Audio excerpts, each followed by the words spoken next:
Some viewers may find the following video disturbing. Viewer discretion is advised. This video gets a bit deep. In this video, we'll be taking a look at a Moorish sovereign, a Moabitess, who lives by the Moorish sovereign rules. Now, while she's living her life, she winds up getting into some trouble with the law, and in that process, her child was taken from her. Now, this child that I'm referring to, she home delivered, so this child doesn't have a birth certificate, a social security card, as she doesn't believe in any of that.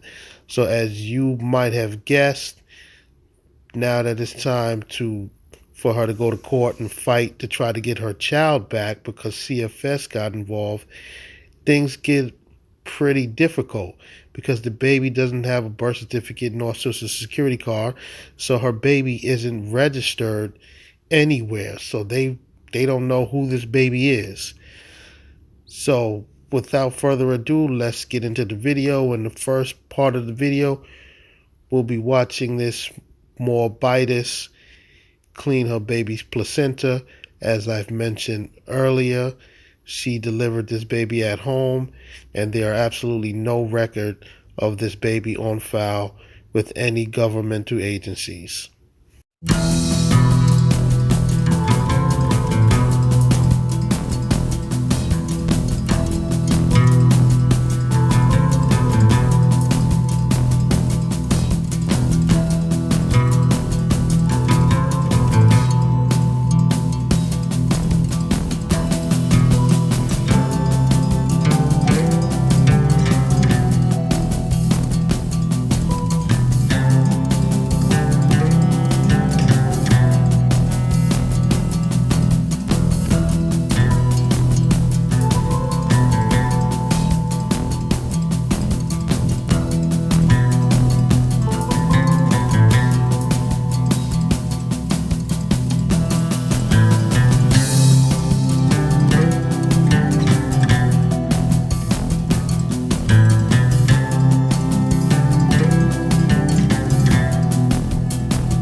Okay, so as I mentioned earlier, she home birthed this baby.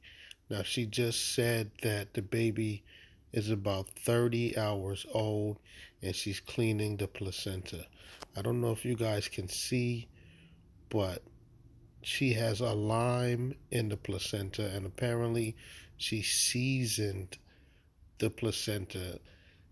And when she just flipped that placenta, it looked like a marinade steak. I wonder where this lady has gotten this recipe to do this. This is absolutely crazy. I've never seen anything like this before. This is crazy. You'll have a few blood.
it's very hard to get all the herbs off.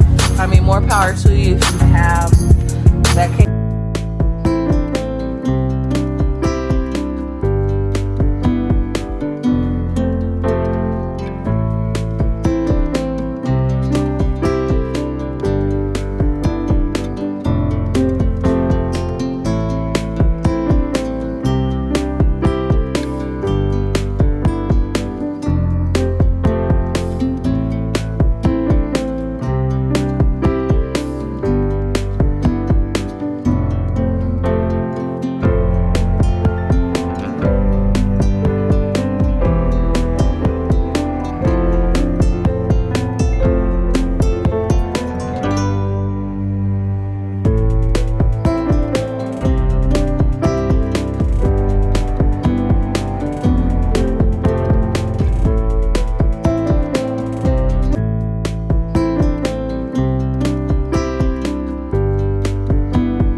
See, every time I go somewhere, she has to go. Well, the placenta does.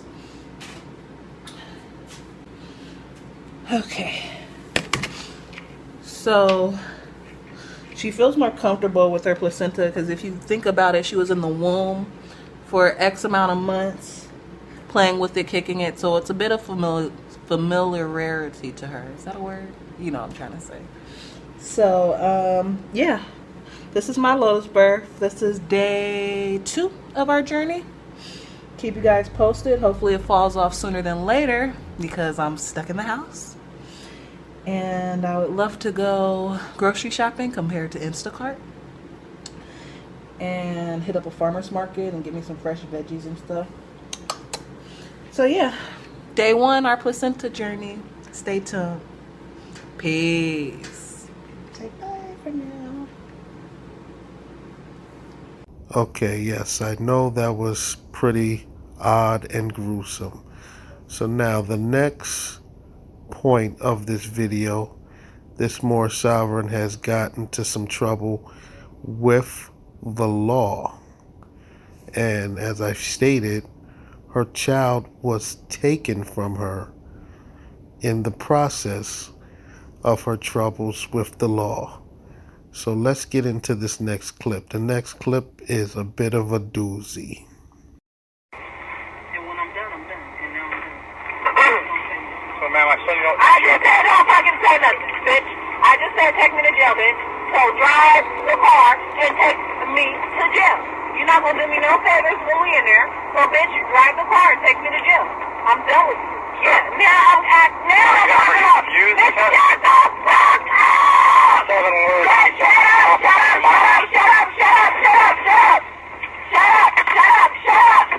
I have nothing to fucking say to you. 177. Take me to fucking jail, bitch. You already took my car. You already took me. It's not being nice to you. You know why the fuck you trying to talk to me, bitch? Fuck the police, fuck your family, your daughter, your wife, your fucking, your granddaughter, bitch. Everybody that you got fucking wrong with you, bitch. Fuck you, bitch.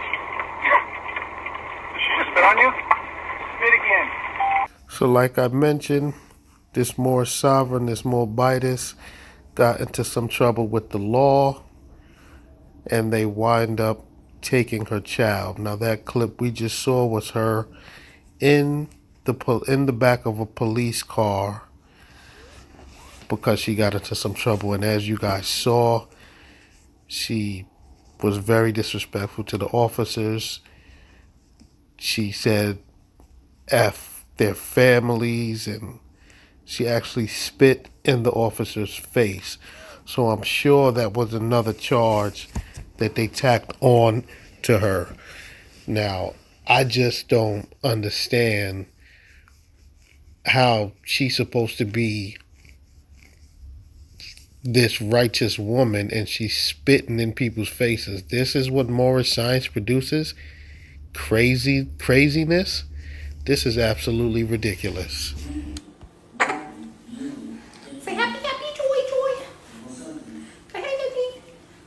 Yeah. Look, we kind of matching.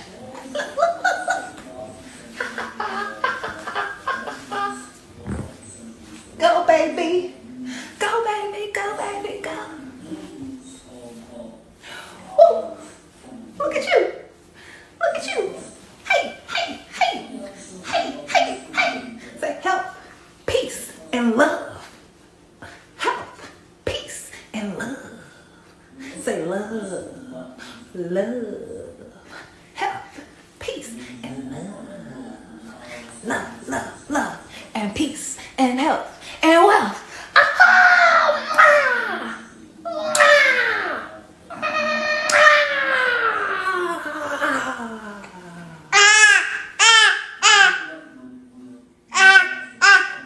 Now from that last clip, you can tell that she's a very loving mother.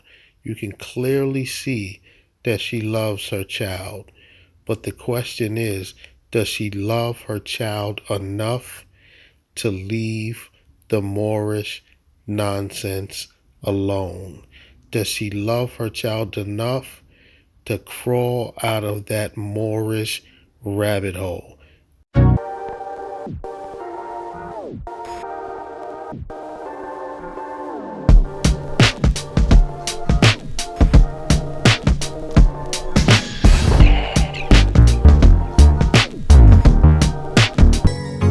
Now, this is just a video of her working out with her baby. As you can see on her ankle, she has a bracelet. So she's clearly on home arrest, stemming from the charges that she occurred. Okay, so let's keep moving forward.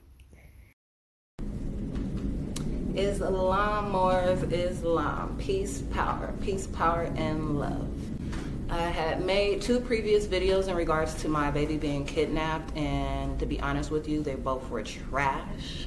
Okay, trash. So with that being said, I'm just going to do this video. This is going to be the straight video because, again, this is a very serious matter, and I want to get straight to the details in regards to my baby being kidnapped because, again, CPS has taken my child, and again, as a prime example is, they say this COVID thing is going on right now. So a lot of babies are actually getting kidnapped, but it's not being televised because it's not, I guess, popular right now. They want to, promote other tactics and other things going on, and it's just overbearing. It's a lot of things going on. I mean, people get killed every day, B. It's like we're almost, again, numb to the situation, which is sad. That's very sad. So with that being said, I actually want to first start off with the definition of kidnap. Now, this is a basic Google definition, but feel free to look up anything in the Black Laws Dictionary, etymology, 4th edition, 5th edition of the Black Law, Kidnap, that is a verb, and it is to take someone away illegally by force, typically to obtain a ransom. Now, in regards to my baby being kidnapped, yes, she is being held hostage for profit as far as ransom. They say, unless for you to get your baby back, you have to do that. That's considered ransom. Anybody knows that. With that being said, I'm also a more American. I'm not black. I do not fall under the Black Christian codes. I don't fall under the court's authority. I don't fall under their jurisdiction. With that being said, I'll actually refer to the Moorish Zodiac. This is Article 3, just to give a little bit of an understanding of the reason why I say I'm not black. So I'm Moor, you're probably Moor too, you just might not know it. But I'll read it as follows. Again, Article 3. It says, the Moors referred to as Negroes, Afro-American, Blacks, African Americans, are not and can never be members of the citizens of the Union Society of the 48 States, namely the USA, all capitals. The Moorish nation is indigenous, therefore cannot be compelled to join or indiscriminately. So that's pretty much a little reference in regards to who I am and me not falling under the court's jurisdiction. Excuse me, ma'am. The Moorish Zodiac Constitution holds no legal weight. What you just read was absolutely nonsense. You were born here in the United States, so ma'am, you are a citizen of the United States. So judges and police officers definitely have jurisdiction over you, which is why you should follow the laws. They don't have any jurisdiction over me. I'm a foreign national. I'm a more American. I am free. Blood runs through my body, and I was not lost at sea.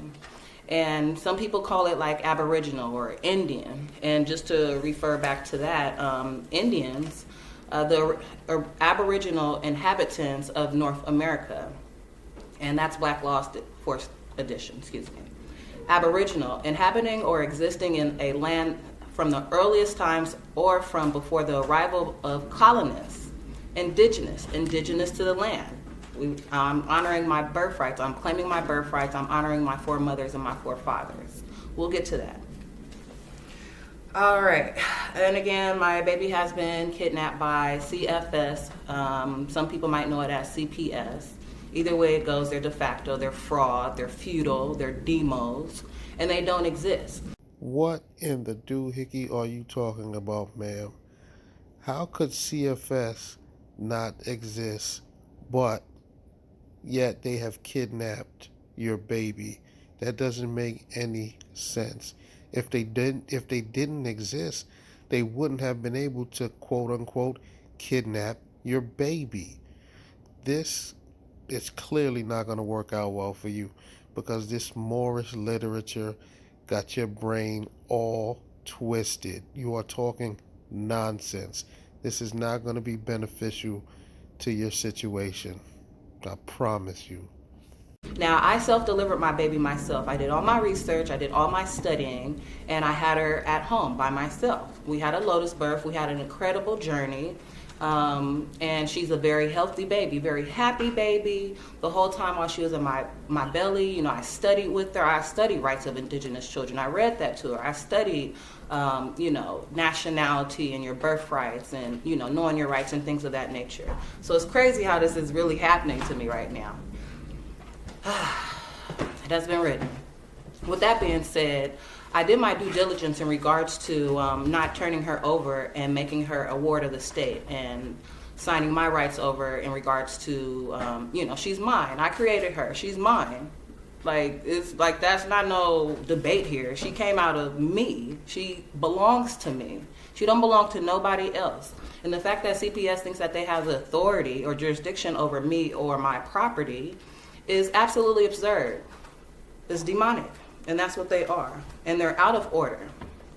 Now, in regards to the birth certificate, I'm going to play something, and this is on YouTube. It's a shared video. It actually came from Taj Tariq Bey. Shout out to Noble Juali, by the way, and CM Bey.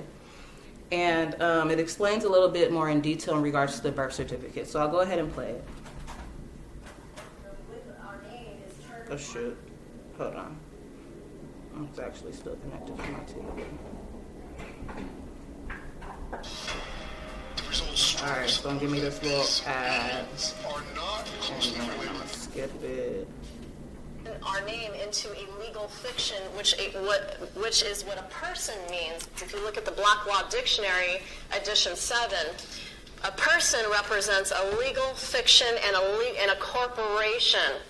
In order for these corporations, such as the United States of America Corporation, check that out on Dunn and Bradstreet, in order for them to go to have joinder, basically, have joinder with you, you have to be a corporation, or your name has to be a corporation in order for them to do a contract with you or operate in commerce with you.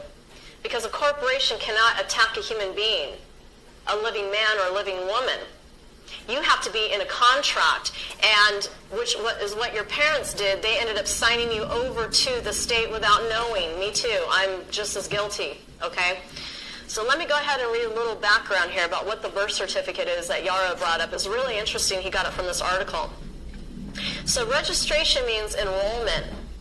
For example, students register to enroll in a school, which gives them certain rights and obligations. When it comes to the birth certificate, you're registering to enroll in the private federal democracy of the District of Columbia, aka the United States. You're registering to become a federal 14th Amendment U.S. citizen.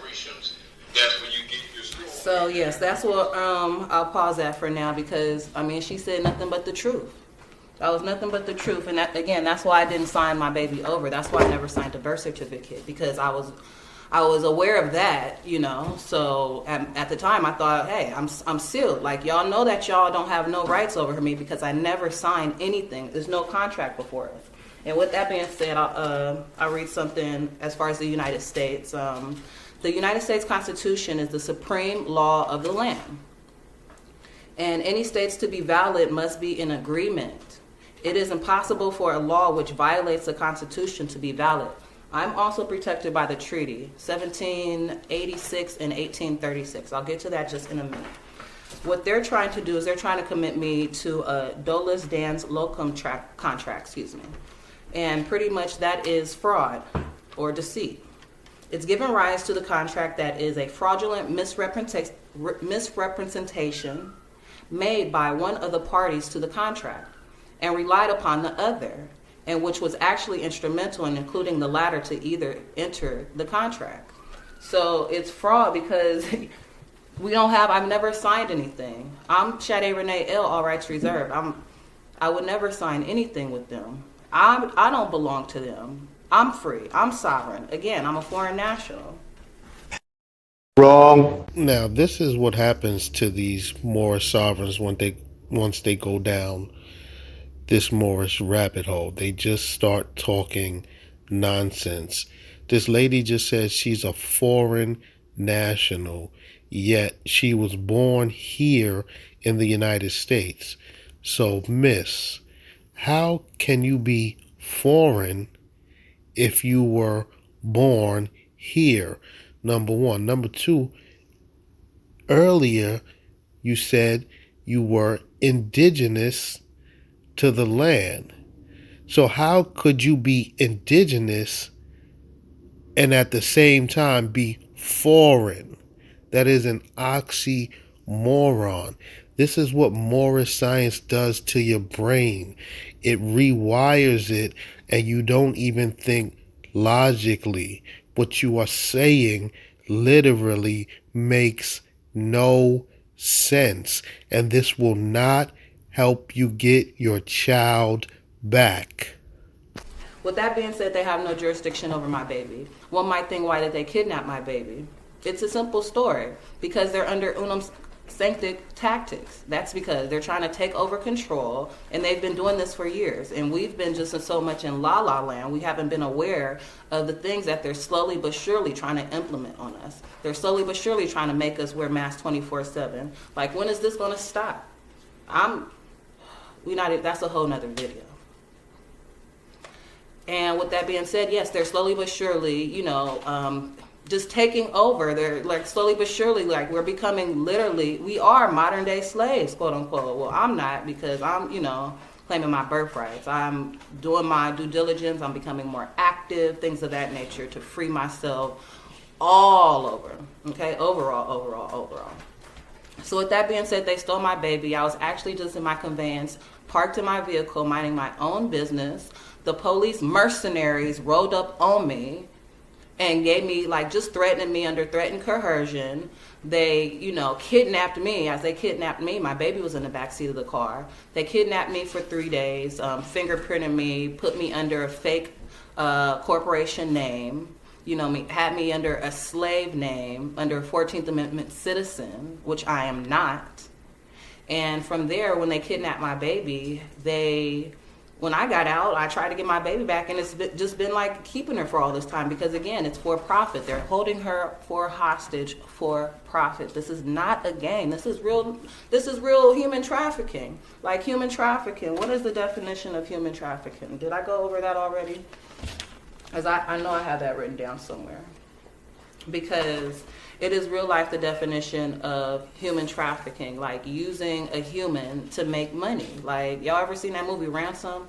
Or that movie with Denzel, that old one where they took the little girl and then he was fighting and stuff. That's what I'm doing. I'm fighting. That's why I'm making this video. I fight them every day. Like, the pen is actually mightier than the sword. You act like I'm finna go out there in these streets and beat the body up on somebody. Like, that's absolutely insane. That's not happening. That's not how it works, people. The pen is mightier than the sword. So with that being said, I have been fighting them, doing my due diligence with all the affidavits, all the writs, all the, appeals. And they are just fraudulent, because anybody who breaks the law is a lawbreaker. Anybody who breaks the law is an outlaw. And these judges are bound to this. I've made my special appearances. And every time, for the record, I've stated for the record who I am. But also my paperwork should definitely, speak for itself. And with that being said, they are bound to this. And personally, I'll read this off. I have the individual and collective right to live in freedom, peace, and security as a distinct people, and a right to full guarantees against genocide or any other acts of violence, including the removal of indigenous children from their families and their communities under any pretext. And also, just to let you know, as far as the Moors, this is back here, Morocco, shout out Morocco. With that being said, the Moors, we are listed in the congressional records, and it has been recorded. Shout out to CMB. And it's real life. Like, this is my nationality. I'm a foreign national. Say, for example, all right, so call yourself American, right? Go to China right now and get locked up in China. What are they going to do? They're not going to call the Chinese government. No, they're going to call the U.S. consulate and say, hey, what do we do with this foreign national? They're a part of your land, but they're out here. And whatever the case may be, like, there's also rules to this, because they still have not called you know what I'm saying, and did the proper notification when it came to counselor jurisdiction. Like, you have to make council notification. And I keep telling them this, and they act so stupid. Like, these people are so incompetent. The fact that they took my baby, and my baby is in worse care, my offspring is in worse care. Like she was never in bad care with me. I'm not a child abuser. Like, how do you charge me with child abuse? And I didn't deliver my whole child by myself, right? And then all of a sudden, what you think, I had the baby and I'm just beating up babies? Like, just make it make sense, anybody? Like, if you sneeze wrong, if your neighbors literally can call CPS on you right now and just make up a lie. Make up a lie on you. And what they gonna do, they gonna knock on your door and take your kids. Like, how is this even possible? And then on top of that, again, like I said, they're getting away with this right now because, you know, I really think even more, you know, they've been getting away with this for a long time, but they're especially doing stuff now and taking people kids. It was all on the news not too long ago. Remember, it was like, find our kids. Like, have we not forget, find our kids? Like, and then they coming out with these vaccines and shit. Like, give mine's back. She belongs to me. Y'all don't have no jurisdiction. N-O. No means no. So, yeah, I mean, it's a lot of stuff going on, and they know they're out of order. Like, they know they're out of order. They know it's for, you know, financial gain. And the cool part about it, like, even CPS, what they did is they actually just falsified the whole documents from the top to bottom. Like, even they said they called my family. They didn't call anybody. They didn't call anybody. I mean, it's just lie. Like, they literally just, as soon as they got her, it was no giving her back. It's just weird. They have no authority. Nicholas Eason, he was the first case manager.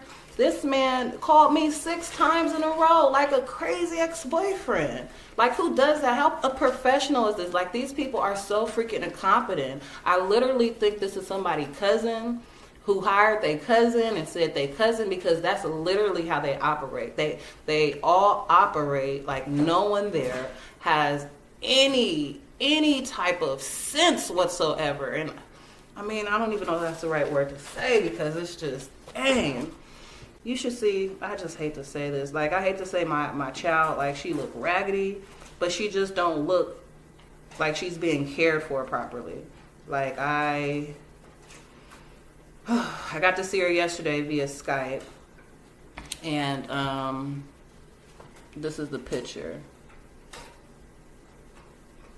Yeah, it doesn't look too, she just, I mean, you know, she my chubby cheeks, don't get me wrong, free baby I shave. But it's just one of those things. Then they had her, like, the foster parents. First of all, they're not of my culture. I've tried to get her out several times to people that I know in my territory out here, who stay out here. And, yeah, they refused to give her to someone of even consanguinity, which means of the blood. You know, and just of anything, of kin, all of that. None of that. They won't give her, like, she's stuck with this European lady. And she doesn't know how to do anything. She doesn't know how to do her hair. Like, she asked me, like, I was like, oh, just put coconut oil on it. She was like, how do I put the coconut oil? I'm like, what do you mean, how? Like, why do y'all put the babies in the care of people? First of all, she don't need nobody to look after her. I'm her divine mother. Can't nobody look after her as good as I can look after her. She's my world. What do you mean? Everybody who know me know that nothing comes first. She's first. Everything else is second. Everything else can wait. And they know that. They know, again, it's psychological warfare. And they know in regards to, like, if you're a single mother, which I am, like, what's the best way, quote unquote, or how would you hurt somebody? Like, what's the easiest way to get to somebody, quote unquote? And they know, like, take somebody, well, of course I would do anything for my child. Anything. But I'm not no slave though, and she not no slave.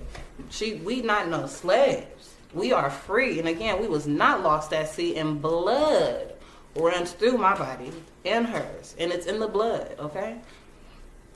It's in the blood. I know it was the blood. Michelle Polino, she's the new caseworker. Like, she's so rude and so disrespectful. Like, I'm just trying to have a basic conversation about my child and her safety. She can't even She can't even have that. It's just, again, they do these tactics on purpose. Like, she even said it. And that's not even it. Y'all, I've researched this. Like, they be going after people's families for real. And they did that with me, but I'm not actually going to express that in this video for their privacy issues. But, you know, it's something like that kind of did happen to me, where I feel, you know, they've done a lot of that with people who have, quote unquote, tried to assist me as far as, you know, referrals or references in regards to how great of a mother I am. Which, I mean, that's not even a debate. That's not even a debate for real. I was born for this. You know what I'm saying? I'm a Cancer on top of that. Like, it's in the blood, it's in the moons, it's in the stars, it's in the astrology, it's in the, like, it's a whole nother video. And again, they are de facto, they have kidnapped my baby, and they are out of order. And you know, it's just human rights violation as well. Even if you don't want to, you know, go back to the treaty, which I'm actually going to state in the treaty on how I'm protected as well. I'll go ahead and read off from the Treaty of Morocco. This is 1836, September the 16th, if you'd like to look it up for reference. My cat's running around. I'll read you Article 6 first. I'll start there. It reads, if any more shall bring citizens of the United States or their effects to His Majesty, the citizens shall immediately be set at liberty, and their effects restored. And in like matter, if any more, not a subject of these dominions shall make prize of any the citizens of America or their effects, and bring them into any of the ports of His Majesty, they shall immediately be released, and they will be considered as under Majesty's protection. All right. And on top of that, I'll read Article 21, If any citizens of the United States shall kill or wound a Moor, or on the contrary, if any Moor shall kill or wound a citizen of the United States, the law of the contrary shall take place, and equal justice shall be rendered the counsel assisting at the trial. And if any delinquent shall make his escape, the counsel, well, not counsel, it's with a U, not an E, just so y'all don't know, not be answerable for him in any manner whatever. I've sent this information. I've sent this to the quote-unquote judge, the magistrate, the person who just put on the robe, who went to the Halloween costume store, right? And then just found the judge robe, right? And then rented out some space at the courtroom because they got the plug with somebody. Talking about she running for governor. She'll never be governor, Adriana Rincon White. You've committed treason against me and my family. You bound by oath. You're bound by the Constitution. Now, this is exactly why this Moorish woman will probably not be getting her child back.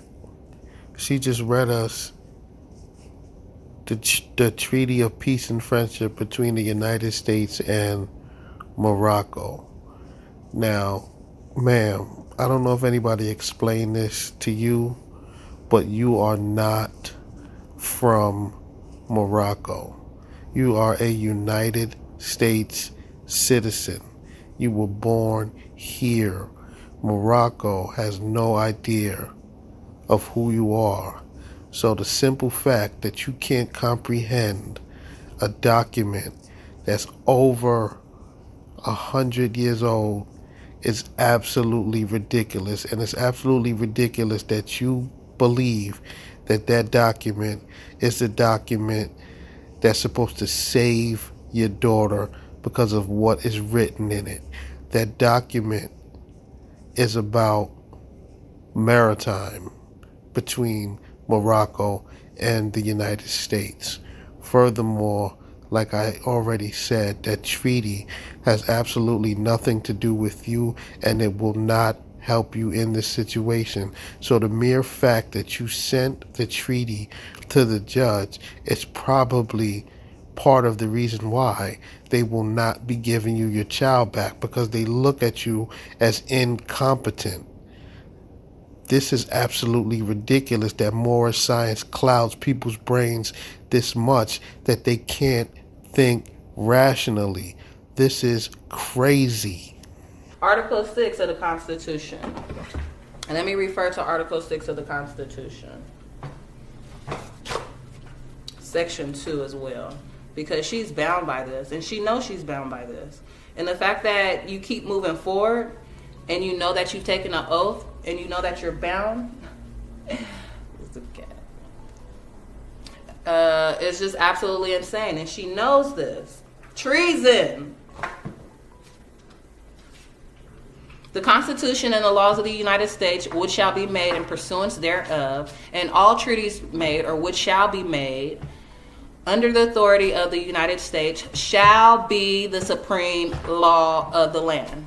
And the judges and the judges in every state shall be bound thereby. Anything in the Constitution or laws of any state to the contrary, notwithstanding.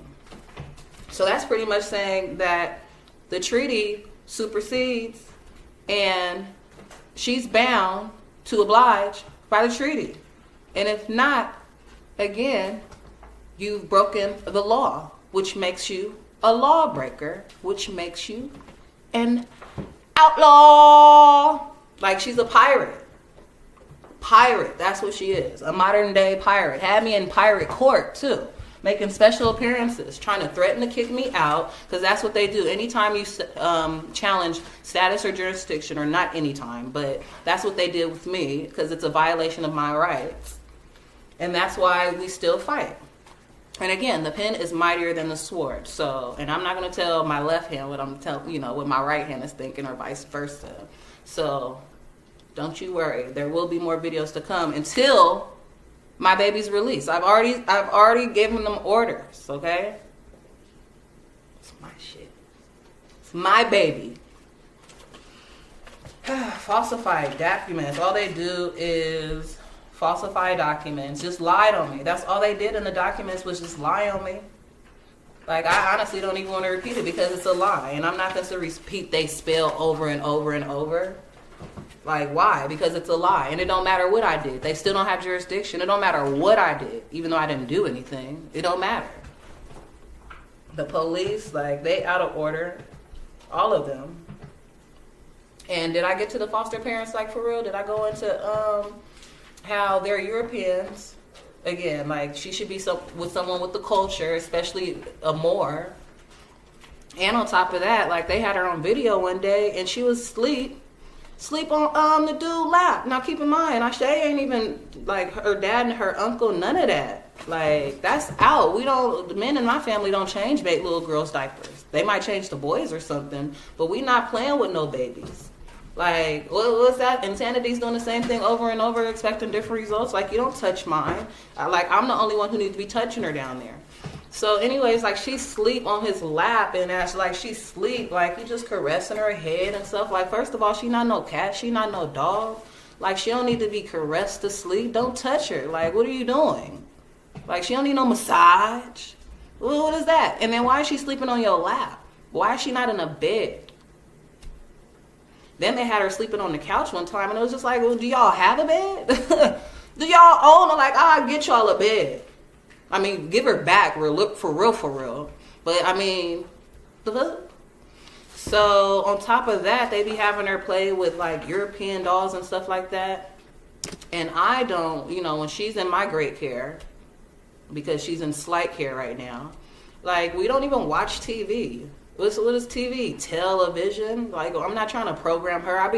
We'll watch educational things, like, teach baby Spanish. She was learning Spanish. She was learning Mandarin. She was learning, Espanol. She was learning a little bit of Swahili. It's these little YouTube videos. It's called Teach Baby Spanish, or Chinese Buddies. And they be having, like, the little music and stuff. Like, we was in here jamming for real. But they have her watch, like, I feel like now cartoons nowadays, like, they'll have all these, peach faces and, European faces and white faces. Let's keep it modern. And, like, the only brown skin, or the only, what y'all would call it, black person you'll see, more people, what I know I am, who we are, that you'll see is like a monkey or something. Like, what? Like, you're programming people, children especially, from a young age, damn near to hate themselves. Like, why is she playing with a European baby? Like, honestly, when I grew up, that was out. We don't play with no European baby. Let me have a European baby in my room, in my crib somewhere, and see how fast it disappeared. Like, it's just, that's weird. And then, like, her hairline is pushing back. She don't know how to do it. Again, the health. We're vegetarians. Well, she is. Like, my baby's a vegetarian. I might dabble. Like, I'm not even gonna lie, I might dabble from time to time. But with that being said, like, my whole pregnancy, I was vegetarian. Like, not a lick of meat, not a lick of alcohol. I can honestly say that for real. Like, none of that. That was out. That was my way of keeping myself healthy, because you don't need these doctors out here. You could be your own doctor. I self-law master. Islam, you know? And that's what I'm teaching my daughter. And that's why they be hating, because I'm a great mother. And when they see great people trying to do great things, it messes up their vibrations, and they have to try to destroy it somehow. That's how it works. Shoot, they wouldn't be doing this if I was just, if man, they know who I am. They know who I am. So, yeah, and the lady, like, she be doing weird shit, like the foster parent, like, she don't have no authority over me neither. She be hanging up in my face during the Skype call and stuff. They playing this COVID thing, so I haven't physically seen my baby, but I get to see her Skype for 15 minutes. Woohoo! Like, once a week. What? First of all, she a baby. She's 14 months. They stole her when she was 11 months. I don't even celebrate holidays and stuff like that, like Unum Sanctum, you know what I'm saying, European colonists, you know, holidays and things of that nature, you know, none of that. But as far as solar returns and stuff like that, they stole her at, kidnapped her for profit. She's being held hostage at 11 months, when she was 11 months. She's 14 months now, about to be 15 months. It's almost been 6 months, y'all. 6 months. And again, it's psychological warfare. I didn't even get to celebrate her first solar return. My first baby. You would think your first baby, your first offspring in the whole wide world. And I'm a single mother. Like, you know, that's my world. And again, this has been a long time coming, just due to the fact that I've been doing my due diligence. Like, I shouldn't even have to make this video once again. Like, they should have been giving her back. Like, what is the problem? No means no. Jurisdictions means jurisdiction. Like, it ain't no, the law is the law. I'm standing on the law. Again, I self-law and master. Like, this is not a game. This is real life. I'm in my proper persona. Sue juris. Not legally disabled. Learning and studying every day. Just getting stronger and stronger. Like, they should not want these problems. Y'all, they should not even want these problems. This Moorish woman is absolutely delusional. She's talking about I'm in my proper persona. She's talking that light to jerry bait garbage. Ma'am, that stuff is not going to help you get your child back. Let the Moorish science go. So we continue the fight. The fight continues. Free baby Ashe. And again, that's just the story on what's currently going on. Until they give her back, there's going to definitely be more to come, because this is the wrong one. They didn't sell the wrong one.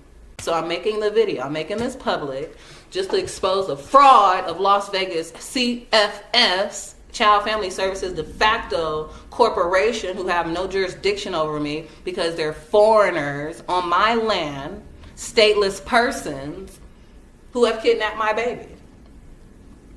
And, I mean, free baby Ashe. Now, as you can see, this Moorish woman has went so deep down the Moorish rabbit hole that she's lost all senses of reality. Almost everything she just said was absolutely ridiculous. She doesn't even realize that the DA, CFS, and the judges are probably watching these videos, and it's serving as evidence that she is incompetent to be a parent.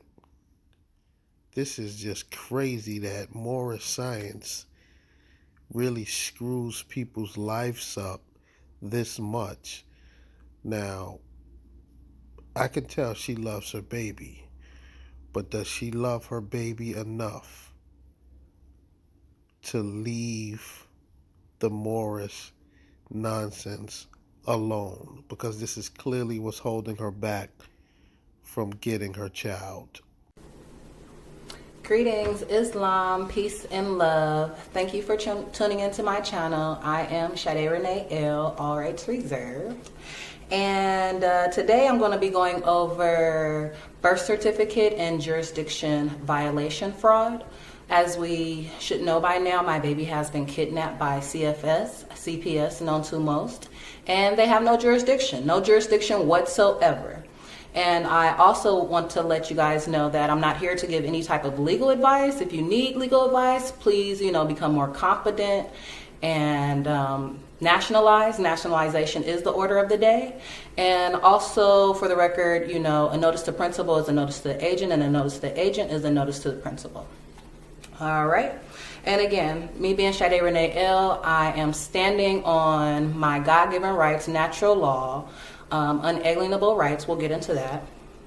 And again, it sucks that it has gotten to this point where I still have to make these type of videos, but I'm going to continue to make them until they free my baby. Free baby Ashe Divine L, all rights reserved. And as days go by, I kind of understand it day by day. This is by Frederick Douglass. He says, "A man without force is without central dignity of humanity." I like that statement. I like that a lot.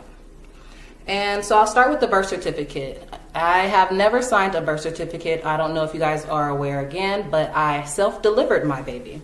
I self-delivered her. We had an amazing pregnancy. I had an amazing childbirth, my first baby in this whole wide world. And she's healthy, happy, and I never signed a birth certificate. I did my due diligence while I was pregnant, and I made sure not to sign her over. Therefore, she can become a corporation. And in regards to that, for example, the birth certificate. The birth certificate is an instrument of human trafficking. It is administered from a private agency. The stamp on the birth certificate from thumb or footprints creates and establishes under the jurisdiction of a corporation, which makes the child a corporation, thus human trafficking. Again, I have never signed over my rights. I never signed a live birth. I never signed a birth certificate. She's mine. She belongs to me. And again, for the record, I'm more American. I am a foreign national. They do not have jurisdiction over me, my property, my persons, anything. None of that. Say what? I've sent them, for the record, several times who I am. And as far as status, let me give you the definition of status. Status is the standing, the state, or the condition being a social position. It is the legal relation. Relates to the rights, the duties, the capacities, and the incapacities. It establishes a state. All right. So unalienable rights. That's what we all have, and that's what I'm standing on as well. My unalienable rights. That means that they can, well, I'll give you the definition, It means inalienable, incapable of being alien, that is sold or transferred. They belong to you, no one can take it away. I'll give you an example. When my baby came out, and I first delivered her, I didn't have to slap her, I didn't have to choke her, I didn't have to shake, none of that. She breathed, she took a breath. I didn't have to tell her to do nothing. She took that. Okay? Nobody had to explain to her. She took that because that's her unalienable rights. She deserves that. No one can take that away from you. No one gives you breath. So what, now all of a sudden they're going to start charging us for air and y'all probably going to pay for it? No, that's out. You have to take your power. Got to take the power. So yeah, you don't need permission. They're yours. And also, fear is rooted in ignorance. We fear what we don't know. And all men are created equal. And I actually had something in regards to all men being created equal with certain unalienable rights. And for some odd reason, I can't find it. So I'll just move along for now. Because it does seem like we live in a world now where you're guilty before innocent. I thought you used to be innocent before guilty. Like, what is that? What is that? What is that? What is that? And it goes back to like being a story. Like if, like say for example, if I wanted to be a man tomorrow, I could wake up tomorrow and say I want to be a man. Like that's just crazy. You have unalienable rights. You have the right, you know, within rights. You know, you can't just go out and kill nobody or anything of that nature. Don't hurt people. You know, live on truth, honor, justice, peace, and freedom. You know, but you have that right. And as far as that, I have given them the legal notice. And I'll go over my legal notice. And this has been certified. It has been notarized. It has been, you know, again, the notice to the agent is a notice to principal, and the notice to the principal is a notice to agent. So I'll go ahead and read this information that they have on file. It has been filed as well with the county clerk. It has been sent to the governor of Nevada. It has been sent to the attorney general of Nevada. It has been sent to, you know, the quote unquote judge, magistrate, acting as administrator. It has been sent to Child Family Services, CPS, corporation, acting as, actors and agents. And this information has been sent. So I'll go ahead and read what they have. I, Sade Renee L., natural mother. 2, Ashe Divine L., all rights reserved, Moorish American natural, in proper persona, sui juris, private entity, 2 CFR 175.25, being duly affirmed, standing squarely, declare and proclaim upon divine law, nature's law, natural law, universal law, Moorish birthrights, international law, and constitutional law, all rights reserved, declare and say, I, Ashe Divine L., all rights reserved, the living sentiment woman and rightful heir was not lost at sea. What you talking about, Willis? I, Ashe Divine L., being previously identified by the Union State Society of North America, USA, all capitals, under a colorable wardship name, and authorized representative ex relatone on behalf of, then I have her straw name, all capitals, and do hereby refute the fraud. Any use of the instruments, Social Security card, birth certificate, and any other issued instruments, adhesion contracts, used as negatable instruments, that pertains to the name and signature Ashe, then I have her straw man, all capitals, her date of birth, was under ignorance, without full disclosure, threat, duress, coercion, or starving desperation to acquire resources, operate in commerce only after having been denied use of indigenous credentials, and has been many times exhausted. Now the list just goes down as far as gives some codes, just lets them know that the name is de facto and all capitals, straw man, things of that nature. And again, I didn't even need this because she doesn't have a birth certificate. But for the record, I gave them this just in case they tried to create a birth certificate in the process of them doing this human trafficking, holding her hostage for profit. You never know what type of sneaky stuff these people are going to do, because I'll get to that in the video too. Maybe we'll get to that, but I'll just say it out for loud. We'll get to the video with that. And so therefore, I gave them the information also just to refute the fraud.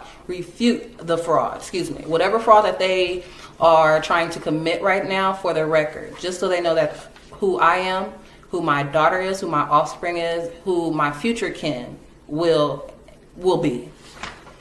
Because this goes deep. This goes deep. So I just want to read that also out. And jurisdiction, they have no jurisdiction over me. And jurisdiction means the right to adjudicate, authority over something. And that's something they don't have. And also just to point out, there is no higher law than the truth. None at all. None.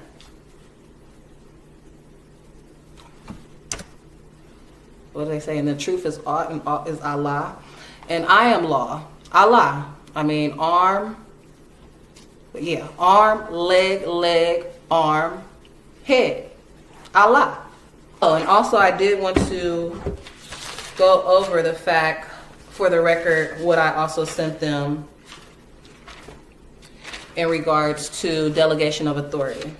Now, delegation of authority is the right or permission to act legally on another's behalf, the power delegate by principal to agent. So it's like, you know, even when I went for my special appearances, they tried to summon me, and you summon the dead. You don't summon the living being. For the record, blood runs through my veins. I'm a living being, a divine creator, may I add. And, you know, it's like when you go to court, the court actually does have, they have two things in mind. Who's the debtor and who's the creditor. And the debtor, normally loses 100% of the time. All they're worried about is that fiat, that moolah, those Federal Reserve notes, that money, honey. Sad. Just sad. Just unjust people just crawling around the earth. Little aliens. Foreigners, stateless peoples, all of the above. So I want to get into quo warranto.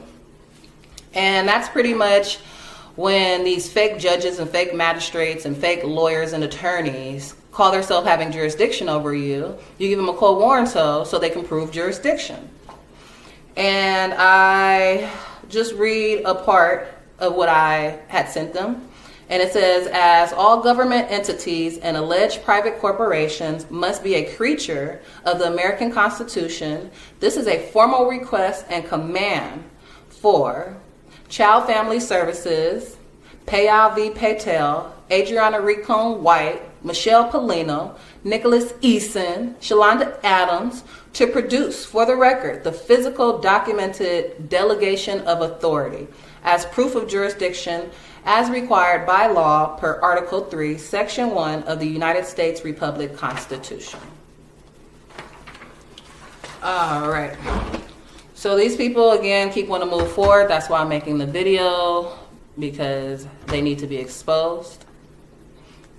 And again, I'll just keep repeating it. Anytime you break the law, you're a lawbreaker. Anybody who breaks the law is an outlaw. And it's just sad. And again, you gotta fight. You gotta fight. It is sad that you can genuinely see that she actually believes the nonsense coming out of her mouth. This is clearly not going to be conducive to her getting her child back. Moorish science has got her brain way too clouded, and none of this stuff will help you get your child back. Ma'am, you must leave the Moorish science behind if you truly want to get your child back, because the stuff you are saying is absolutely nonsense. Again, this is all for profit. They're literally holding her hostage for profit, trying to get me to sign this birth certificate. So that's their ransom. You sign the birth certificate, you get your baby back. I'm not signing no birth certificate because, again, she doesn't belong to them. I have my rights. They are out of order, and they don't have any jurisdictions, jurisprudence, none of that over me or my children. Moorish science got this lady's brain so clouded that she is not willing to do whatever it takes to get her baby back. If all they're simply asking is for her to sign the birth certificate in order to get her child back, she should be 100% willing to do it.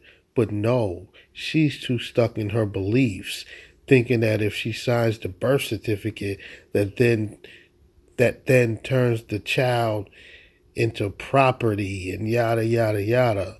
This is absolutely ridiculous. This Moorish science is a detriment to society. My offspring, none of that. And so I've also sent them violation warnings. And also, to double back to the beginning when I first played the video, did you hear the story when he said that they took the lady to jail for breastfeeding her children? They got her for child abuse. That's what they pinned me for, child abuse. And I did nothing, absolutely nothing. First of all, a statute is not a law. They have me on some fake statue that anybody can make up anytime that they want to go behind their secret chambers and have lunch on their golf courses and try to make more profit for themselves to take vacations. You know, the powers that be, they've done years of plots. Years of plots. It's crazy. And it's got to stop. Just unjust people. And I'm also going to get into some case law because, again, I have challenged jurisdiction for the record. And that's what this video is about, jurisdiction and birth certificate fraud. Because, again, I never created one. So if a birth certificate does exist, it's been done fraudulently. For the record, for the public to know, it's been done fraudulently. I've never signed. My baby should have never put her fingerprint on anything, her footprint, none of that. It's out. None of that. None of that happened. None of that. Again, I've challenged jurisdiction. A judge ceases to sit as a judicial officer because the governing principle of administrative law provides that courts are prohibited from substituting their evidence, testimony, record, arguments, and rationale for that of the agency. Additionally, courts are prohibited from substituting their judgment for that of the agency. Courts in administrative issues are prohibited from even listening to or hearing arguments, presentations, or rationale. Right there. Right there. When acting to enforce a statute and its subsequent amendments to the present date, the judge of the municipal court is acting as an administrative officer and not in a judicial capacity. Goodness gracious. Courts in administering enforcing statutes do not act judicially, but merely ministerially. And that's Thompson versus Smith, 154 SE 583. Where rights secured by the Constitution are involved, there can be no rulemaking or legislation which would abrogate them. That's Miranda versus Arizona, 384 U.S. 436125.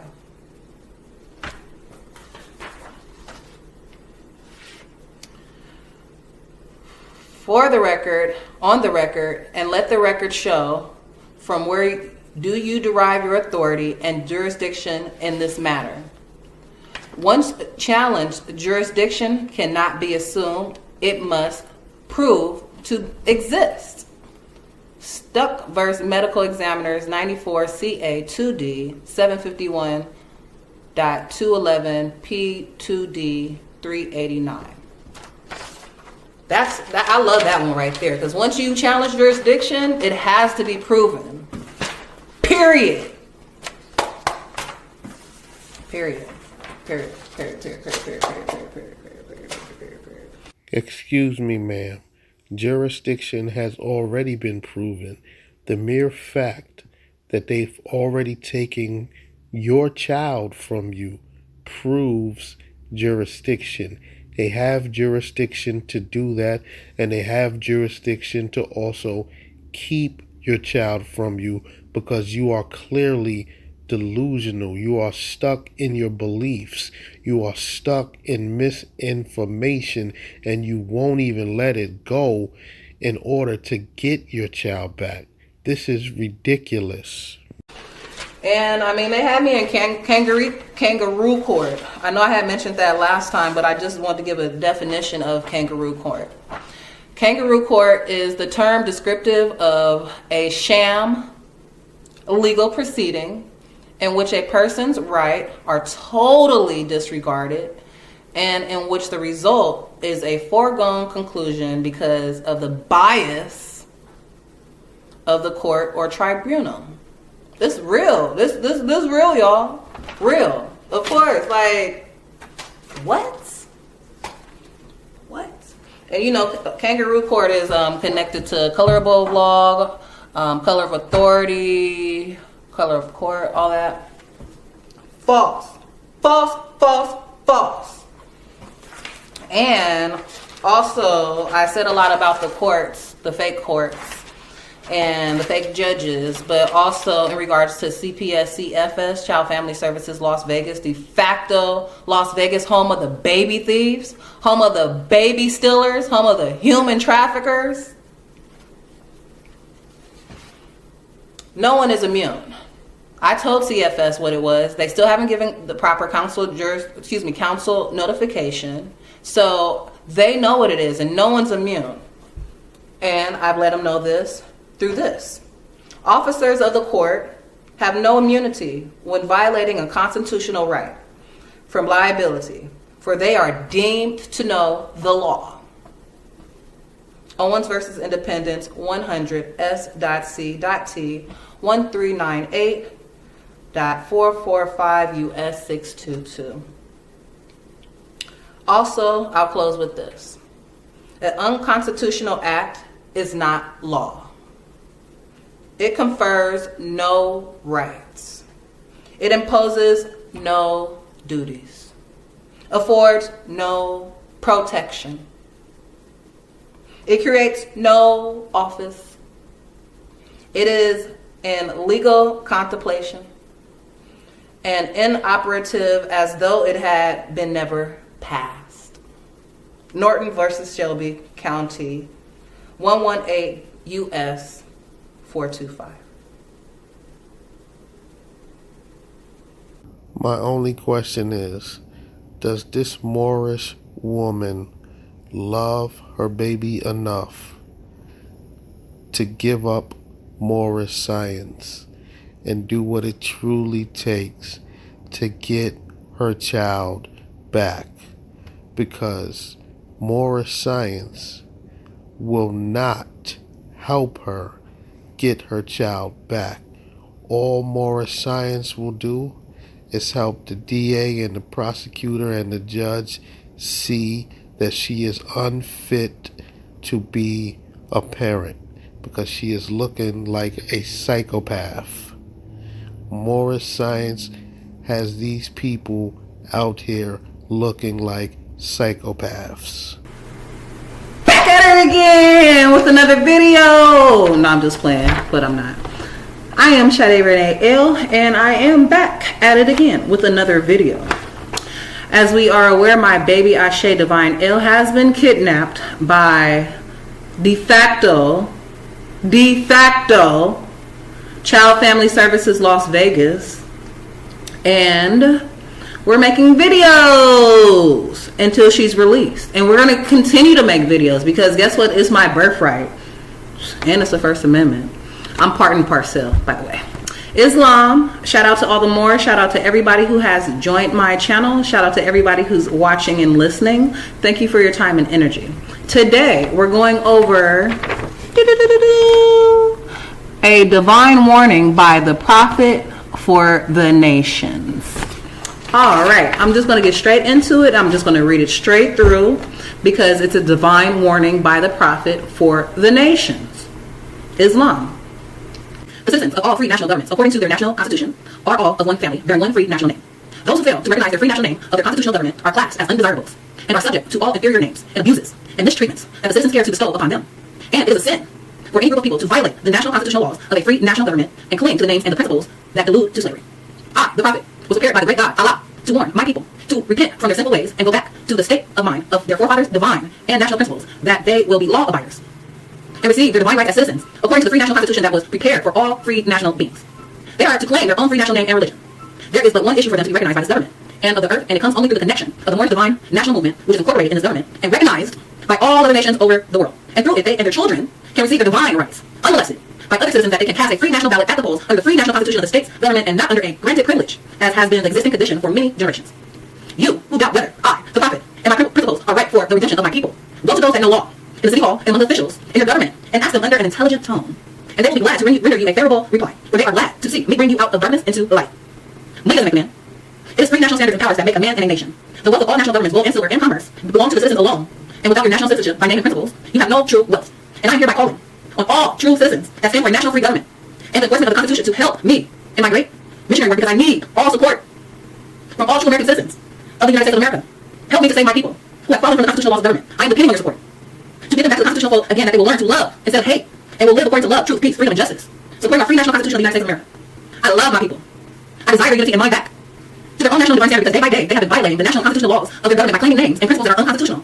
The Italians, Greeks, English, Chinese, Japanese, Turks, and Iranians are forced to proclaim a free national name and religion before the constitutional government of the United States of America. It is no more than right that the law should be enforced upon all American citizens alike.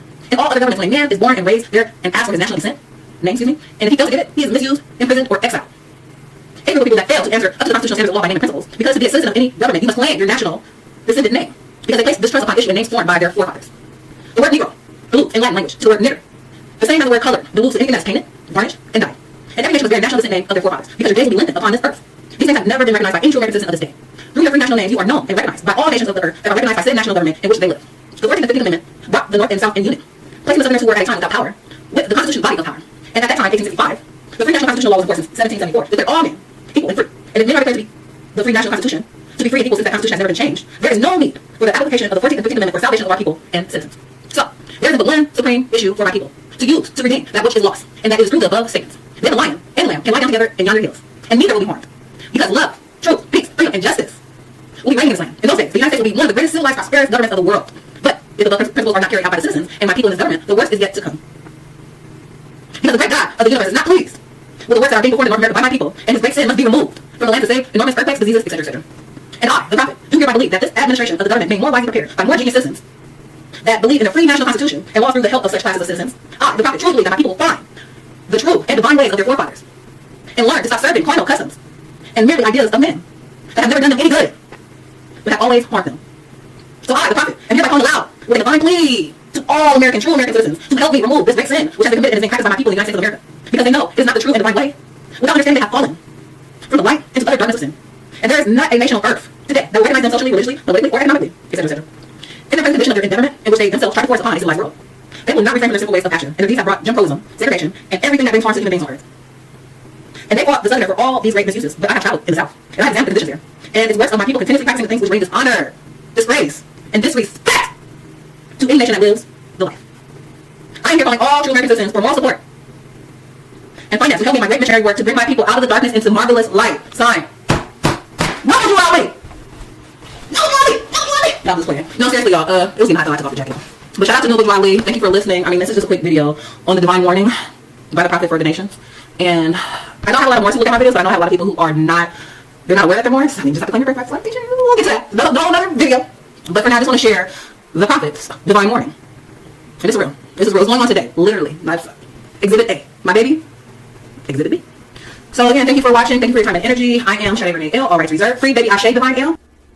Islam, everybody. Islam Moors, peace and love. Islam. Thank you for tuning in. I am Sade Renee L. All rights reserved. And I'm here with another video. So, an update on my baby. Her, as we all know, she's been kidnapped. And as far as an update, so they went ahead, again, faulty de facto demos, went ahead and transferred her out of her current foster care situation that she's been in currently for 7 months. We know why. So now she's with a new foster mother. And with that being said, within the transfer, they made me wait a whole week and a half to just have a Skype visit with my baby. A Skype visit. These are Skype visits. Like, it's not that hard. Excuse me, Zoom. With that being said, I had to wait a whole week and a half. They changed the visits from Mondays and Wednesdays. Now we're having Zoom visits Wednesdays and Fridays for 20 minutes. 20 minutes on Wednesday, 20 minutes on Friday. This is a basic Zoom call, okay? It's not that hard. Like, literally, the foster mom can set up the camera and go cook dinner or whatever she needs to do. It is not that hard. It's not that hard to create a Zoom meeting. All right, so I got all the proof, and I'm going to go here, and I'm making this video for the record because this is fraud. They are fraudulent, and they always try to turn around and lie. Nah, we're not going to do that no more. Nope. Caught you on camera. So, I'll show you the first thing. As you can see, this says Michelle Polino.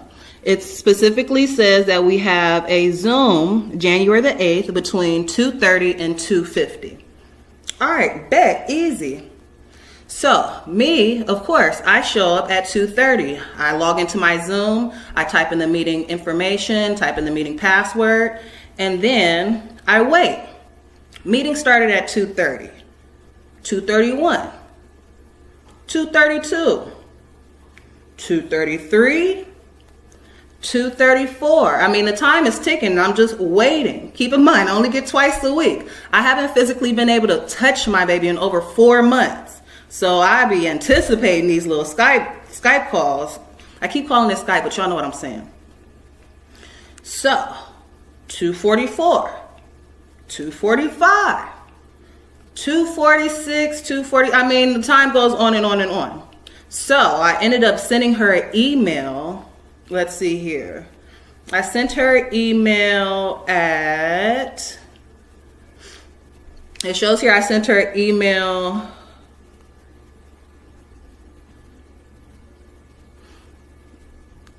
and it shows here, are you ever going to start the meeting? So I just simply emailed her, are you ever going to start the meeting? It's probably like around 2:35, 2:36, right? Because then I get an email from her,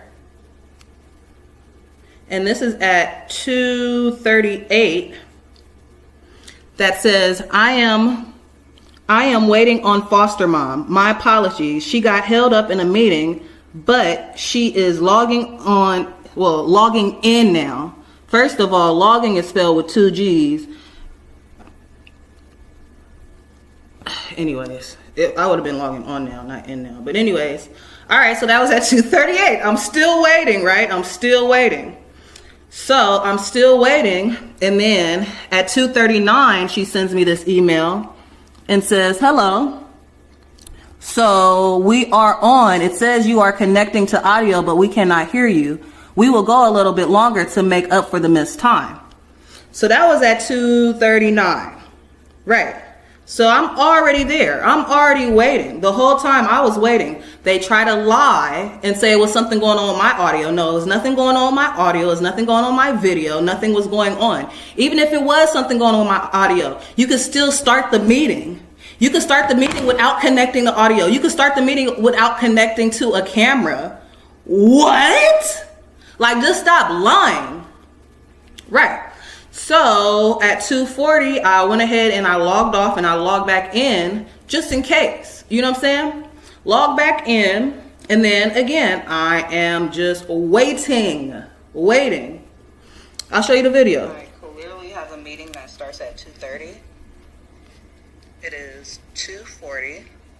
2:40, right? My clock. And then I go to my clock on my stove. That's wrong. Well, it don't say it, but. And that say 2:41. So what do you mean? Like, stop lying, all right? So stop lying, because I already got the video. Y'all wasn't on. It clearly say right here, please wait for a host to start the meeting. My test audio don't have nothing to do with the meeting. I could literally go to the meeting and be silent. It's what? Like, stop lying. Stop lying. Stop lying. Use a lie. And we're dealing with my baby, though. You know what I'm saying? Like, we're dealing with my baby. For real. Like, all jokes aside, like, these are the most incompetent people in the whole freaking world. They don't care about children. If she cared about the children, guess what? If she cared about me seeing my baby, which I haven't been able to physically touch in over 4 months, and I only get 40 minutes a week to talk, to interact with her on a computer. If she really cared, she would have responded back to my email, because then I emailed her back. I emailed her back at 2:45, and I'm going to show you what I said. I just have to go to my sent box, and I'm going to show you. I'm going to show you. All right. So I emailed her back, and it says, I waited 20 minutes and you never started the Zoom. The incompetence you display is not entertaining or funny. We are dealing with wealth of children, which you clearly continue to unprofessionally display. You and your agents have no jurisdiction over me, my property, my family. I demand the immediate return of my offspring, known to you as, in all capital letters, Aisha Divine Kellogg Tharp, de facto. all rights reserved. Ashe Divine L, a More America foreign national who you do not have authority over. That's in her proper persona. I am the great divine, the great creator. Nothing supersedes nature/common law. You are in violation of treaty obligations. Ignorance is no excuse of the law. Wow. This Moorish woman just doesn't get it. Ma'am, that email that you sent serves as proof that you are not mentally stable to take care of a child. That email does not help your case. It hurts your case. The ridiculous statements that you made in that email serves as proof that that baby should not be back in your custody. Everything you're doing is just making things worse on yourselves. This is absolutely ridiculous that Moorish science has this lady's brain so clouded that she doesn't have the proper judgment to know not to send crazy emails talking about de facto and all capital letters. And ma'am, when that CFS officer read that letter, she probably said, yeah, this Moorish sovereign is never getting her child back. And that is correct. That's actually Owens versus Independent. Officers of the court have no immunity when violating a constitutional right from liability, for they are deemed to know the law. No excuse. Ignorance is no excuse. And the reason why I said in regards to common law and nature's law, because honestly, nature's law is superior than all laws. It supersedes everything. It supersedes everything. It's nothing that does not supersede it. And on top of that, I have the individual and collective right to live in freedom, peace, security, and distinct and right to the full guarantees against genocide or any other acts of violence, including the removal of indigenous children from their families and communities under any pretext. So for you guys to even have stole her, to kidnap her from me, you're in violation. That's why I'm like, you might as well just give her on back, because it's already treason, it's already fraud, and you're getting a lien. And I did send her an email giving her notice to principal is notice to agent, and notice to agent is notice to principal, in regards that she will get a lien on her. It's $1 million, I hate to say dollars, let's say $1 million Federal Reserve notes a day. A day, for the record.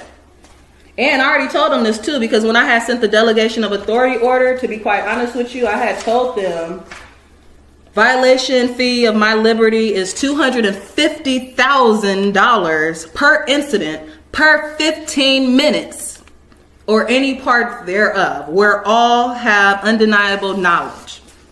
So I have in fact sent this information to them. This is my affirmation of my reservations of right. It's a UCC 1-308-1-207. And I'll just read like a portion of it. I retain all of my rights and liberties at all times and in all places, non precto, now for then, from the time of my birth and forevermore.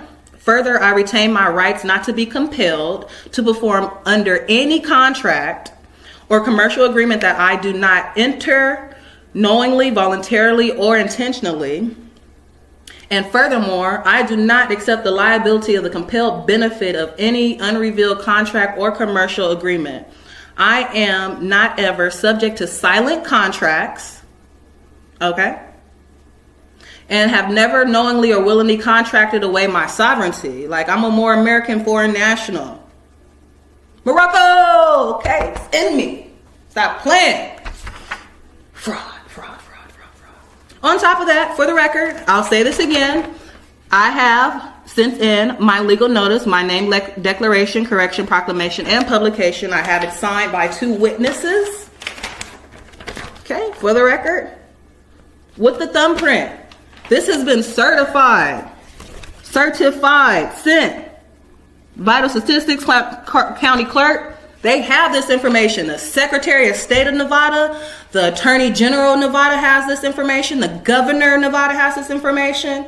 Shoot, everybody in the DMV in Nevada got everything. They have all these documents of mine for the record. And again, notice the principal is notice the agent, and notice the agent is notice the principal. So I didn't have to do all that, but. Okay, so I just realized that this Moorish woman is stuck quoting Sharon Tracy Gale and Light Tajiri Bay. What a doozy. This Moorish woman is never getting her child back. She is quoting Sharon Tracy Gale. Wow. Also, I've sent them the administrative order. Administrative order, affidavit of facts, and writs. I charged them with treason. We have a list of people. This is all the people I'm fighting, y'all. And there's more people that I'm fighting than that. But these is all the documents that I've sent thus far. I've sent an administrative order, affidavit writ. I've sent a legal notice named declaration. I've sent a declaration of ex relatone. I've sent the affirmation of reservation of rights. American National. I sent my copy of my American National ID card. I've sent copies of certified tracking when I did send it to show them proof. I did a handwritten affidavit, wrote that out, sent them a copy of that. I gave them a lawful warning notice, color of law violation notice. I've rebutted line for line any type of petition that they send me. Have they rebutted back? No. So therefore what? Stands as law. You have to rebut. What? Excuse me, ma'am. None of that paperwork that you sent these people work.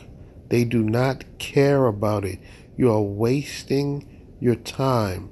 That is not the proper way to try to fight and get your child back. You do that in the courtroom. You sending people all of this paperwork that's a bunch of nonsense is not going to help you. It is absolutely crazy that she actually, in her mind, believes that she is doing things right, and she believes that sending off all of this crazy paperwork is going to help her. This is nuts. I've sent them a delegation of order to Adriana Ricon White, Steve Gerson. I've sent a delegation of authority order to Paya V. Paytal. I've sent a delegation of authority order to Nick Pettis. I've sent an affidavit of fact of unlawful immunization. They better not immune my baby. It is unlawful. I've sent them the document saying do not put any type of needle in her whatsoever. I'm not playing. Don't, none of that. And I also sent another declaration of ex relatone for my baby, Ashe Divine Ill, all rights reserved. So I sent them her information, letting them know that she's naturalized. She reserves all her rights. She's not in all capital letters. She's not a straw man.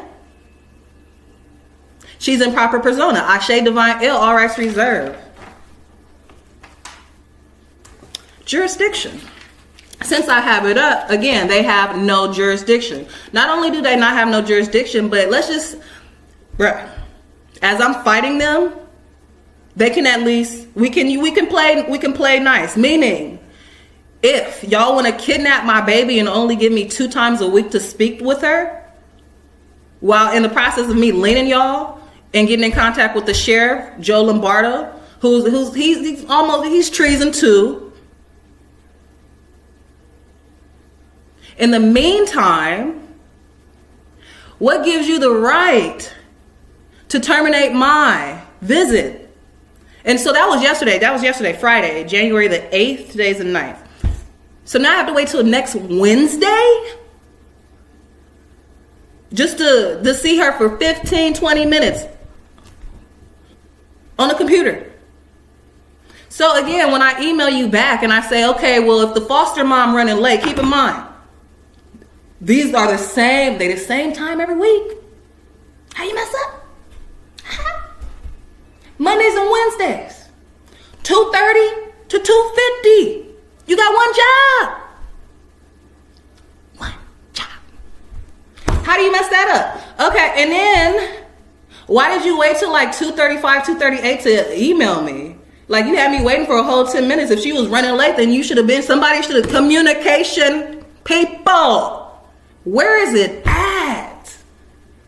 Where's the professionalism? Where's the consideration? Where's the empathy? I don't care how much you don't like me, but just have a empathy. Bruh, y'all so numb to everything nowadays. Don't nobody give a fuck about nothing but y'all selves. Narcissistic ass motherfuckers out here. Tragic. Do you know how much meditating I have to do on a daily basis? It's ridiculous. They want your soul, baby. They can't have mine. Talk about psychological warfare. So getting back to it, no, she never emailed me back. She never emailed me back because I'm like, all right, well, I waited 24 minutes. You never started. So then she didn't respond to that. And so then I had emailed the supervisor. And I told her, Michelle Polino is not only unprofessional, but incompetent. She is not considerate of my child's safety or well-being, especially bonding time with the natural mother. She don't care about bonding time with the natural mother. Twice a week.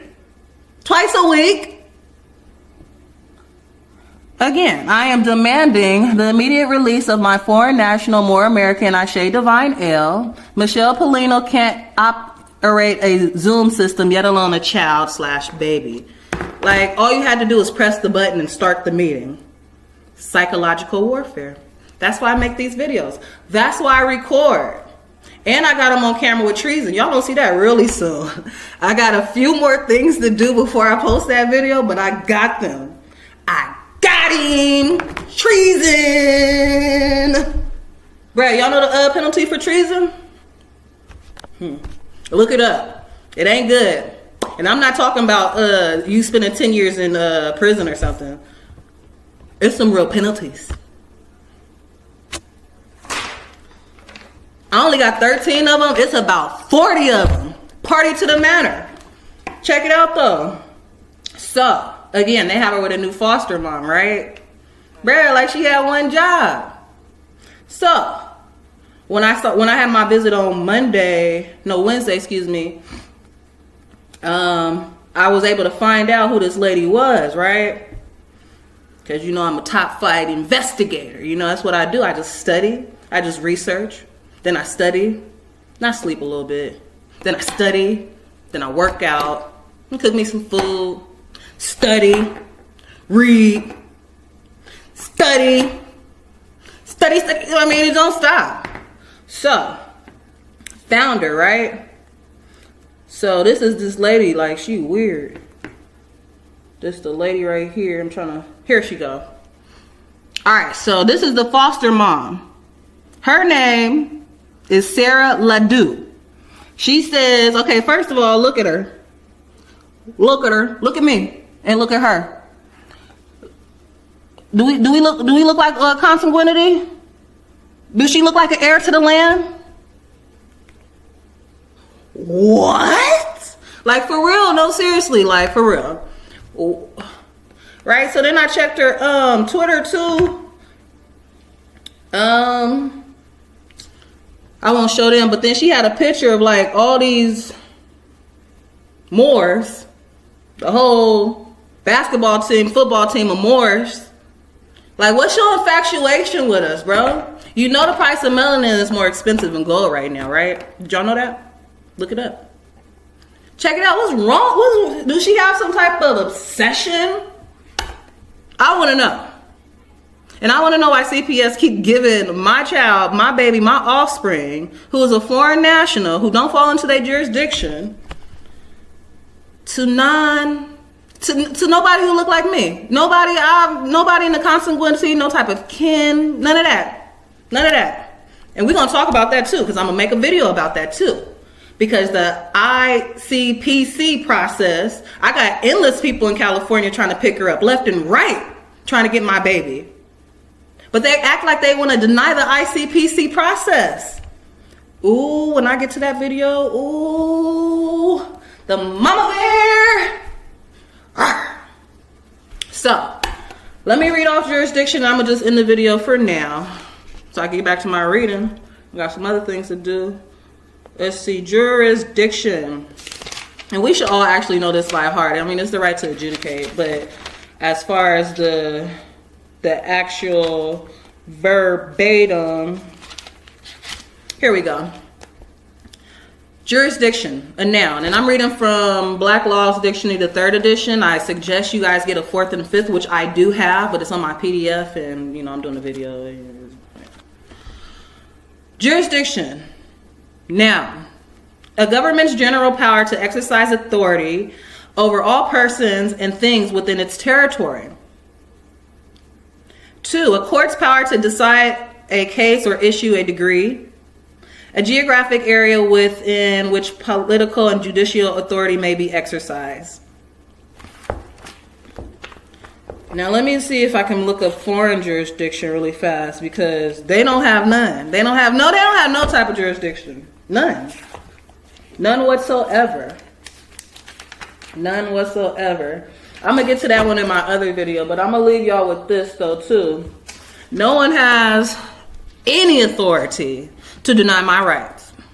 This is an act of breaking the law, acting in fraud, committing genocide, and treason. Again, for the record, I have the right to individual right to life, physical and mental integrity, liberty and security of person, and that's the Universal Declaration of Rights of Indigenous People, Part 2, Article 6. Again, they have not proven jurisdiction. And I've asked them several times. I've not even asked, demanded, commanded, all of that. Sent out certified letters, notarized, all of that. Several times to prove jurisdiction. And guess what? The law provides that once the state and federal jurisdiction has been challenged, it must be proven. Maine versus Dabao, 100S.CT 2501-1980. Excuse me, ma'am. All they need to do to prove jurisdiction over you is pull up your U.S. birth certificate. Ma'am, you were born in the United States, whether you like it or not. It doesn't matter that you've read and studied with Taj Tariq Bey, Light Tajiri Bey, and the rest of them. The stuff that they told you is wrong. You were born here in the United States. You have a United States birth certificate. You have a social security card. So that right there proves that the courts have jurisdiction over you. The courts have jurisdiction over all citizens. And whether you like it or not, you are a citizen. So just prove jurisdiction. That's all you got to do. And we won't even have this problem, right? Prove jurisdiction. Prove that you have jurisdiction over me and my baby. And we're good. Nothing's wrong. Prove it. And I'm not going to wait neither. You need to hurry up. Because you already know what's next. Lien. Lien. Lien. This Moorish woman doesn't even understand that she's incriminating herself. She's threatening to file a false lien on the courts. How ridiculous are these people? All right. Well, that's it for now, guys. Thank you for tuning into my channel. I am Sade Renee L. All rights reserved. Free my baby, Ashe Divine L. Keep sending us positive energy. I give you guys positive energy. Lots of power your way. Lots of power. And please subscribe, like, comment. Keep the negativity away. Go talk to your mama if that's how you want to talk to, because I'm not the one. Don't talk to me like that. Talk to your mama, okay? Because I ain't the one. And love, peace, truth, justice, and freedom. Islam. And yeah, until next time, again, peace and love. Thank you for tuning in. Have a wonderful, powerful day, and peace.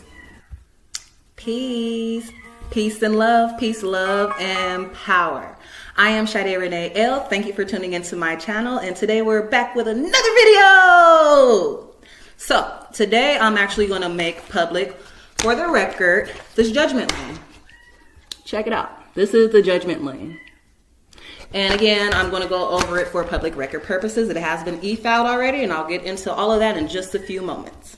So let's start off with this again, Consulate of Morocco. Just let you know, I am a council officer of Morocco in the Nevada State Republic territory. No shit.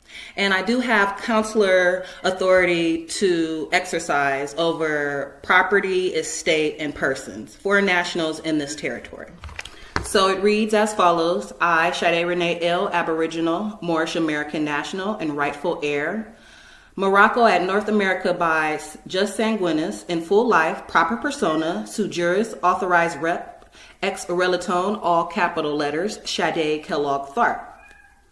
So this is a judgment lien. It's an international document. I'm the complainant, and I'm the judgment creditor. And this is verse. Adriana Ricon White, acting as hearing master, 8th Judicial Court, Family Division. Tim Birch, acting as administrator, Child Family Services, Las Vegas. Joe Lombardo, sheriff for Clark County, Nevada. Steve Gerson, acting as clerk of court, Las Vegas. Nick Pettis, bar number 13222, acting as my child's attorney. Michelle Polino, Nicholas Eason, Shalonda Adams, Tisha Evans, acting as case workers for Child Family Services, Las Vegas. Paya Paytal, acting as district attorney. And also, just let you know, consular jurisdiction and venue established under treaty law per Article 20 and 21 of the Treaty of Peace and Friendship 1836 between United States of North American and Moroccan Empire. Per Article 3, Section 2, Article 6, Clause 2 of the Constitution for the United States of America. All right. So again, for the record, these are all the people. We have Nick Pettis, Michelle Polino, Paya Paytal, Shalonda Adams, Nicholas Eason, Tisha Evans, Adriana Ricon White, Steve Gerson, and Joe Lombardo, Tim Birch. All right, so this is the judgment lien. Judgment lien. Notice to agent is notice to principal, and notice to principal is notice to agent. You see I have my security 15 USC 78C parentheses 10. It's a tracker flag. Okay. All right. Notice of lien of judgment is hereby given, and a judgment lien is hereby taken in favor of Sade Renee L., hereinafter lien creditor, and against the property and assets of Joe Lombardo, sheriff for Clark County, Nevada. Adriana Ricon White, acting as hearing master, magistrate for 8th Judicial Court, Family Division. And Tim Birch, acting as administrator, Child Family Services, Las Vegas. Stephen B. Wolfson, acting as district attorney, hereinafter lien debtors, for default and breach of constitutional and treaty obligations under Article 6, Clause 2 of the Constitution for the United States of North America, and under Articles 6 and 20 of the Treaty of Peace and Friendship of 1836 between the United States of North America and the Moroccan Empire, by failing to execute the duty in the writ of habeas corpus ad subjecticidium, release order which was duly served upon the lien debtors on December 7th, 2020 via United States Postmaster certified mail with return receipts, article numbers 940 55111 080 368 229 11121 and 940 55111 080 368 229 11268 for Joe Lombardo and Tim Birch, for the purpose of enforcing such treaty obligations for the immediate release of our Moorish national being denationalized and forcibly assimilated under the unconstitutional 14th Amendment U.S. Corporate Citizenship Clause, while being unlawfully held hostage for profit under custody of the information of all capital letters, Ashe Divine, Kellogg Tharp, Date of birth 8/8/2019. Race black. Incorrect. At the Clark County Family Services located at 701 North Pecos Road, Las Vegas, under the custody of the lien debtor, Tim Birch, and there being no answer or clause to the contrary made by any of the lien debtors, it is therefore considered, ordered, and adjudged that a judgment lien be and the same is hereby entered against the lien debtors. So let me pause on that for a little bit. So again, I sent them this affidavit. It's an affidavit for writ of habeas corpus ad subdecticidium. As you can see, it was actually dated October the 19th, and it was filed by Steve Gerson on the 19th at 2:38 p.m. So it has been filed. Again, notice to principal is notice to agent, and notice to agent is notice to principal. So they have received this release order, a habeas corpus, release the body. Excuse me, ma'am. This garbage paperwork that you filed will not help in getting your child back. It will not help. All it is doing is damaging your case.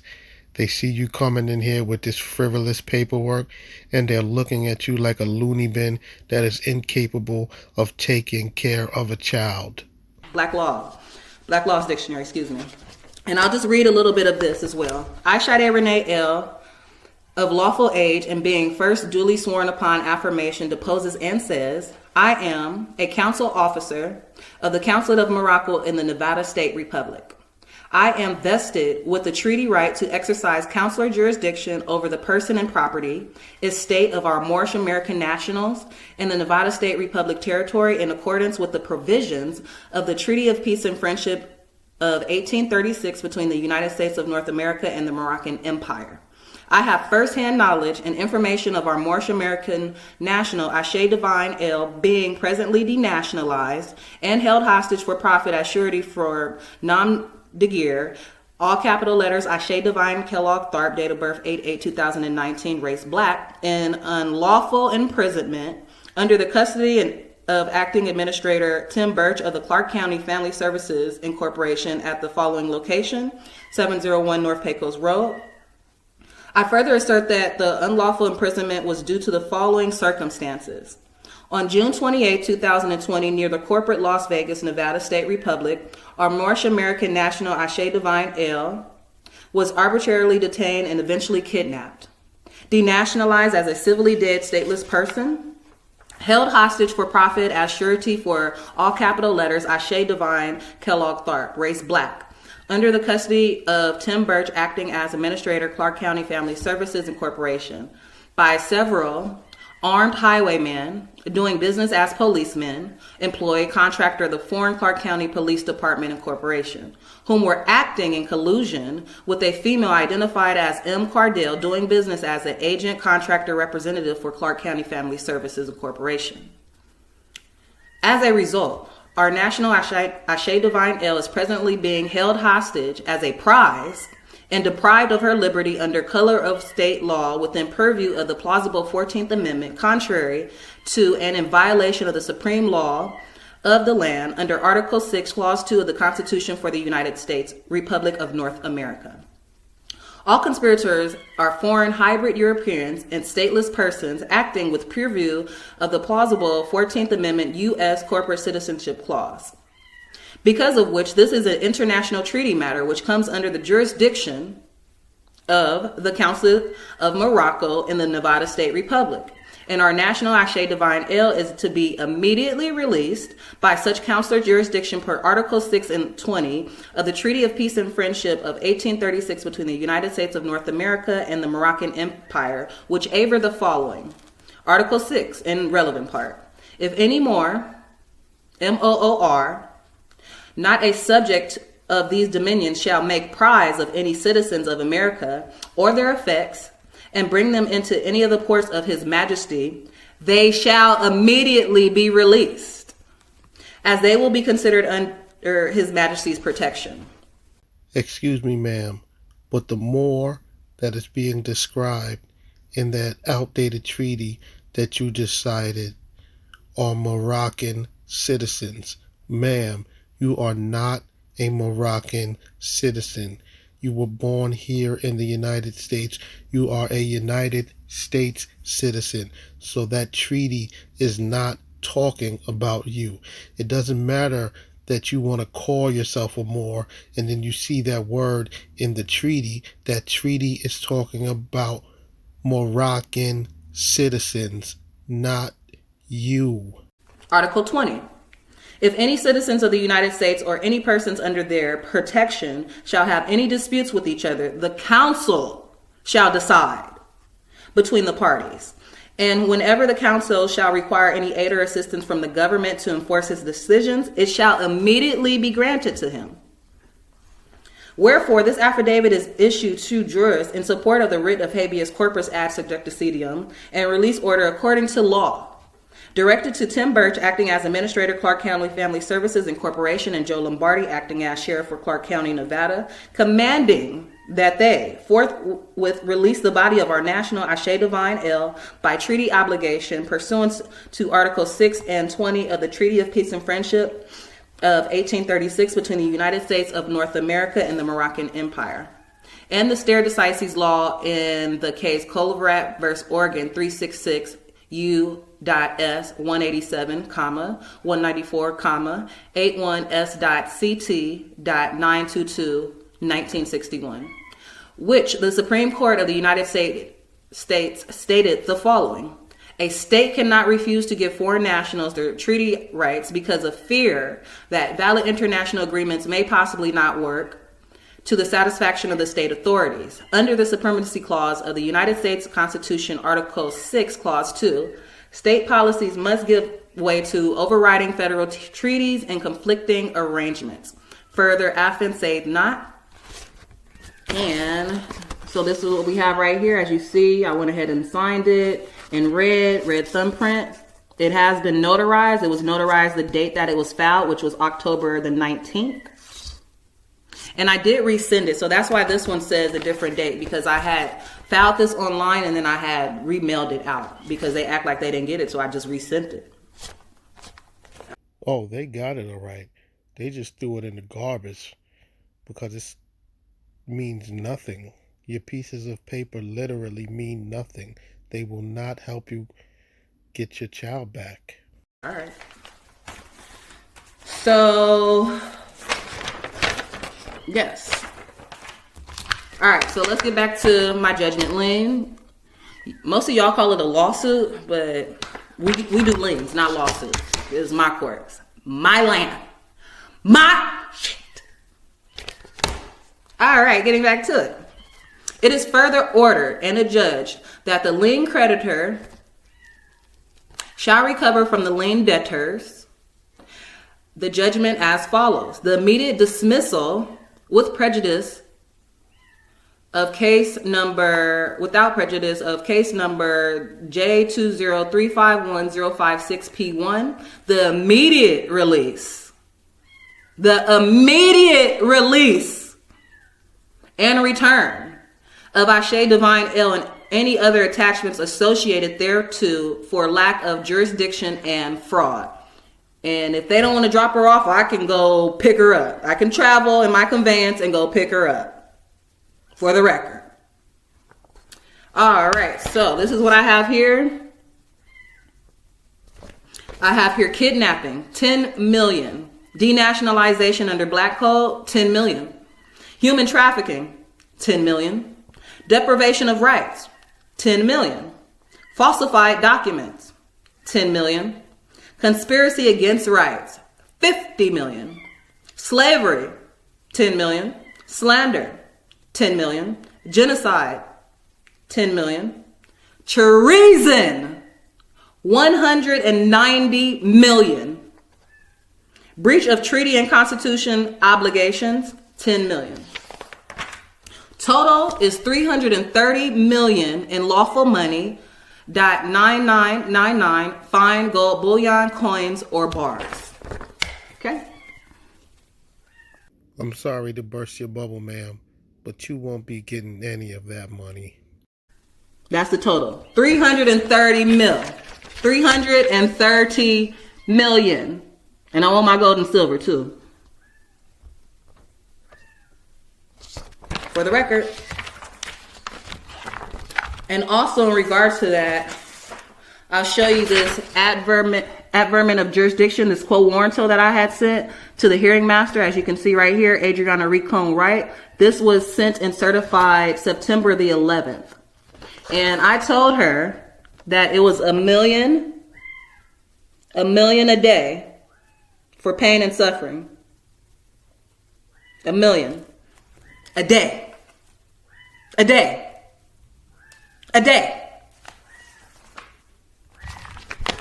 It is further ordered in a judge that this judgment lien shall extend to and cover all property and all to property, real and personal, corporeal and incorporeal, of the lien debtors and their spouses, their heirs, your kids too. Yep, your kids as well.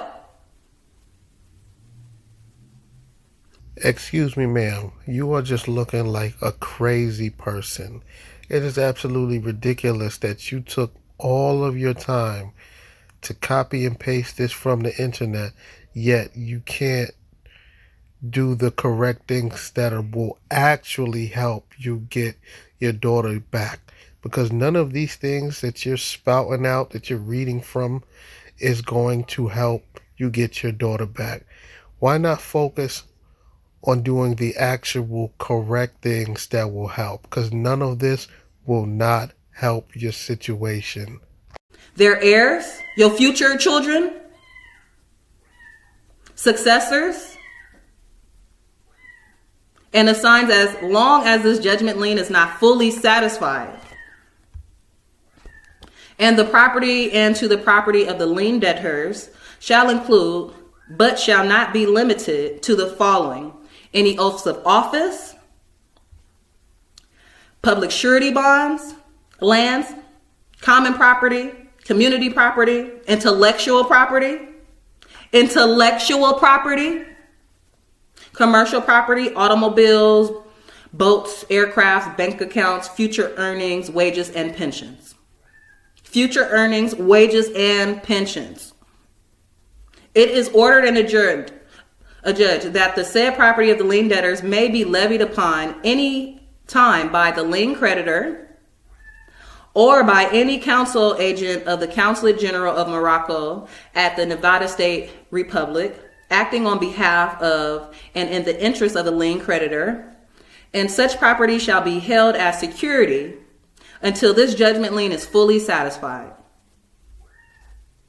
It is further ordered in a judge that if this judgment lien is not fully satisfied by the lien debtors within 30 days from the received date of this judgment lien by the lien creditor, Shade Renee L., then the lien debtors forfeit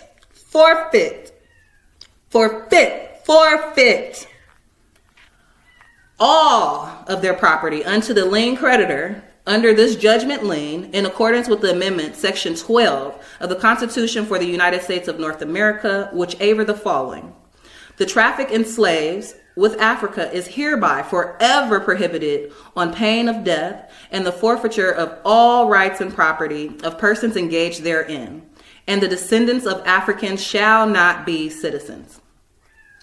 It is ordered to judge that this collusive action and proceedings taken under color of law within purview of the 149th Amendment by the lien debtors in case number J2035156P1 in the records of 8th Judicial Court Family Division and Corporation, including any alleged judgments and orders attached thereto, are unconstitutional, notwithstanding, null and void, and are unenforceable for lack of jurisdiction and fraud per stare decisis law in the case Elliott vs. Pearsall 26U.S.328,340/1828, where the Supreme Court of the United States decided the following: courts are constituted by authority and they cannot act beyond the power delegated to them.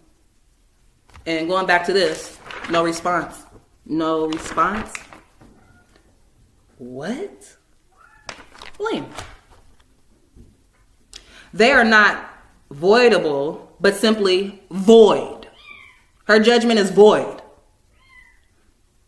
and form no bar to a remedy sought in opposition to them, even prior to a reversal. They constitute no satisfaction, and all persons executing such judgments or sentences are considered in law trespassers. This judgment lien may be amended at any time to add any additional relevant persons as a lien debtor, because I am going to start adding more people. You can be a party to the matter. You get a lien, you get a lien, you get a lien, you get a lien. They all get liens. They all get liens. Yeah, this Moorish woman has lost her mind. Done and ordered. I declare and affirm by virtue of divine law, under the Zodiac Constitution and the United States Republic Constitution 1791, and upon the honor of my foremothers and forefathers, that the foregoing default judgment and affidavit is true and correct. Signed, thumbprint. Cited authorities. Consular jurisdiction and venue under Article 20 of the Treaty of Peace and Friendship of 1836, in force 1837 between the United States of North America and the Moroccan Empire. Supremacy clause under Article 6, Clause 2 of the Constitution for the United States of North America 1791. Diversity of nationality case under Article 3, Section 2 of the Constitution for the United States of North America 1791. Cograp versus Oregon 366 U.S. 187, 194, 81, S.CL 922 1961. A state cannot refuse to give foreign nationals their treaty rights of fear that valid international agreements may possibly not work completely to the satisfaction of state authorities. Under the Supremacy Clause of the United States Constitution, Article 6, Clause 2, state policies must give way to overriding federal treaties and conflicting arrangements. Next, First National Bank versus Terry, 103 CALAPP.501, 285P.336, 377. Full faith and credit clause of the Constitution, U.S. Article 4:1 requires that foreign judgment be given such faith and credit as it had by law or of state origin. Next, Senate versus Family Finance 395 U.S. .337 349 1968. The ability to place a lien upon a man's property, such as to temporarily deprive him of its beneficial use, without any judicial determination of probable cause, dates back not only to medieval times, but also to Roman fouls. And a side note on that, you know, the provost marshal, right? So back in the days, the provost marshal and even the bailiff, from my understanding, when we had, you know, the court system, whatnot, as Moors and stuff, if a person lied on stand, they'd shoot them right there. On sight. On sight. Off with their head. Treason. This has been notarized. It was notarized today, January the 11th, 2021. And this page was intentionally left blank, page 9 of 9. All right, so I just wanted to go over that for the record. Judgment lien, again, anybody could be a party of the matter. The foster parents are actually next on my list to become parties of the matter. So they can count their days. And other than that, again, I thank you for tuning in. I just want to put for the record my judgment lien. Notice the principal is notice the agent, and notice the agent is notice the principal. 330 million. $1 million a day.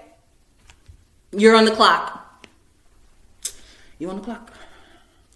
Because again, these are my natural birthrights. I birthed her. Okay, nothing supersedes common and nature's law. Period. Nothing. I am the law. I am the government.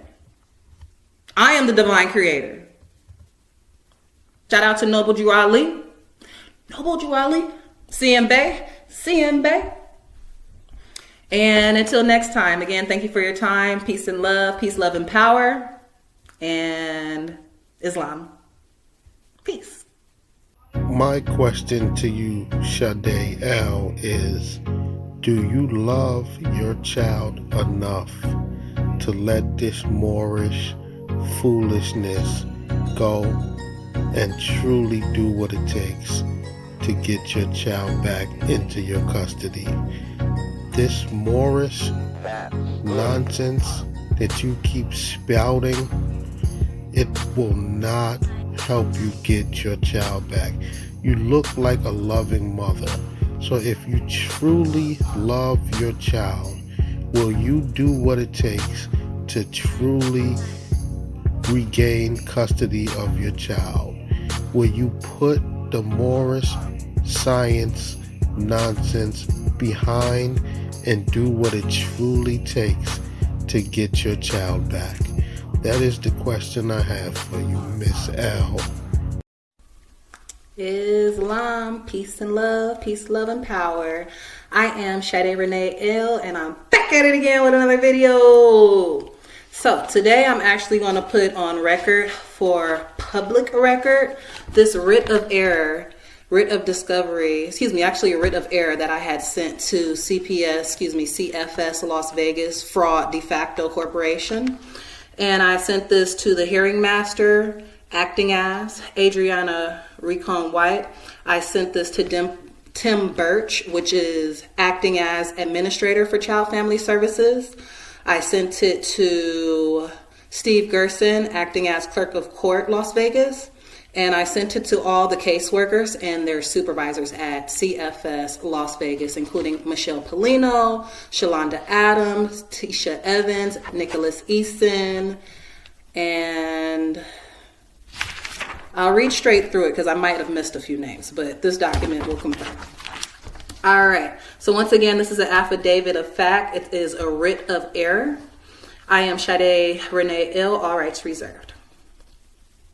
So this is in regards to case number J203510560P1.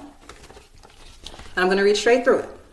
For the record, and let the record show, I am a Moorish national, aboriginal, indigenous natural being, divine being manifested in human form, and not Nam Dagir, straw man, or any other artificial corporate construct as written in all capital letters in the unclean hands of others. I am sovereign to this land, and as such, this administrative judicial court does not have jurisdiction to hear, present, or pass judgment in any matter concerning my affairs under a quasi-criminal sanctioned tribunal of foreign private law process. You must provide substantial and lawful binding proof that I consented and granted you, Clark County Department of Child Family Services and 8th Judicial District Clerk, Family Division, Juvenile, Clark County, Nevada, rights over my child, which supersedes mine as a mother. Being Aboriginal and Indigenous, I have the individual and collective right to live in freedom, peace, security as a distinct people, and a right to the full guarantees against genocide or any other acts of violence, including the removal of Indigenous children from their families and communities under any pretext. In addition, I have the individual right to life, liberty, physical and mental integrity, and security of person. See Universal Declaration of Rights of Indigenous People, Part 2, Article 6. As well as any state government agency or agent for Child Family Services Las Vegas, Nicholas Eason, Michelle Polino, Tim Birch, Shalonda Adams, Adriana Recon White cannot determine what's best for me and my child. Failure to produce and delegated authority is proof that the agency court tribunal, namely 8th Judicial Court, Family Division, and Child Family Services Las Vegas, is attempting to bring injury to the people, namely Sade Renee L and Ashe Divine L, and deprive our liberties and commit human trafficking and genocide upon my family. Therefore, the following questions are placed before this administration court tribunal, Clark County Department of Family Services, seeking full disclosure of which must be lawfully responded to in kind, and all points of inquiry must be answered. Number 1, does a contract exist between Sade Renee L. and Clark County Department of Family Services bearing my signature? If such contract does exist, produce it for the record. That's number 2. Number 3, if such contract exists, provide proof that said contract acts as a waiver of my right to privacy and to my right to be left alone, which is protected under the 4th Amendment of the American Constitution for the United States of America, wherein my rights are secured and protected from encroachment. Substantive point of right number 1, Waivers of constitutional rights, not only must they be voluntary, they must be knowingly intelligent acts done with sufficient awareness. Now that's Brady versus U.S. 397 U.S. 742, 748. Substantive point of right number 2. Right of privacy is a personal right designed to protect a person from unwanted disclosure of personal information. That's CNA Financial Corporation versus Local 743, 515, FSUPP.942. Substantive point of right number 3. Under the United States Republic constitutional system of government, and upon the individuality and intelligence of the citizen, the state does not claim to control one's conduct to others, leaving one the sole judge as to all affects oneself. That's Mugler versus Kansas 123 U.S. 623, 659-60. Number 4, request for averment of jurisdiction. Please produce, for the record, the delegation of authority for this court, 8th Judicial District Court, Family Division, Juvenile, Clark County, Nevada, pursuant to Article 3, Section 1 and 2 of the United States Republic Constitution, of which all courts derive their judicial authority, thereby indicating their right of action to not only probe, pry, which violates one's right to privacy, but also their right of action to adjudicate over the people, if any exist. Further, I state for the record, I have not entered into, nor do I wish to enter into any contracts knowingly, willingly, intentionally, or unintentionally with Child Family Services Las Vegas and 8th Judicial District Court, Family Division, Clark County, Nevada. Side note, I literally have never signed anything with them. I've never signed a birth certificate. I've never signed a live birth. I've never signed any documents, nothing with Child Family Services. I've never signed nothing with them. Nothing. All I've sent them was affidavits, writ of errors, quo warrantos, habeas corpus. Those are the only signatures they got from my international documents. I've never signed anything with them. That's why I'm like, if a contract does exist, produce it, because y'all clearly forged my signature. That was just a side note. Getting back to it. All right. Whereas, when no contract exists, there is no obligation. In order for an obligation to exist, a contract must exist, and it must have adhesions, must be concise, and cannot be unconscionable contract that violates substantive rights of the people, lest it is void ab initio. And just fix this. Okay, there we go. And whereas any demand to compel me to act or perform must be a lawful demand. And whereas this court is acting under statutes 432B is what they're acting under, which is a statute, which are not law. That's not law. Statute is not a law. Wrong. Statute, a law enacted by the legislative branch of government. Now, you see, this is why these Moorish sovereigns will always lose. When they get into these situations, into these legal situations, they do not want to use lawyers. And at the same time, come into the court acting as if they know so much law. This lady just said that a statute isn't a law. Ma'am, you should really brush up on your law, because you were absolutely wrong making that statement. And it's ridiculous that you're fighting to get your child back into your custody, not using a lawyer, and you don't even know something as simple as that a statute is in fact a law. Ma'am, you will never get your child back because you are too ignorant. This is ridiculous. Leave the Moorish nonsense alone. It is not going to help you get your child back. Which is a statute, which are not law. That's not law. Statute is not a law, for the record, just so y'all know. Any applicable law must be produced for the record. No statute or statutes can violate the rights secured by the people in the supreme law, the American Constitution for the United States of America, established to protect the rights of the people, of which every state constitution, state court, charter, subcharter, chapter, subchapter, association, agency, agent for the agency, entity, corporation, etc., must abide by and cannot abrogate, namely Adriana Rincon White, 8th Judicial Family Court Division, Hearing Master, and Michelle Polino, Child Family Services, Clark County.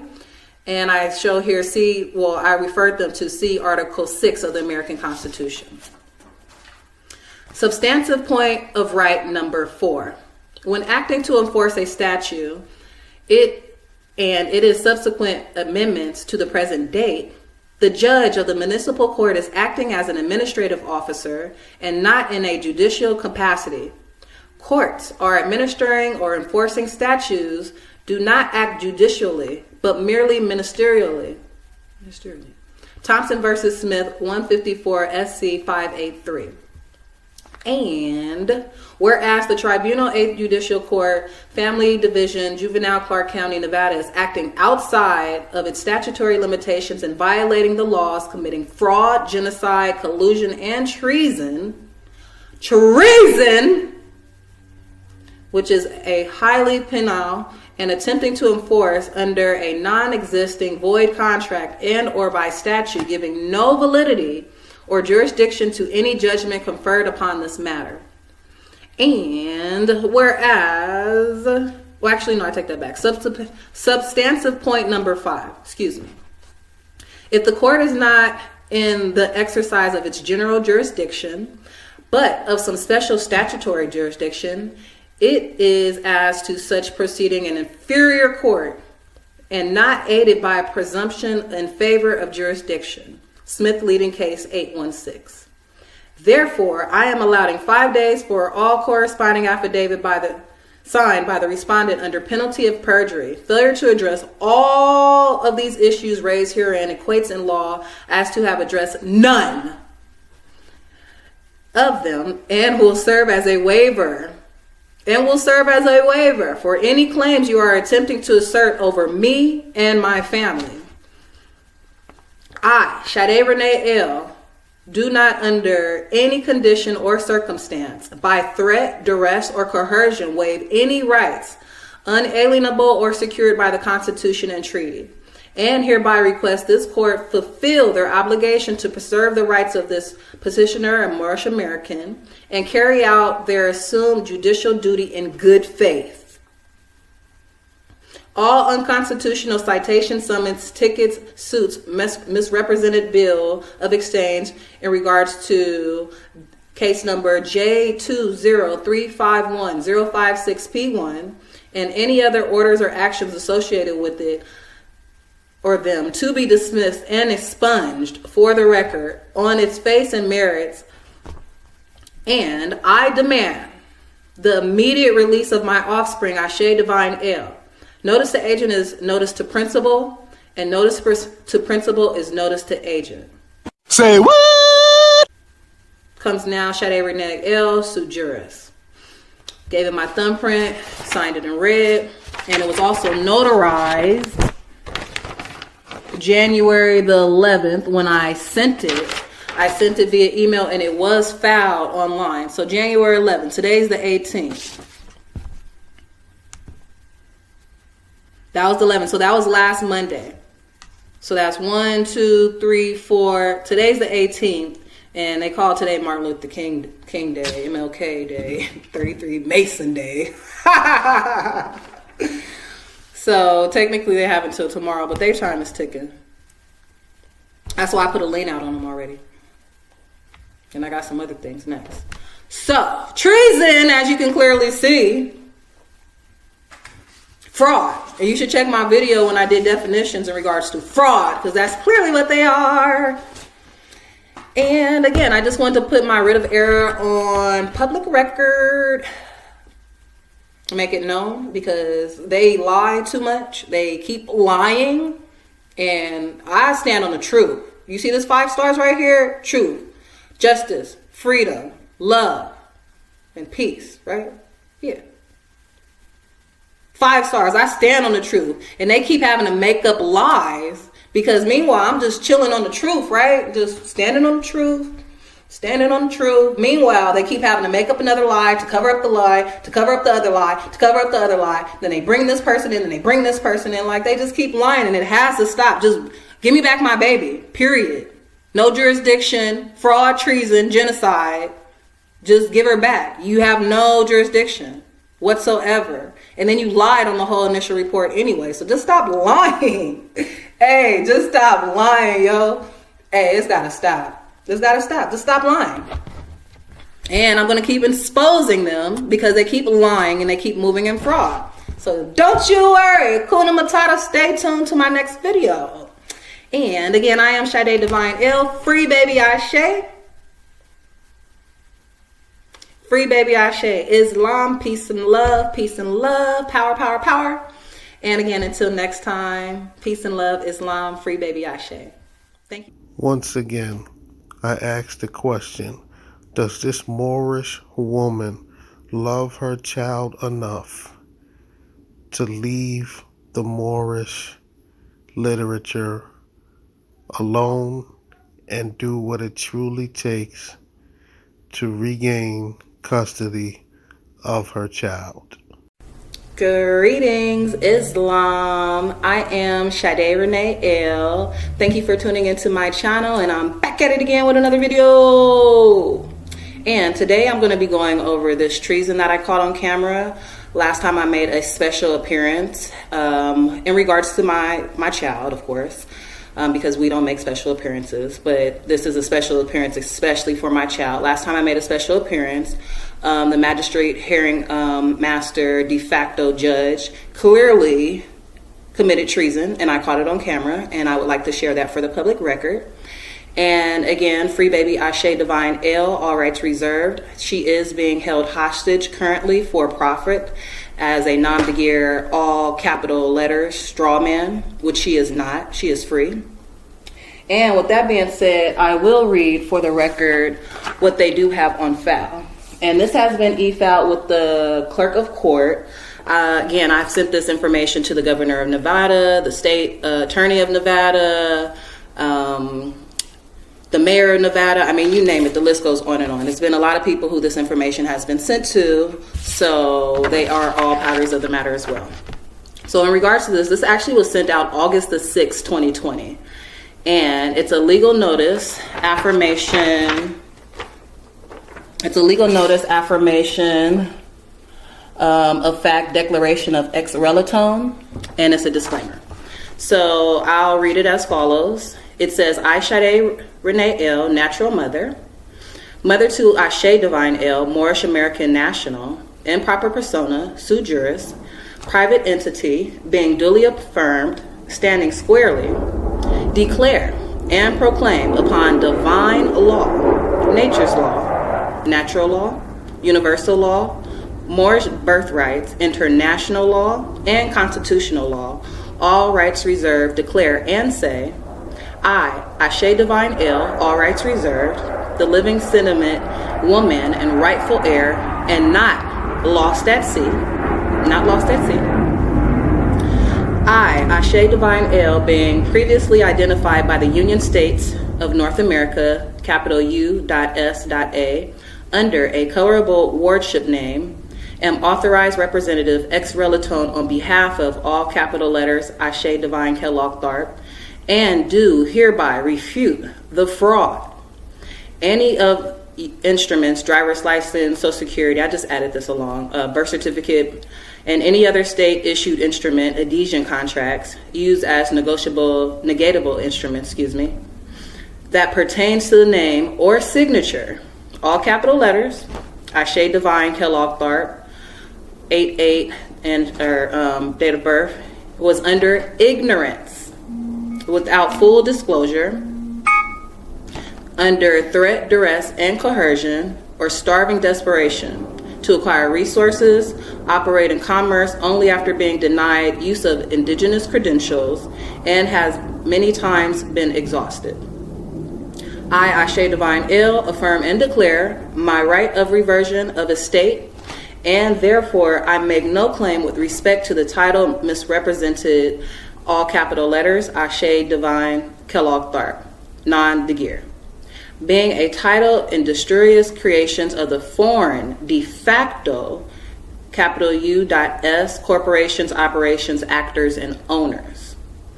Furthermore, I, Ashe Divine El, surrender and assign all my revisionary interests to the U.S. foreign and its subsidiaries for full acquittance, discharge, settlement, and closures of my reliance. And it just says that I'm not here for property or assurance, or surety, I went ahead and thumbprinted it, signed it for her. This has been sent and filed. This is also a administration order, affidavit, writ, sheet that I hand wrote myself and sent this to them. And I'll read this as well, because it's all going to loop in. Just stay with me. Here. All right, so administrative order, affidavit, It says a notice to the agent is a notice to the principal, and a notice to the principal is a notice to the agent. Facts. You are presented with this sheet writ of, I respectfully ask that you, and as well as your subjects, refer to me by my de jure appellation, Sade Renee El, all rights reserved, in all correspondence going forward, so that absolutely no assumption or mistake is made regarding jurisdiction, for I am sovereign national. And therefore I overstand what you understand. Now, in regards to and in the said relation, in relation to my offspring, Ashe Divine El, all rights reserved, to whom you and your subjects refer to as a kid and that she is not, therefore going forward, it is established that all correspondence with you and your subjects is to be done in writs, due to the fact that the findings that your request for a physical appearance in which you refer to as a summons is nothing short of a dolus dans locum contract, for I am being standing on my domicile. For the record, please present to me your nationality card as well as your delegation of authority, and include the certified numbers to the United States Republic. Excuse me, ma'am. Only Moorish sovereigns have a thing called a nationality card. So you asking anyone outside of that paradigm for a nationality card is absolutely ridiculous, and is absolutely laughable. What in the doohickey are you talking about, lady? For the record, please present to me your nationality card as well as your delegation of authority, and include the certified numbers to the United States Republic or said agency where their authority can be verified for public record. Otherwise, if you are making any claim, please introduce the evidence before the people of my own nationality peers, according to the national and international law, and see if it's validated by the people. They will decide if something goes along with this or not. Otherwise, I'm not making any claims, counterclaims, or pleas one way or another. I refer you to the North American Republic Constitution for United States Article 2, Article 3, Section 2, Article 6, Supremacy Clause. Now that this is addressed and established, my offspring, Ashe Divine Il, all rights reserved, to whom is in your slight care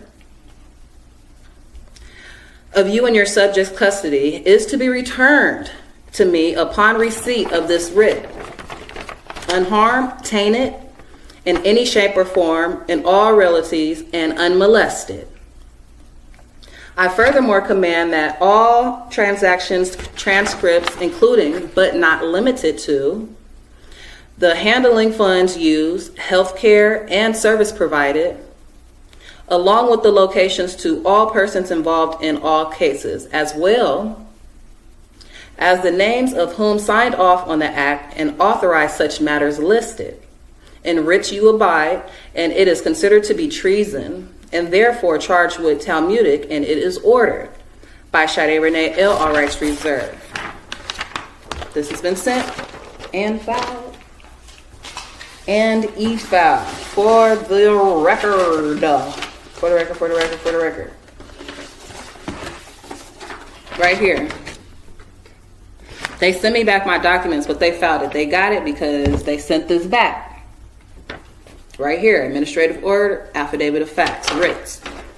Of course they sent you back your documents. Those documents are worthless and mean absolutely nothing. Right there. Plus more. You know, I've sent way more documents, and it's more than the paperwork. Because I've had conversations with them. That's why I'm starting to record them. Because they're lying. And also for the record, I'll put this on the record again. This is my legal notice. My name, proclamation, and publication. It's been signed by 2 witnesses. Thumbprint. I am in my proper persona and reclaim my rightful social and cultural life of the state in accord with my Moorish nation of Northwest Amexem, North America, acknowledging my birthrights, having lawfully and legally obtained and proclaimed my Moorish nationality and birthright, name and title in harmony with and association in accord with the divine law and customs and the laws, rules, and usages of the Moorish divine and national movement, being Aboriginal and Indigenous, and bound to the North American continent by heritage, by birthright, by natural birth, by freehold, by inheritance, declared for the public record, I am returning the European cognomen and the fictitious misnomer back to the colonial possessors of its pedigree. I am now rightfully declaring, publishing, and proclaiming my own free national name, affirming my actual right and civil in full life status, conjoined to my Moorish American consanguine pedigree and national honor. Let it be declared, known, published, and resolved that I am Shade Renee Il in proper persona sui juris, being in my own person by birthright and inheritance without the foreign imposed color of law or assumed due process of the Union State Society, pursuant but not limited to. And then we have a list. Now, how does any of that stuff that she just read off that paper help her win her child back? This is ridiculous. And then I'll go ahead and affirm as well, wherefore I, Shade Renee Il, being part and parcel, named herein and by birthright and inheritance, make a lawful and legal entry of affidavit and public notification of nationality proclamation, name correction, claim, declaration, affirmation, and application, herewith published for the public record. Again, signed, my 2 witnesses as well with the thumbprint, sealed, sent, delivered. On record. All right. So, in regards to my special appearance, this actually occurred last year in this case. With that being said, our court, my special appearance was supposed to start at 3:30. They didn't start till maybe about 4:45. I had my flag up the whole time. So they decided to put their flag up. I don't know. But I'll go ahead and just play this, and I'll stop when needed. All right. Polino, Department of Family Services North. And that's what it looks like. Miss Adams. Good afternoon, Your Honor. Shalana Adams, Department of Family Services North, Perm C. Mr. Petsis. Good afternoon, Your Honor. Nicholas Petsis, bar number 13222 on behalf of Minor Shea. Mother, your All right, so with that being said, I sent him a delegation of authority order as well, for warranto, excuse me. And so they have that information on file since he wanted to give his bar number and things of that nature. I mean, he got a lien too. He's been liened as well, for the record. And as far as him calling himself a lawyer, I thought I had brought my letter to Obama. Maybe I didn't. But I was going to read the fact that they don't even exist. Like, they're de facto. There's no such thing as the Bar Association. What do you mean? What? Bro, what are you talking about, man? Bro, I'm out, man. That nigga's tripping. Yeah, they don't even exist. Anyways, all right, so I'll get back to it. please. I am here in my proper persona. I am Sade Renee L., all rights reserved, and I am here on a special appearance to challenge the tribunal's jurisdiction. Okay. This is a time set for a review hearing. Objection. I demand the delegation of authority for Adriana Ricon White. This is the time set for a review hearing. The court has read the report. Objection. Anytime the law provides that once a state and federal jurisdiction have been challenged, it must be proven.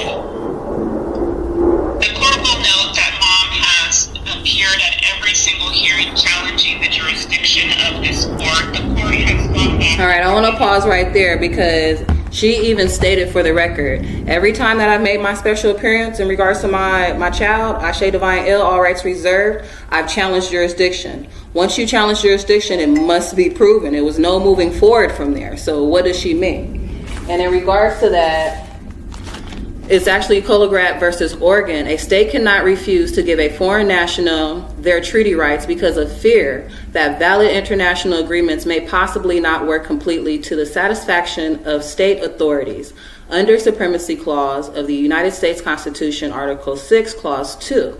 State policies as to the rights of aliens to inherit must give way to overriding federal treaties and conflicting arrangements. That is a fact. And again, for the record, officers of the court have no immunity when violating a constitutional right from liability, for they are deemed to know the law. Now that is Oregon versus Independence 100 S.C.T 1398, 445, US 622. And the law provides that once state and federal jurisdiction have been challenged, it must be proven. Okay? It must be proven. This is Joyce versus the US 474 2D 215. That right there. That's case law. You can look it up if you want to debate it, because it's not debatable. Look it up. At no time has Mom formally objected to a district court judge regarding this court's jurisdiction. Miss Mom has neither filed properly a motion for reconsideration. Therefore, I saw that. Objection. I am challenging the court's jurisdiction at this time. Waivers of constitutional rights not only must be voluntary, they must be knowingly willing, intelligent acts done with significant awareness. That's Brady versus U.S. 397 U.S. 742 748. So, Madam Clerk, please be aware of that and make sure that Mom stays on mute. I will tell you when you can take her off mute.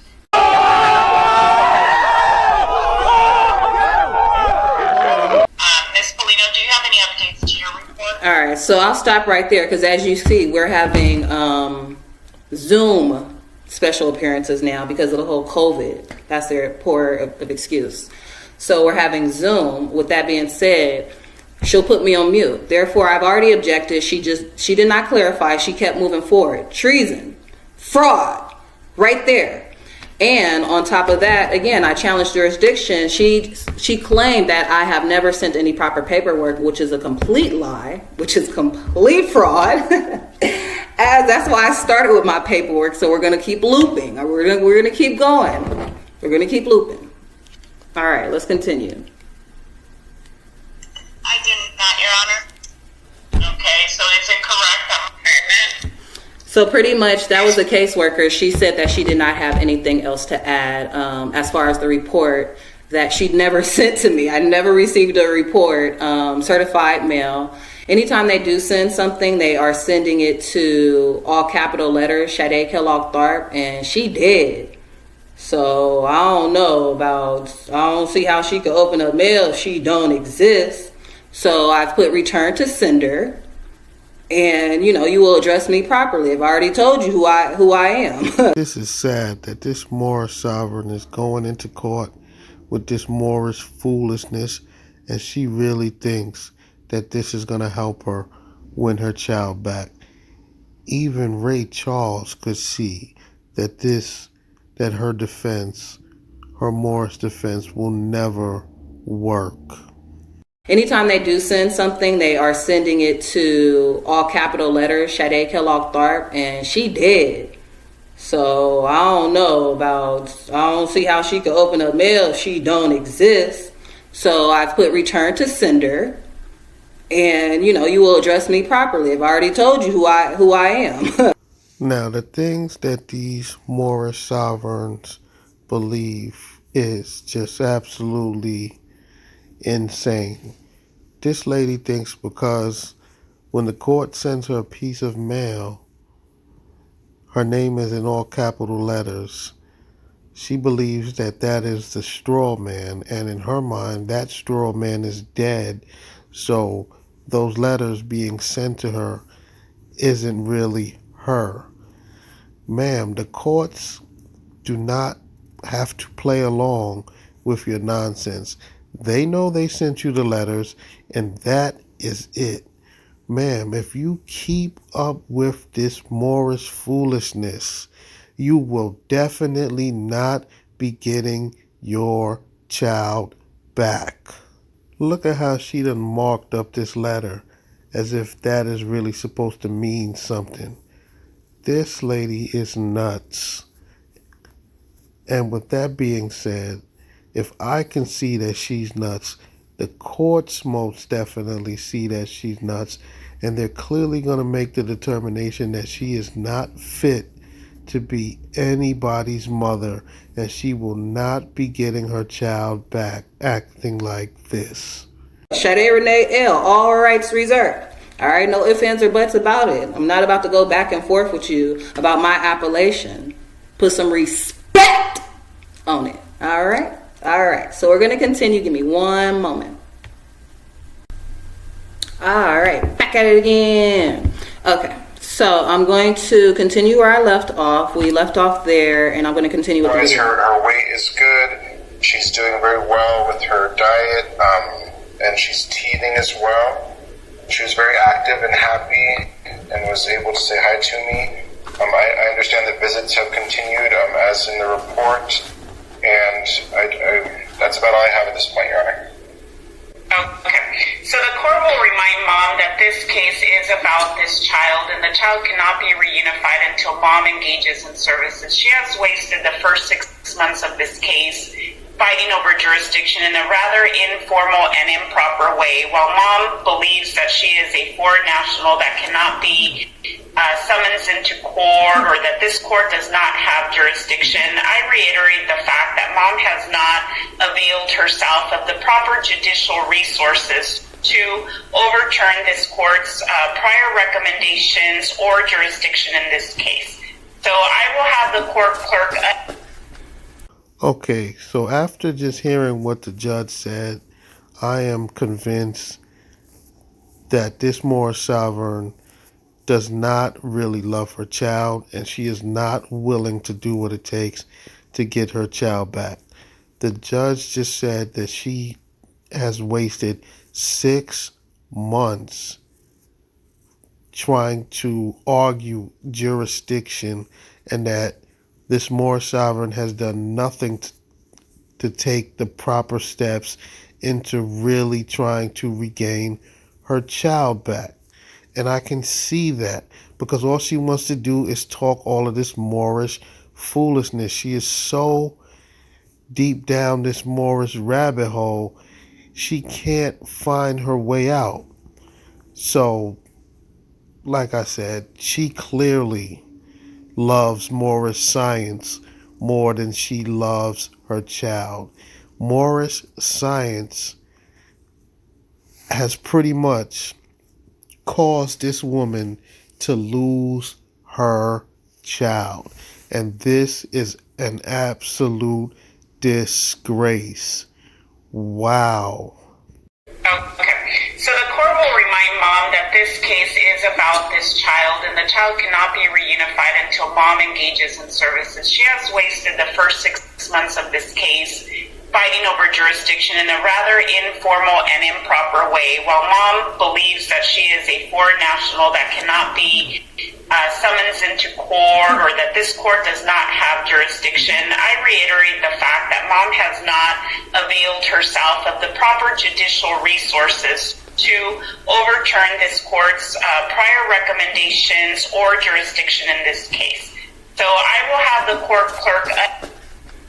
All right, so I'm gonna pause right there because what she's trying to do is she's trying to force me to get this lawyer. They keep trying to get me to get in contract with this lawyer, and I keep telling them, y'all don't exist. You're stateless. You're de facto. You don't exist. And okay, I'm convinced this Moorish sovereign is mental. There is something wrong with her.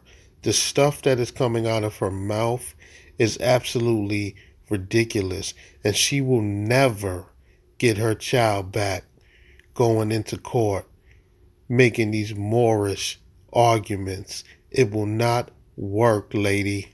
she is Beth Rosenblum, because I had sent this to them as well. As you can see, I had sent this to them, and this was when they had sent the petition. So I rebutted the petition line for line, like what you're supposed to do legally, right? And certified, as you can see, certified right here, it has been sent and filed along with this. So for her to go on record and say that I have not sent in the proper paperwork, this is exactly what you do. If you send me something, I rebut it. And what did she do? She did not rebut. And I'll even say what it says, for example, again, line 26, I, Sade Renelle L., all rights reserved, again, declined Beth Rosenblum's representation. Like, the lawyers don't exist. And then I also say here on line 21, the court and its members has no jurisdiction over Sade Renee L. as the judge, attorneys, agents, and actors. Have not provided delegation of authority information, and Sade Renee L., all rights reserved, being a Moorish American, does not fall into their court codes. Period. And I don't know if you guys are aware, but I have made a whole full video in regards to the civil orders from July 4th, 2014 from Pope Francis that was sent to Obama, who was acting as president at the time. And I'll just read off a few paragraphs in regards to these de facto lawyers and the whole bar association, which doesn't exist.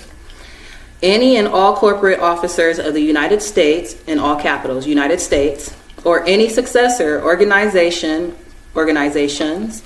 inheriting federal service contracts who support, condone, or promote such crimes against the American states or against the American state citizens shall be subject to arrest and prosecution for commercial and violent crimes.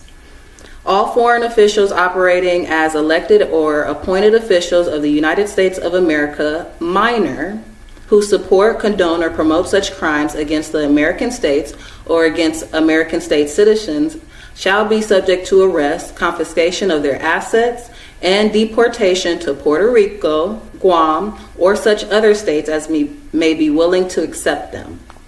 Such foreign officials include members of the American and British Bar Association, who were licensed to act as privateers against the interests of the American states and the American state citizens from 1845 to 2013 in flagrant breach of trust. All such licenses are now extinguished. You hear that? I'll read it again. All such licenses are now extinguished. Members of the Bar Association are required to cease and desist assaults against the American states and the American state citizens, or shall be subject to arrest, confiscation, tongue-tied, and deportation otherwise. Insomuch as corporate officers operating the United States of America Incorporated and the United States have contrived against conditions of fraud and semantic deceit to revenue the estates of the American state and living American state citizens to the foreign jurisdiction of the United States of America Minor, they are found guilty of capital crimes, including acts of fraud and treason committed between 1933 and 1945, and are condemned posthumously, insomuch as elected officials operating the United States of America Minor have similarly committed war against the American states and their peaceful inhabitants during the same time period. They stand condemned as well. I'll stop there for now. We're going to continue with this video. To overturn this court's.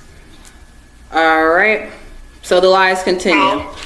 The court's not going to address the jurisdiction issue again, but I believe that everyone has the opportunity to, address the court, and I will allow her to do that, as I do in every single case. This is a case that should not be as complicated as Mom wants it to be. She needs to be aware of federal law and statutes and regulations that give parents sufficient opportunity to remedy the safety concerns. Usually at around the year mark, the court has to make the very important decision as to whether to change a permanency goal to termination of parental rights and adoption. And that is what will happen in this case if Mom does not engage in services and makes efforts to remediate the safety concerns that brought the child into protective custody. So, Madam, Otherwise, her weight is good. She's doing very well. All right, I'm going to stop right there for now. And I'm going to read, if any tribunal court finds absent of proof of jurisdiction over a person and subject matter, the case must be dismissed. Period. That's Louisville versus Motley, 2111 US 149.CT42. The accuser bears the burden of proof beyond a reasonable doubt. Where rights secured by the Constitution are involved, there can be no rulemaking. That's Miranda versus Arizona, 384 US 436125. This is one of my favorites, like, honestly, because they've literally kidnapped my child, falsified the reports, and for a crime to exist, there must be an injured party. There can be no sanction or penalty imposed on one because of this constitutional right. That's Scherer versus Colon 481F945.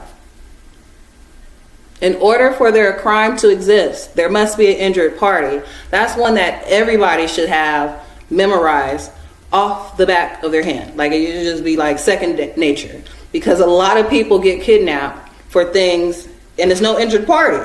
No one got hurt. What are you getting arrested for? What are you getting kidnapped for? What are you getting detained for? No injured party. All right. And as far as the practice of law cannot be licensed by any state or state capital. That's Schwer versus Board of Examiner, United States Reports 3353, U.S. pages 258, 239.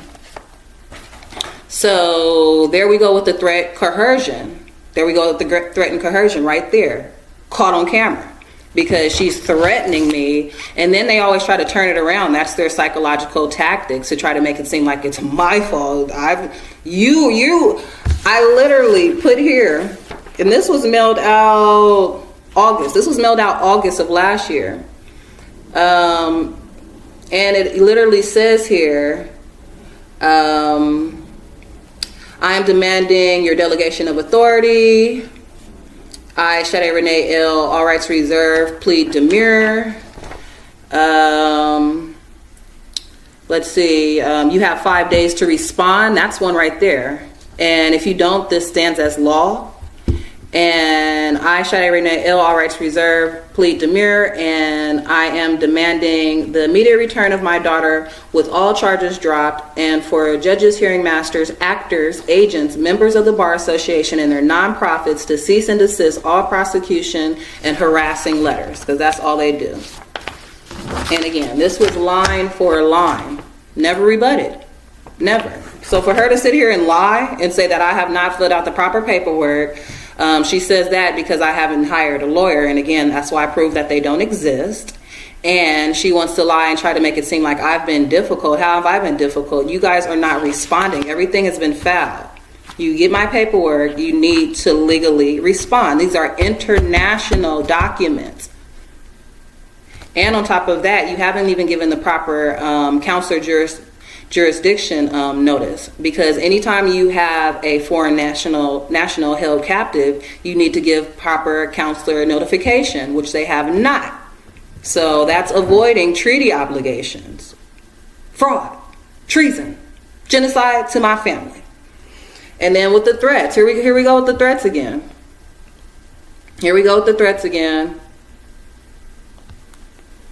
And again, it's always through threat, duress, or coercion. They're always trying to get you to sign some type of contract. And I've never signed nothing with them. And I'm not going to. Ever. Mark my words. Ma'am, I will warn you that at that point, the court will make a very important decision of whether to set the permanency goal for the child as termination of parental rights. So it is your choice whether you want to continue with these arguments that have gotten you nowhere, or if you want to use the next 6 months to really engage in services and to be reunified with your child. I will give you the brief opportunity to address the substance of the report.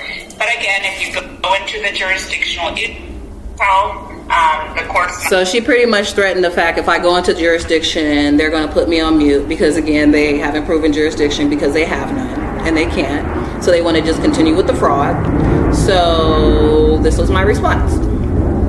A state cannot refuse to give foreign nationals their treaty rights because of fear the valid international agreements may possibly not work completely to the satisfaction of state authorities. Under Supremacy Clause of the United States Constitution, Article 6, Clause 2, state policies as to the rights of aliens to inherit must give away overriding federal treaties and conflicting arrangements. You do not have any jurisdiction over me and my property. I am demanding the immediate release and return of my offspring, Ashe Divine L, all rights reserved.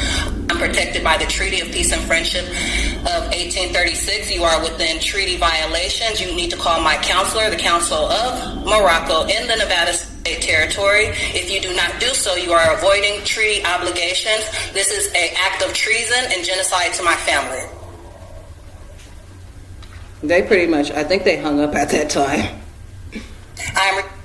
And I just said I'm demanding, the immediate return. But they had already put me on mute and hung up, so that's what they do, because again, they couldn't prove jurisdiction, so they had to lie. It is an absolute shame that this Moorish sovereign is so stubborn that she just won't let this Moorish nonsense go. The judge just clearly stated to her what she needed to do in order to regain custody of her child, but she is too stubborn in this Moorish nonsense to even remotely try to comply with the courts to get her child back. This lady has gobbled up Light Tajiri Bey, Taj Tariq Bey, Sharon Tracy Gale's teachings. She has gobbled it up and ran with it, and she's now trying to apply it in her real life. And despite it clearly not working, she is too stubborn to let it go and just do the right thing in order for her to regain custody of her child. This woman is a horrible mother, and Moorish science has ruined her life, and Moorish science has ruined her daughter's life, because Moorish science has now tore a mother from a daughter, and all because this mother is too stubborn to let this foolishness go. My question is, where is Light Tajiri Bey, Taj Tariq Bey, and Sharon Tracy Gale? Where are they? Why aren't they trying to help this lady regain custody of her child? They teach this nonsense on the internet, and they don't back any of their teachings. Their teachings have now caused this lady to lose her child, and they are nowhere to be found. They are not helping her. This is an absolute shame. This is a disgrace. All right, and going back to the de facto all legal fiction entities, however structured and named after their American states and American state citizens, are returned to them and their control, free and clear of any debt, promise, encumbrance, or obligation alleged against them as a result of false claims made in their behalf by officers of the United States, America Incorporation, and the United States Incorporation, all capital letters, or by any foreign officials operating the United States of America minor, or the United Nations, city, state, falsely claiming to represent them, or have jurisdiction over them, which they do not. See, it's already there. So again, I just wanted to put that on public record. Treason! Free Baby Yashe! Because they have no jurisdiction. And this is the law. And I've mailed them again. For the record, I literally have a folder of all my certified mails, like all my receipts. Just throw it in the air, Just throw it in the air, Just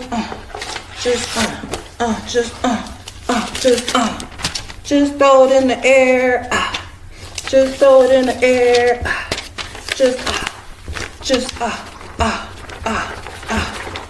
And proof that they have been delivered, all of them. I mean, I could keep going. It's not even funny. Free Baby Ashe. And that's it for now. You know, I'll be back at it again with another video. So don't you worry until they free my baby. And Hakuna Matata. Lots of love, lots of energy. Thank you for tuning in. Again, I am Sade Renee L. All rights reserved. Free Baby Ashe. And until next time, Islam. Peace. Okay, so as we can see here, the courts obviously gave this Moorish sovereign some visitation. She looks like she's in some type of center visiting her child. But as I stated, she doesn't love her child enough to give up this Moorish nonsense and really regain custody of this child. This woman is a horrible mother. Horrible. She deserves what she gets. Islam, peace, love, and power, energy. I am Sade Renee L. I'm back at it again with another video. And today I'm actually going to be reading this document that I just created in regards to the kidnapping of my child who's currently being held hostage for profit. Akshay Divine L, always reserved. And this is pretty much just giving more awareness to my situation in regards to what's going on and the cruelty of CPS, including fraud. So I'm just going to read straight through it. I put the title as Human Trafficking, Child Abduction, Akshay Divine L, kidnapped by CFS, Las Vegas. Purpose, to expose CFS activities and illegal abduction of my daughter, Akshay Divine L. Reason, improper removal, no abuse or neglect ever occur. The request, to immediately return my daughter home and the case be dismissed. Investigation request, I request a full CFS investigation, Alright, so purpose, I'll go ahead and read the first paragraph. Greetings. I want to share with you how my daughter and I was victimized by CFS and how we became targets by a biased social worker. I want to start out by saying I never abused or neglected my daughter. While currently living through this nightmarish ordeal, I have been compelled to find out all I can about this agency. My daughter has been kidnapped since 6/28 of 2020. My independent investigation has taken place over the course of 9 months, putting in 16-hour-long days, 7 days a week. After calling CFS hundreds of times, reviewing thousands of videos, speaking to many other mothers, and investigating those who work within CFS realm, I have come to know that this agency is in fact corrupt. They are holding my child hostage for profit.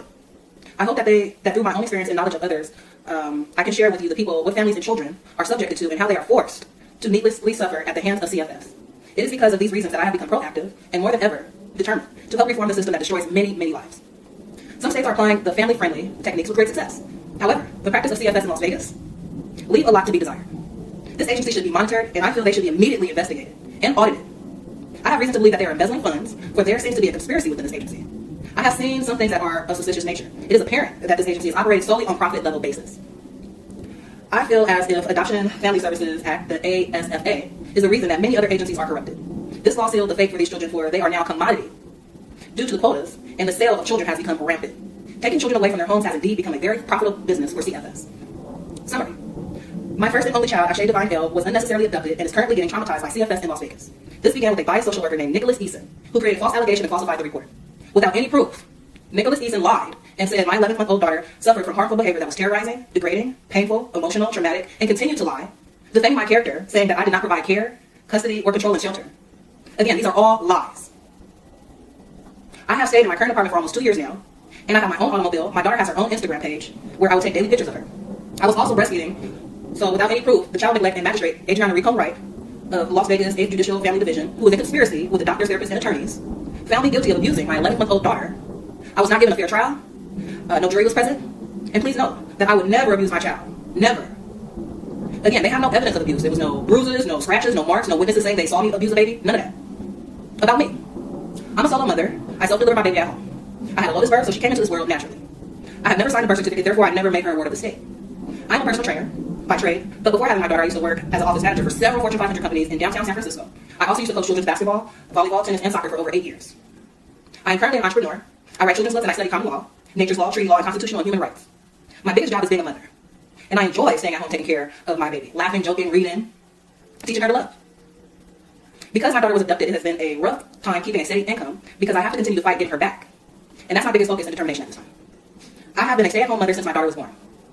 I am a hardworking and I do not drink. I haven't dated in years because my main focus is my daughter and my business. I do not have a criminal background besides minor traffic violations. And there's no history of abuse or neglect on my record whatsoever, or mental problems. I am an intellectual, I'm a researcher, I'm a humanitarian, and I study civics. Nothing in my background will warrant this removal. Our life before CPS. We had a happy life. Very, very happy. Great life before CPS. My daughter was even a bit spoiled. Her Instagram page even states this fact. You can go check it out at Ashay Divine. My daughter always was laughing and smiling. Always laughing and smiling. She loved me to take pictures of her and she loved to do baby talk. She would just talk of a baby talk storm all the time, always talking. She studied daily YouTube. I used to give her YouTube videos every day. Teach baby Spanish, Mandarin, and Swahili. She's a vegetarian, so when I was breastfeeding her, and because I'm her doctor, I would mix fruits and vegetables with her diet. And because I'm her doctor, she has a very strong immune system due to the lotus birth. I have provided well for my daughter. She never lacked or needed anything that I could not attain. She enjoyed watching me work out and loved to listen to soul music. I would read to her, sing to her daily, and she would even dance with me. I have always taken care of my daughter's needs. Basically, there is nothing I could have done that would justify CFS removing my daughter. CFS is supposed to step in when families have done wrong and need help. Considering that they are holding my daughter hostage for profit, I am sad to see what this has turned into. My new outlook on social workers. I feel that there are a lot of incompetent social workers, including Nicholas Eason, Michelle Polino, Shalonda Adams, and Sandy Burnell of CFS Las Vegas. Many are burnt out, and others are simply sadistic. It is in their hands that our children's future lies. This is why we need a policing agency to oversee CFS. CFS hurts more families than they help. They traumatize children and harass parents. Many children who have been removed were not even abused. In my case, the social worker Nicholas Eason came to my apartment. He even stated, in trial, in court, on the record, that my apartment was very clean and tidy. There was food and water, extra baby formula, and lots of toys and activities. It literally was like a mini daycare in here. So it makes me wonder, and it makes no sense, that he would lie on the report, saying that she was neglected from shelter, and she was traumatized and lacking care. I have numerous emails and phone recordings confirming the disrespect, and rudeness and unprofessionalism CFS continues to display.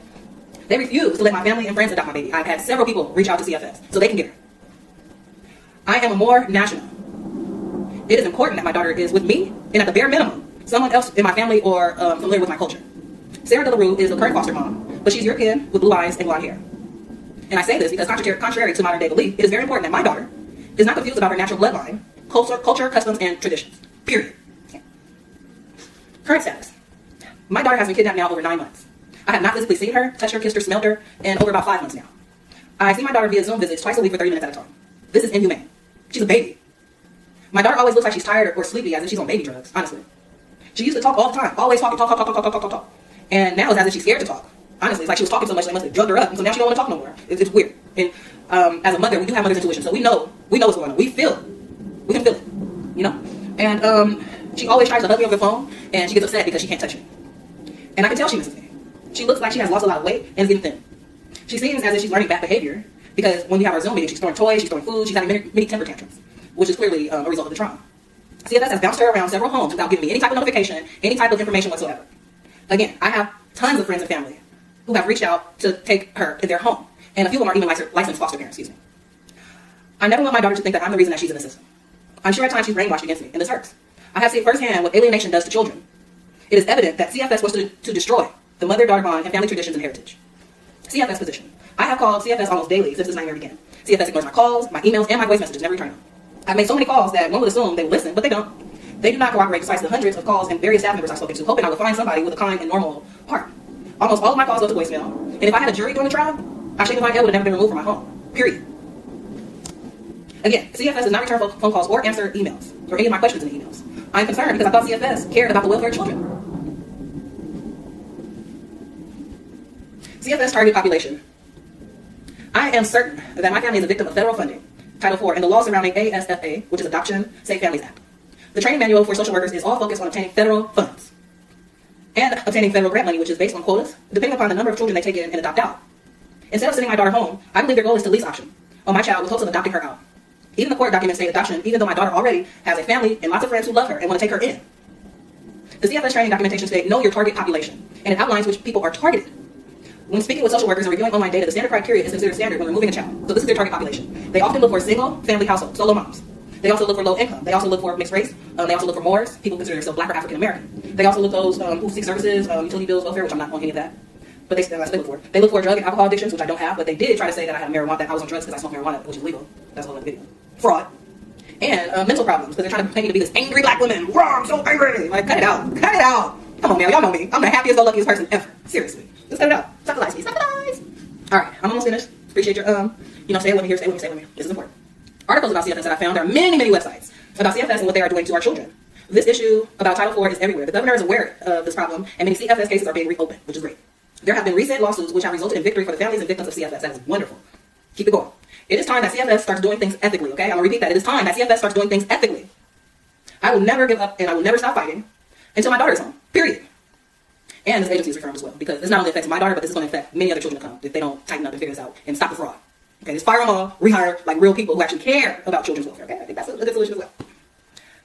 Families are talking about their experiences. Children are coming forward, and prior social workers, current social workers, attorneys, and judges are all coming forward and talking about the nightmare CFS is. And I commend everyone, single last one of you. Please continue to whistleblow. Please continue to stay strong and whistleblow. No fear. Whistleblow CFS, okay? Because you're fraud. Children's civil rights were violated. So CFS is only concerned about what is in their best interest, and not my daughter's. They continue to use my daughter, whose natural, common, constitutional, and treaty rights have not been preserved. She's been denied the right to come home and be with other friends and family. Crimes committed by CFS. My daughter and I have been unfair victims of CFS and they have committed the following offenses: child endangerment, child abuse, coercion, parental alienation, deprivation of rights, color of law, color of court, treason, okay, I repeat, treason, genocide, falsified documents, mail fraud, human trafficking, slavery, and avoiding treaty obligations. Because again, I am more American, I am protected by the Treaty of Peace and Friendship of 1836. That connects to Article 6 of the Constitution, Section 2. Conclusion. CFS, aka Child Family Services, aka Baby Thieves, is in violation of the U.S. Constitution. Again, the Treaty of Peace and Friendship of 1836, on top of that, common law, nature's law. This agency has purposely committed fraud and treason by seizing children that are not even abused or neglected for the purpose of defrauding the state and federal government for funds. CFS operates in color of law, color of court, using statutes and codes which are not law. Okay, a statute is not a law, for the record. I am Shadi Renee L, and I'm demanding the immediate return of my daughter Ashayna Divine L and dismissal of child abuse. It is against, again, nature's law and common law for a child to be raised by anyone other than the divine creator. And I put in closing these statements that I have made above are true and correct. I live in truth, justice, peace, love, and freedom. All right, so that's the document that I have created again in regards to the kidnapping of my baby, which is continuously going on. But any day now, she'll be home with me. Any day home, she'll be with me. Speaking into existence, it shall be. Because what's divinely mine will be given to me. What's divinely mine cannot ever be taken from me. Excuse me, ma'am. I'm sorry to break this news to you, but that soliloquy will not help you regain custody of your child. Islam, peace and love, peace, love, and power, energy, energy, energy. I am Sade Renee L, and I'm back at it again with another video. And today I'm actually going to be going over this document that I'm going to file tomorrow with the clerk of court in regards to my daughter. As we all are aware, she has been trafficked. She's currently being kidnapped by CFS Las Vegas. She's being held hostage for profit. Now, in regards to her being held hostage in the process, now they are trying to vaccinate my child. So I went ahead and created this affidavit of fact and unlawful demand of immunization. Now, in regards to them giving me notice, I'll go ahead and show you a copy of when I was notified in regards to this. All right, so as we can see right here, this is what I received via email, that it was filed 2/11 at 1:13 p.m. So it shows here, notice of hearing. Please be advised that the motion to vaccinate the subject minor in the above entitled matter is set for the hearing as follows: February the 16th, 2021, 10 a.m., courtroom 4.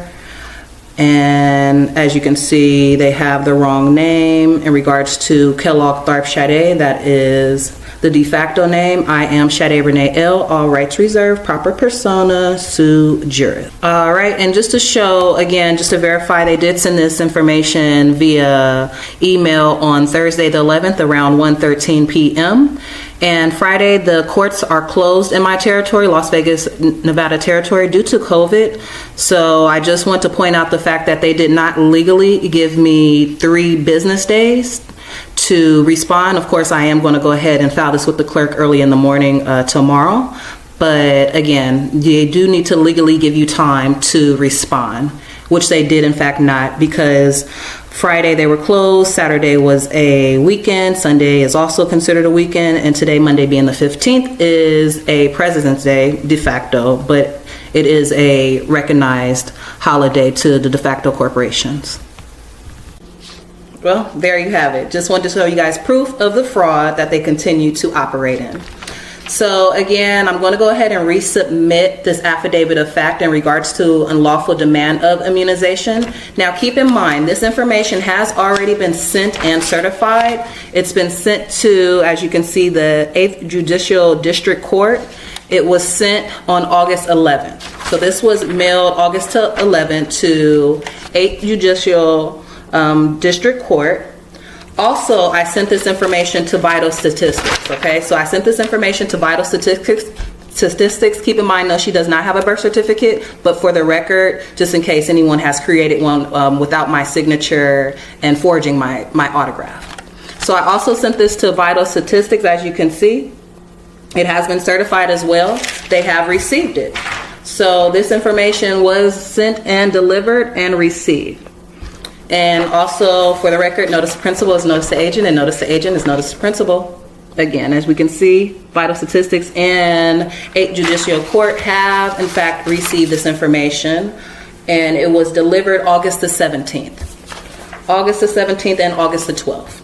They did receive it. Okay. All right, and before I continue, I actually just want to go over a few quick definitions. I'll start with unlawful. And this is in the Black Laws Dictionary 5th edition. I'll read as follows: that which is contrary to law or unauthorized by law. That's State versus Canaanite. That's 20 NM 181, 147P. 283, 285. It also reads as follows: that which is not lawful. Now that's State versus Bullet 175 LA.21, 142 SO.787, 788. The acting contrary to or in defiance of the law, disobeying or disregarding the law, while necessarily not implying the element of criminality, it is broad enough to include it. And that's Surgeon versus Crossby Mortuary. That's 140 NEB 82, 299 N.W 378, 381.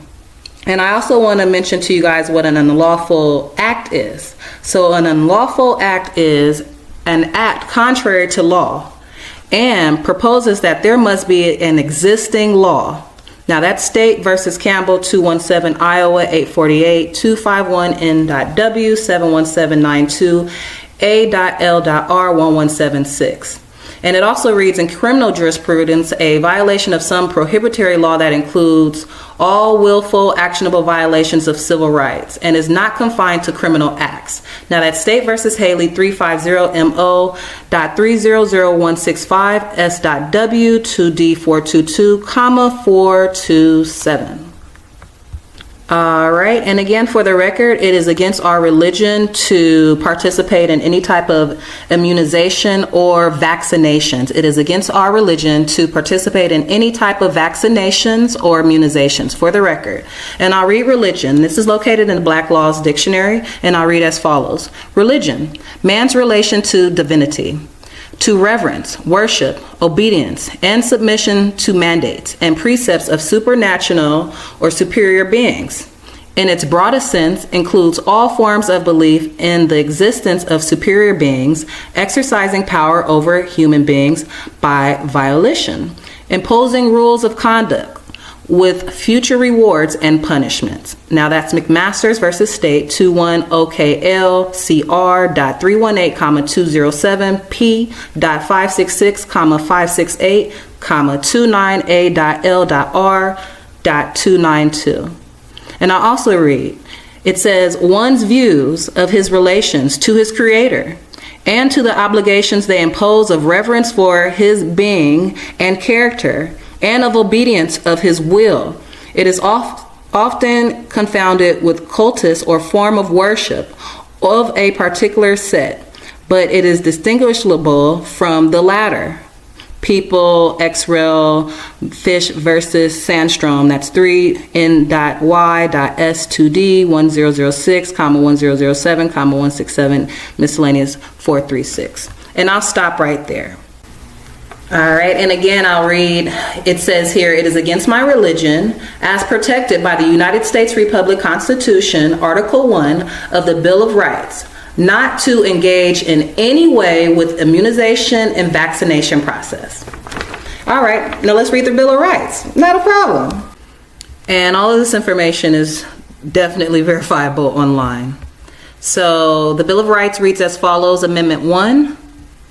Congress shall make no law respecting an establishment of religion or prohibiting the free exercise thereof, or abridging the freedom of speech or of the press, or the right of the people peaceably to assemble and to petition the government for redress of grievances. Right. So with that being said, correct me if I'm wrong, but there's no law that says we must inject. There's no law saying that they have to vaccinate my child. There's no law saying that they have to immune her. So I'll read as follows. It also states in this letter, in addition, any immunization is a voluntary process. I therefore choose not to participate in this process. Any further discussion or any retaliation regarding my religion, as it's related to the immunization process or vaccination process, will constitute a violation of my constitutional treaty secured rights. Now, voluntary, that's a pretty good word. Sure, let's look it up. All right, and again, I'm going to be reading this from Black Laws Dictionary 5th edition, and it reads as follows. Voluntary, unconstrained by interference, unimpelled by another's influence, spontaneous, acting of one's self. Now that's Coker versus State 199 GA 20, 33, SC 2D 171, 174. It also reads done by design or intention, purpose, and intended. Now that's Nelson County versus Williams County, ND 276 NW 265, 269. And I'm going to stop it right there. All right, and I also wanted to point out the definition of consent, Black Laws Dictionary 5th edition, and I'll read as follows. Consent. A concurrence of wills, voluntarily yielding the will to the proposition of another. Acquiescence or compliance therewith. Now that's Twin Ports Oil Company versus Pure Oil Companies. And I'll stop it at right there. All right, just wanted to loop that all in, give you guys some background information on the definitions. All right, and I'll continue to read as follows, almost finished. It says here, the sole obligation of government as stipulated in the United States Republic North American Constitution, Article 4, Section 4, as a republican form of government is to secure, protect, and preserve the rights of the people domestically and internationally. And I'll go ahead and read Miranda versus Arizona. It says, where rights secured by Constitution are involved, there can be no rulemaking or legislation which would abrogate them. Now again, that's Miranda versus Arizona, 384 U.S. 436, 1966, 491 86S.CT1603. I also have here Norton versus Shelby County, and it reads, an unconstitutional act is not a law. It confers no rights, and it opposes no duties, affords no protection, and it creates no office. It is in legal contemplation as inoperative as though it had never been passed. Now again, notice to principal is notice to agent, and notice to agent is notice to principal. I had this witness thumbprint by two of my sisters, two of my Asiatic sisters, and it has been notarized and sent. And again, notice to principal is notice to agent is notice to principal. All right, and I also did another affidavit because they want to get funny with words. So they use the word vaccinate, but my letter specifically states immunization. So I went ahead and created another affidavit of fact in regards to vaccinations. And I'll read it as follows. One moment. Actually, before I continue, I wanted to point out Deborah Rose. She is the one who signed off on this, and she now just became a party to the matter because I honestly don't know who this lady is. Like, I don't know who. She came out of nowhere and just decided to be a party to the matter. So there you have it. She has now officially became a party to the matter, and I have today produced a delegation of authority request for her, a quo warranto. Just because she wants to be a party of the matter, she can go ahead and prove to me that she has jurisdiction. And I'll go ahead and show you guys a copy of the quo warranto that I have produced for her. One moment. So as you can see here, this is called a averment of jurisdiction. It's a quo warranto. It can also be considered as a delegation of authority request. And I'll go ahead and I've read several of these on a few of my videos, so I'll kind of just read, she's acting as judicial executive assistant. Her name is Deborah Rose. Today is the 15th of February. And if you scroll down to the second paragraph, it says, all government entities and alleged private corporations must be a creature of the American Constitution. This is a formal request and command for Deborah Rose to produce for the record the physical documented delegation of authority as proof of jurisdiction as required by law per Article 3, Section 1 of the United States Republic Constitution. Now, I'll also just read the last part. It says here in quotations, whoever have taken an oath before a competent tribunal, officer, or person in any case in which a law of the United States authorizes an oath to be administered, willfully and contrary to such oath states or subscribes any material matter which he does not believe to be true, is guilty of perjury and shall be fined no more than $2,000 or imprisoned not more than 5 years or both. Now that's 18 USC 1621. I know we bounce around sometimes, but I appreciate your energy and just stay with me. All right, almost finished. Thank you. And again, this is in regards to case number J20351-056P1.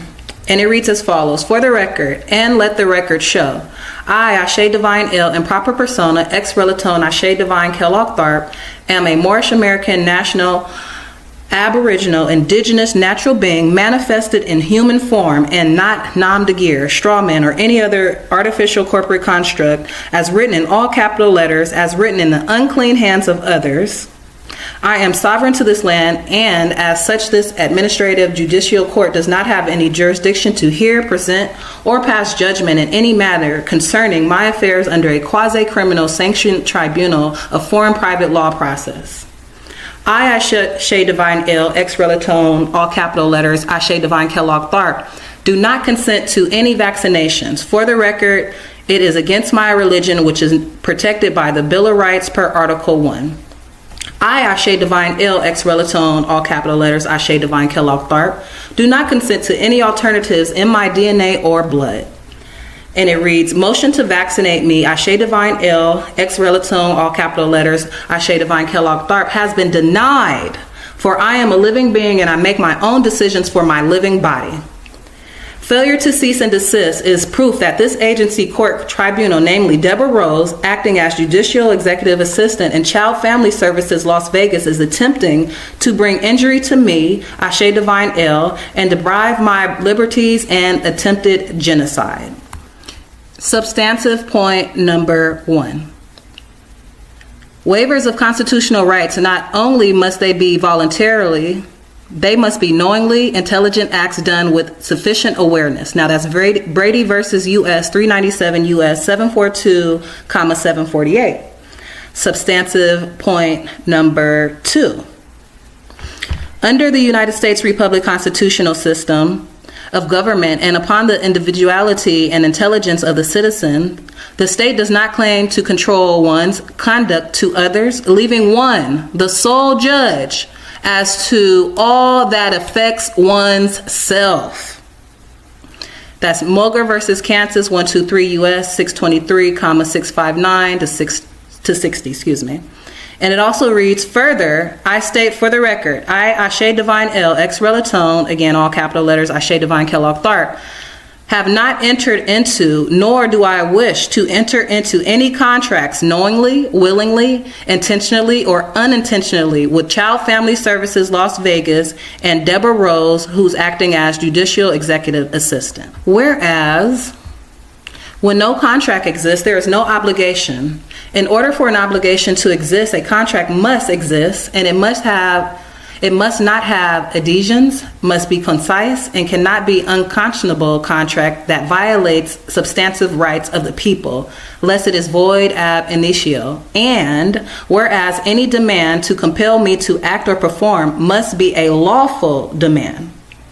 Whereas this court is acting under statutes which are not law, any applicable law must be produced for the record. No statutes can violate the rights secured by the people in the supreme law, the American Constitution for the United States of America, established to protect the rights of the people, of which every state, state constitution, state court, charter, subcharter, chapter, subchapter, association, agency, agent for the agency, entity, corporation, etc. They all must abide and cannot abrogate them, namely Deborah Rose, acting as judicial executive assistant.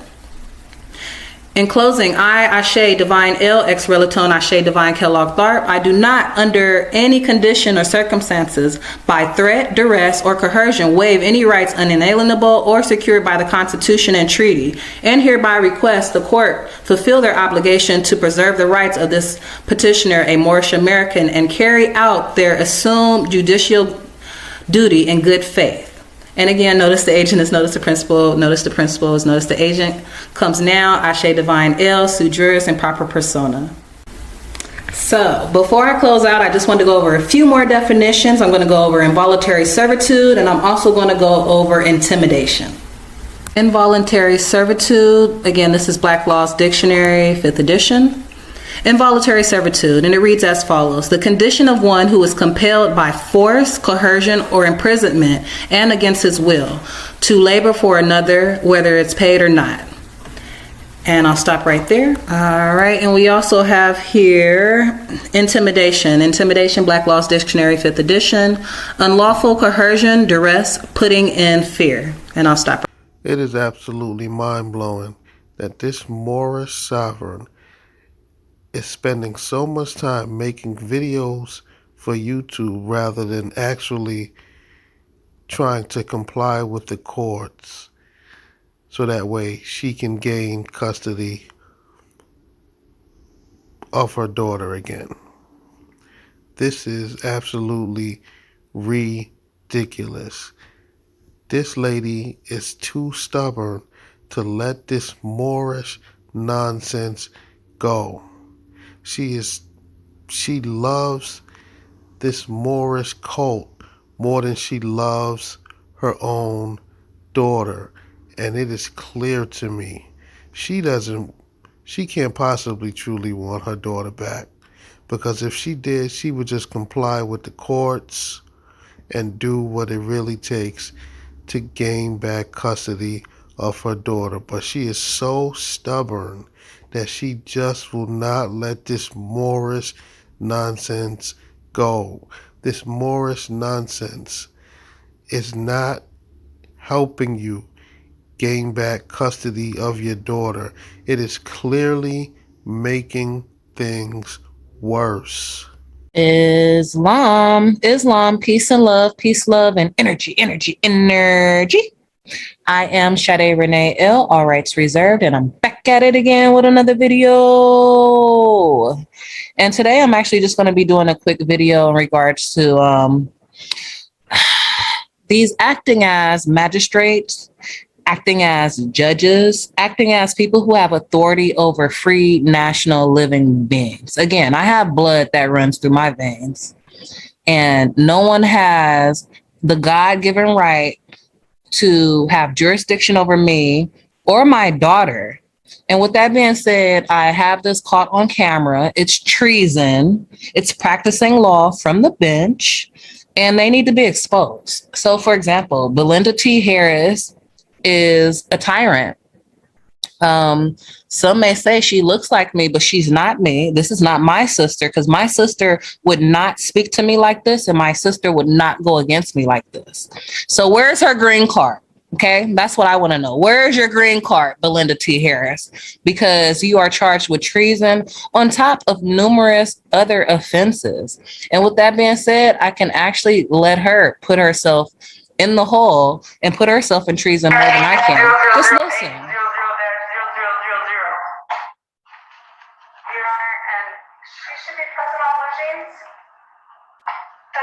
Good day, Mrs. Harris.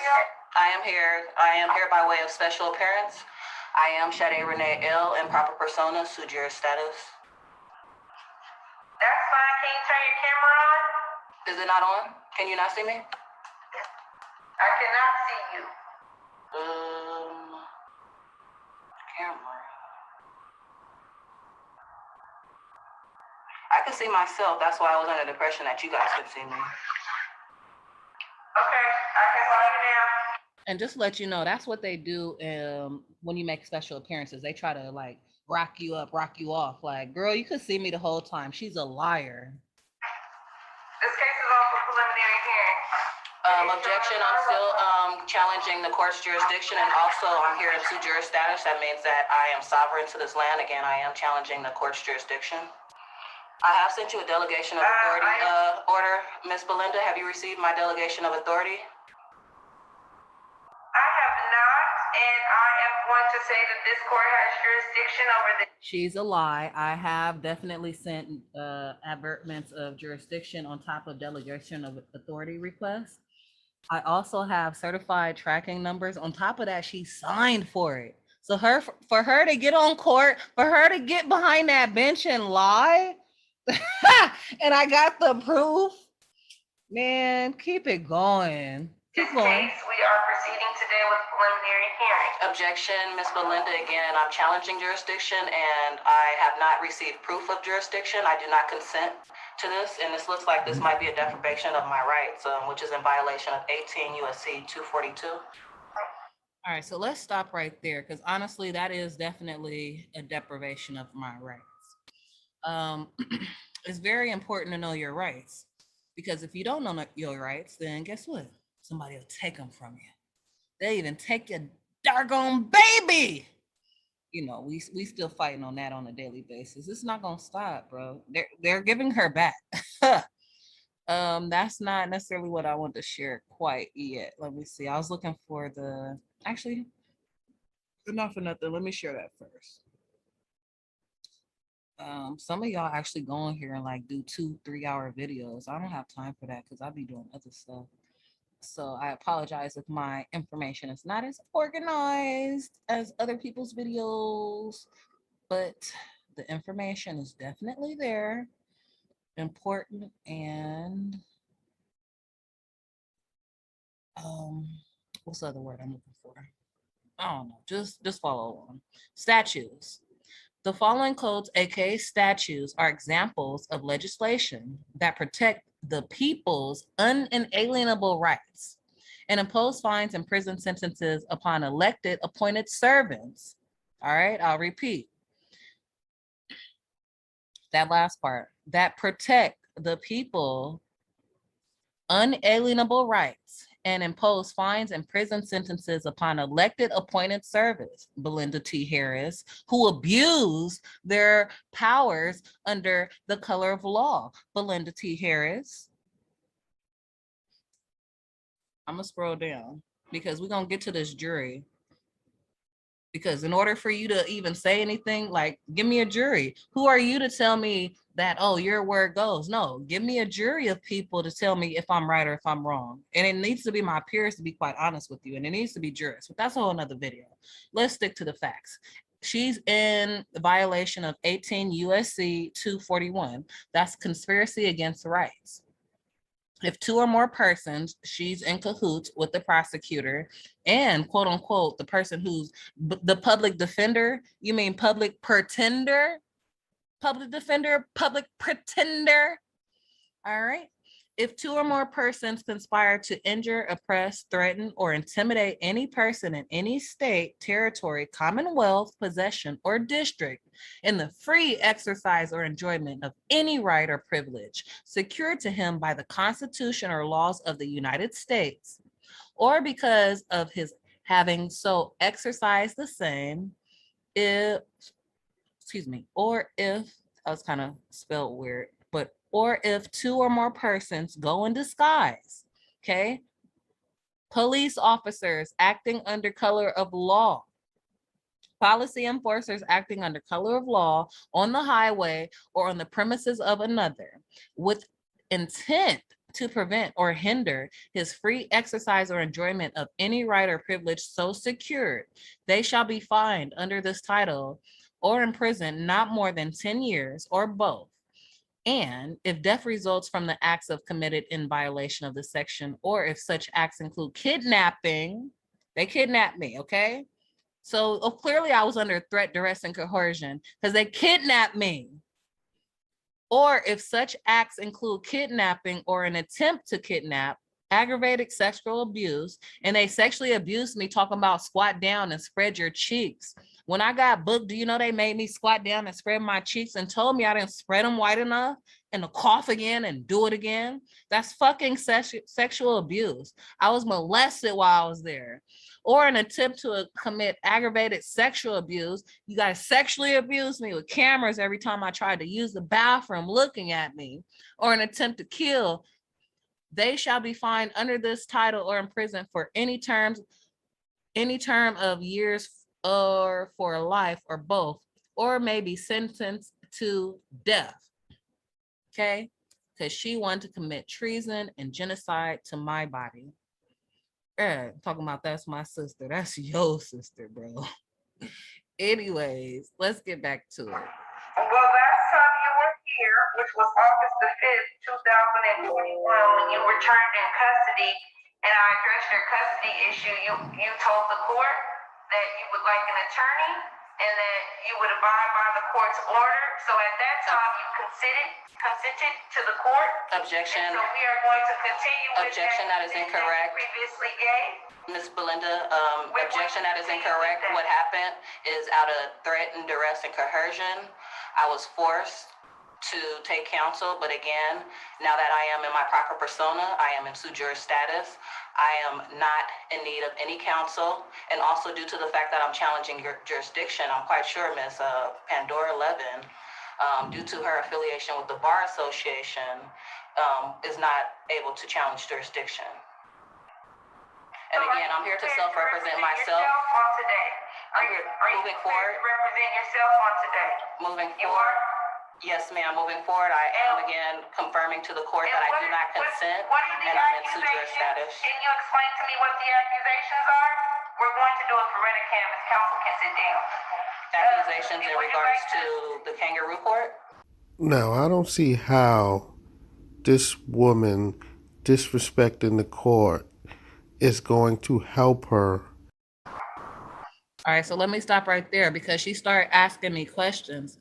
Last time I checked, that sounds like practicing law from the bench. Correct me if I'm wrong. That's definitely practicing law from the bench. And we can do even a simple Google search in regards to that. And on top of that, why do I need to answer any questions? Like, I don't answer questions. First of all, again, I'm here by way of special appearance. Why do I need to answer your questions, little girl? Like, who is she? She's a little girl because I'm a grown woman. And let me show you right here. It says sue juris. I told her I'm in sue juris status. Okay, sue juris. Let me highlight that. That means, and this is Black Laws Dictionary, 4th edition, page 1678.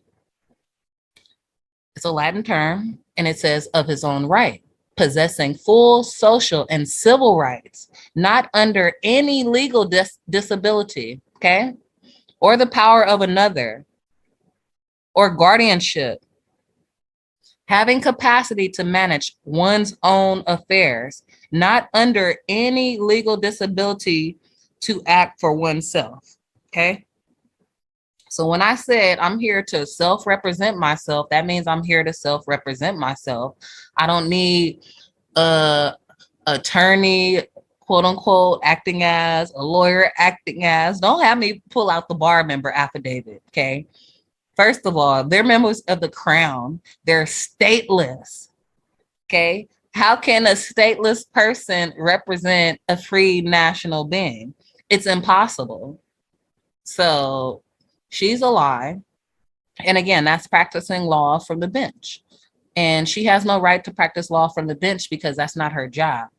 Her job is to judge or act like she's judging.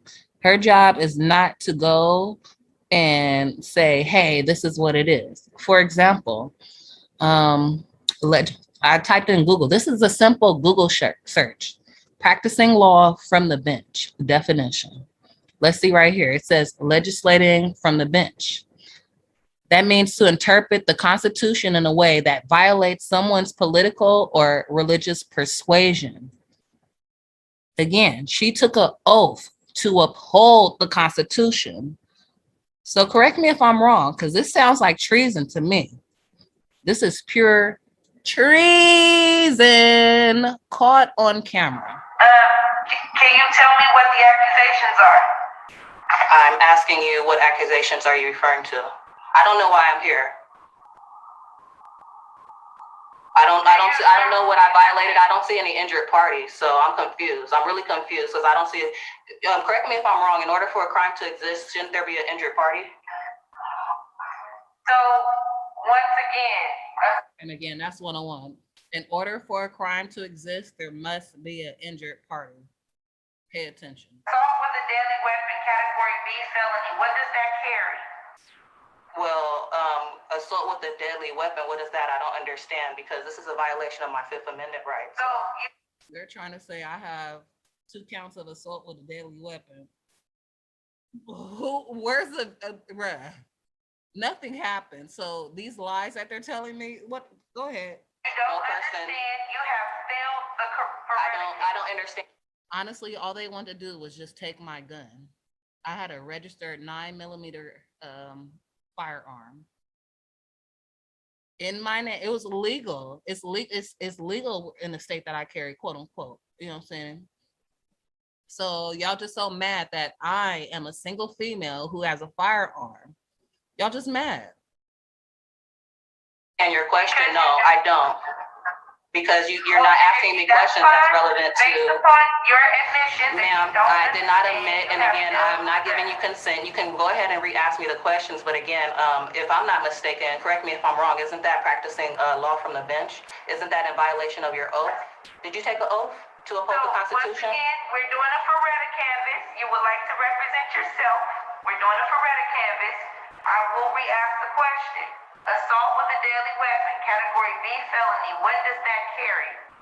Assault and when I'm asking what does that carry, I'm asking what penalty does it carry? So again, you're asking me what penalty does it carry in regards to your kangaroo court? From my understanding, in regards to your de facto laws, again, the flag behind you is infringed. That's the Jolly Roger.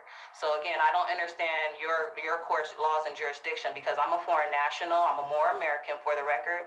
Again, I am protected by the Treaty of Peace and Friendship with the United States and the Moroccan Empire of 1836 and 1787. So again, I stated for the record who I am, what's going on, and she still wants to move forward. Again, as you can see, she took an oath to uphold the Constitution. This is in violation of Article 1, 2, 3, 4, 5, 6, 7, 8, 9, and 10. Like all of that, but especially 4 and 6. Like you took the oath to uphold the Constitution and all the treaties. And thereby, like, you're bound by this, bro. Don't have me say this verbatim. And I'm sovereign to this law. I am here to enforce common law, again, as a sovereign. So in regards to your Jolly Roger flag and again, I'm not a sovereign citizen. That's an oxymoron. So please stop saying that. Excuse me, ma'am. You are most definitely a sovereign citizen. So apparently, this Moorish sovereign caught a gun charge. Wow. This new case that she just got isn't gonna look good on her child custody case. She's never gonna get her child back. She has 2 separate cases now, and she's in both of these cases making arguments with this Moorish nonsense. She's done. Game over. If you're a Moor and you're a sovereign citizen, you're not a Moor, okay? And stop saying that, because didn't nobody ever say that? Nobody ever said we're a sovereign citizen. We're sovereign. Get it right. Kangaroo court and these de facto frauds that you're attempting to put upon me as a free national person. From my understanding, it carries some type of 6-year term sentence in your de facto prison camps. And what are the elements of it? One answer you got correct. What are the elements of the crime that the state has to prove? Well, again, from your kangaroo. Again, here goes this word magic, because they have to prove that there's an injured party. How about that? Kangaroo court, from my understanding, which is de facto and is actually a colorable court, a color of law, which is, again, deprivation of my rights and in violation of color of law. The elements of what you're referring to, again, you asked me the first question, it would hold the 6 years. And then you said the second question was something about elements. Again, you have a de facto court. So elements, what would you have to prove? I would imagine you would have to uphold the Constitution, which says that you have to prove that there's an injured party. In order, again, for a crime to exist, there must be an injured party. So let me just stop it right there. And again, as we can read, Amendment 5, no person shall be held to answer for a capital or otherwise infamous crime unless on a presentment or indictment of a grand jury. Then we have 6. In all criminal prosecution, the accused shall enjoy the right to a speedy and public trial by an impartial jury. Like, what the fuck she talking about, girl? I'd be like, girl. Fraud. And also, there must be a signed and sworn affidavit that they have been injured and seek a grand jury. And the only other person is maybe 3 or 4 other people, and the prosecutor can only do it on behalf of the government or the people. And considering the prosecutor is a part of the Bar Association, which is foreign, they don't have jurisdiction as well.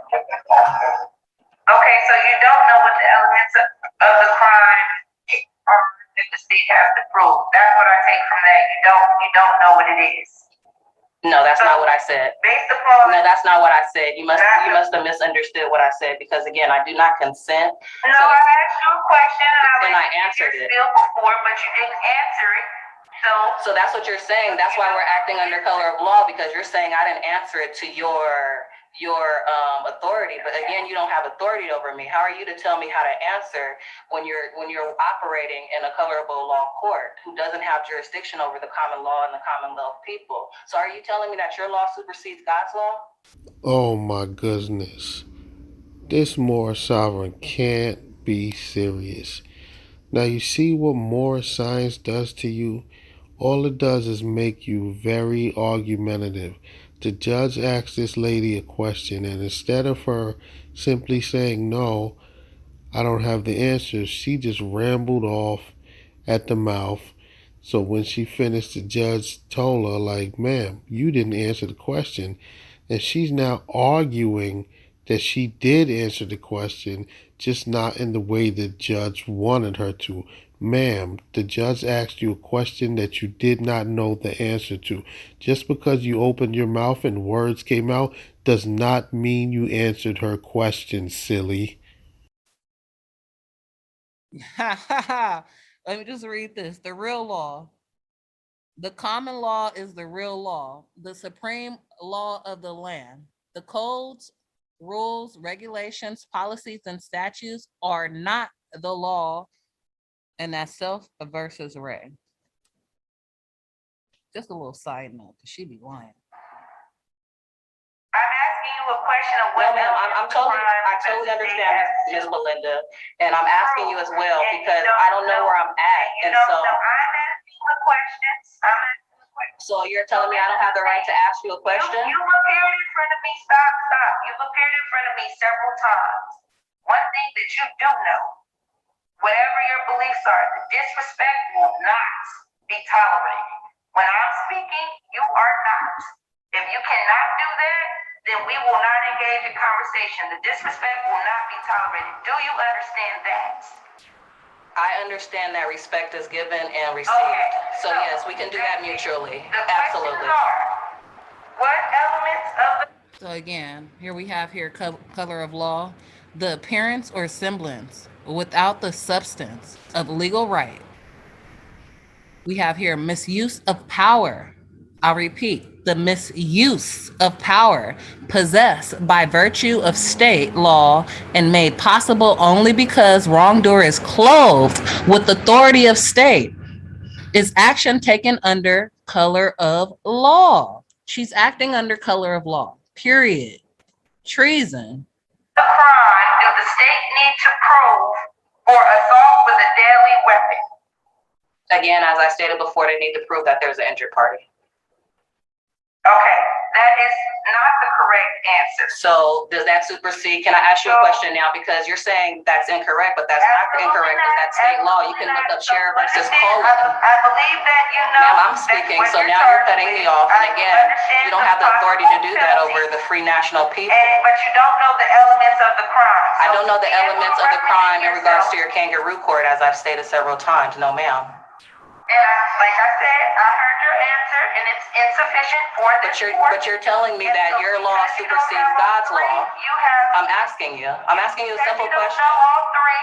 I'm asking. You didn't ask me all three. You don't know all three. Again, I do not consent to any counsel whatsoever. And if I need to send a delegation of authority order to her as well, because she doesn't have the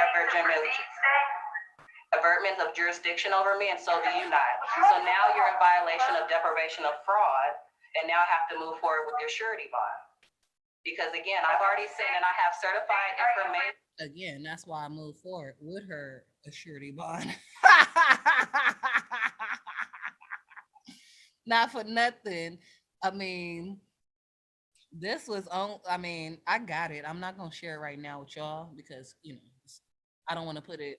It's public information, but I worked hard for this. So I'm just going to show y'all what I got right now.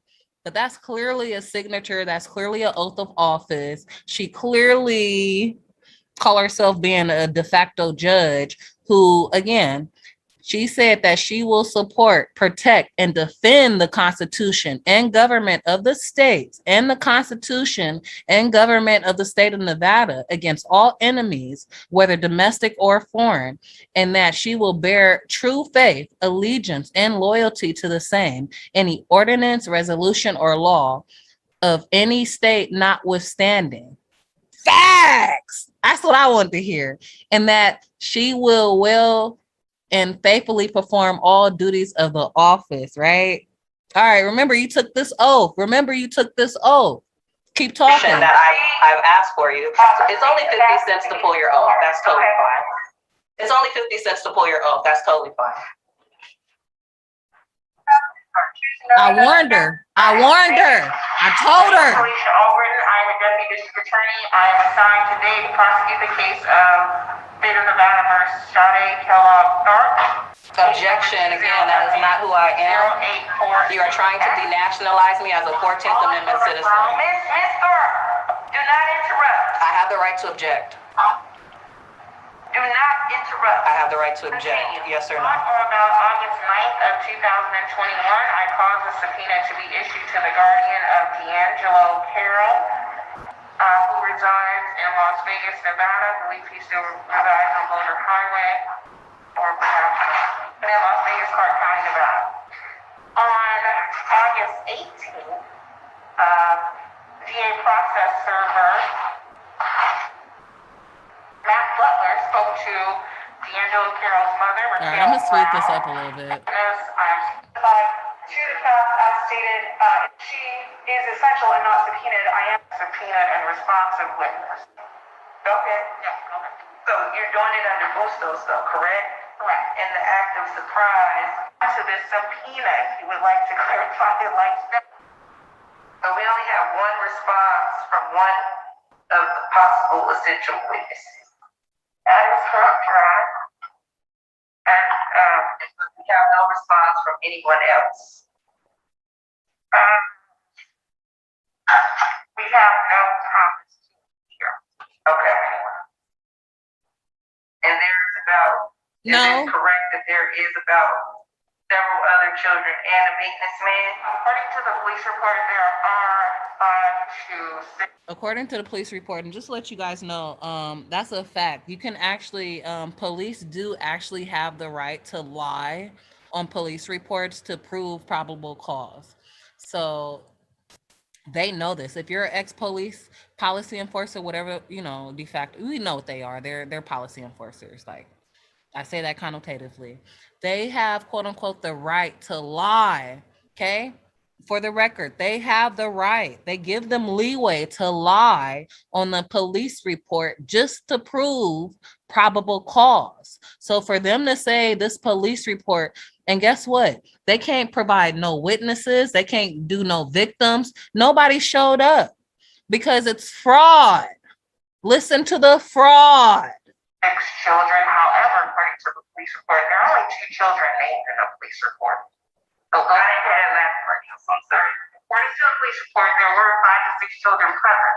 However, the police report only names 2 children. Those are the 2 children that we have planned in the count. And what about the maintenance man? There is a maintenance man who goes by the name of Dorian Gray. We learned as of, I believe it was yesterday, that he has since moved out of town, so we don't have contact with him. But he was subpoenaed. We did make our diligence and attempts to contact him, but we don't have service upon him, which is why the state is not requesting a continuance for the presence of Dorian Gray.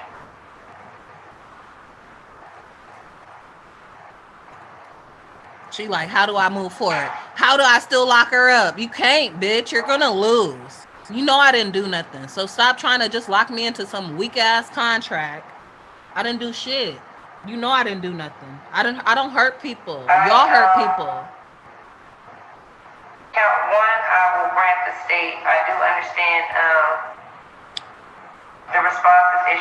She want to grant a stay, girl. Bye. Count 1. President Court of Warrant will issue. And then she threatened me. Let me see at the end. The state, do you want this in 2 weeks? Or we'll say, I don't know. No, Your Honor, the state would ask for ordinary course. Okay, ordinary course. Just count 1.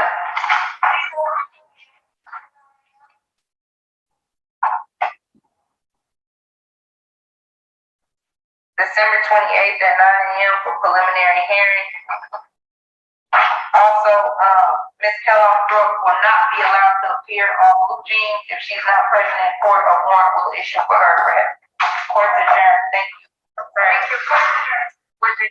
So you see though too how she threatened me. She was like, I have to show up in person because if not, then they're gonna put a warrant out for my arrest. Last time I checked, once again, Miss Belinda T. Harris, you are practicing law from the bench. That's a threat.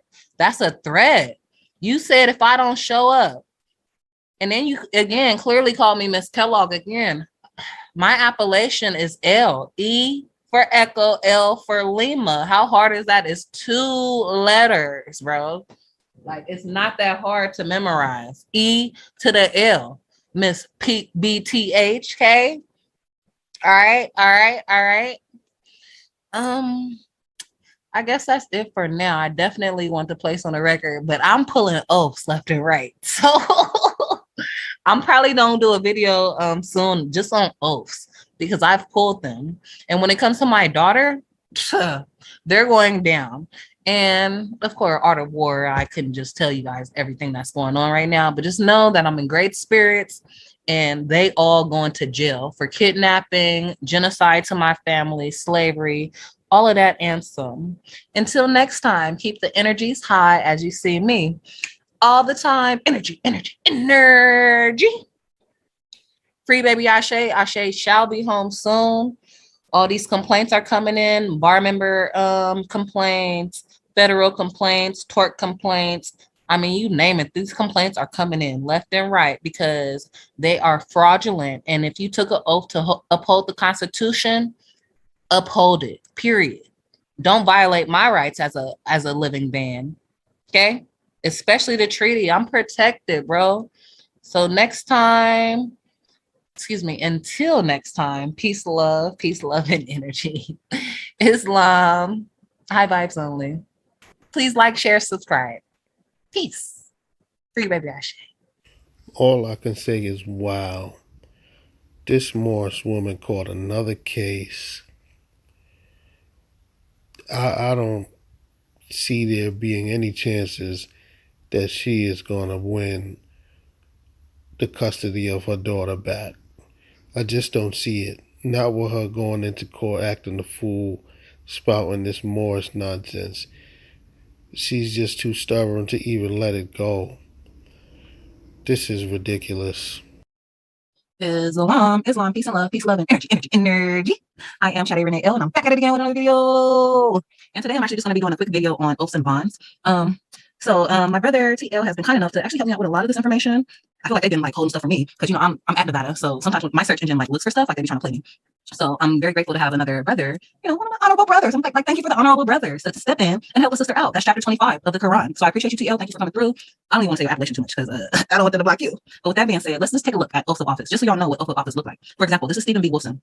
So this is the clerk of county. He's the clerk court of my county, quote unquote, at the state of Nevada. And he even took an oath. He says that he does solemnly swear or affirm that I'll just read it as it says, that I will support, protect, and defend the Constitution and government of the United States and the Constitution and government of the state of Nevada. So not only did he say that he would uphold the state, like the Constitution, the U.S. Constitution, but also the Constitution of Nevada, where I currently, unfortunately, domicile at. I'm out of here. Just give me the day back. We're out, for the record.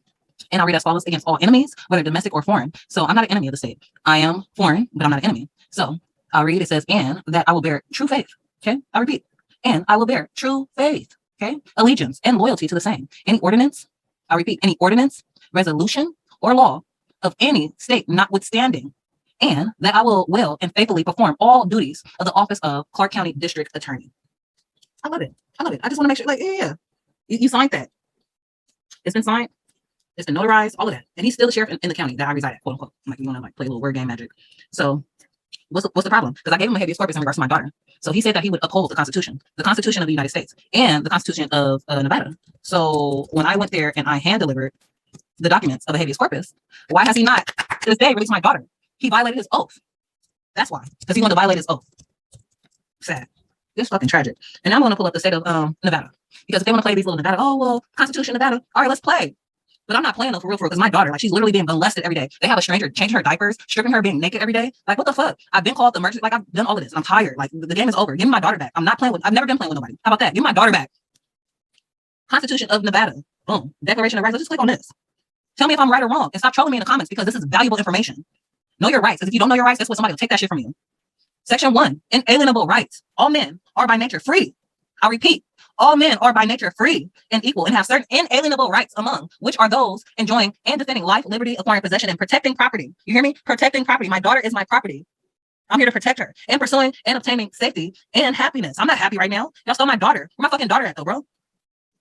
How about that? Liberty. Well, how about this? Let's do section 3 first. Trial by jury. Waiver in civil case.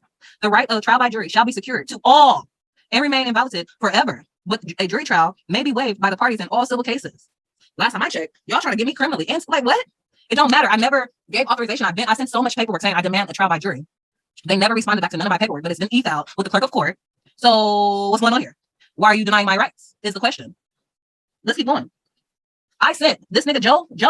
Let's talk about this. Suspension of habeas corpus. I sent this nigga Joe, right? I've been sent him the habeas corpus. The habeas corpus has been sent, delivered, hand delivered, certified, all of that. Like, what are you talking about? Do you know what habeas corpus means? It means to release the body. Okay. It's time for he's been supposed to release the body. So why has he not released the body? Because he's fraud. This is RICO. Y'all know what RICO is? Racketeering. How about that?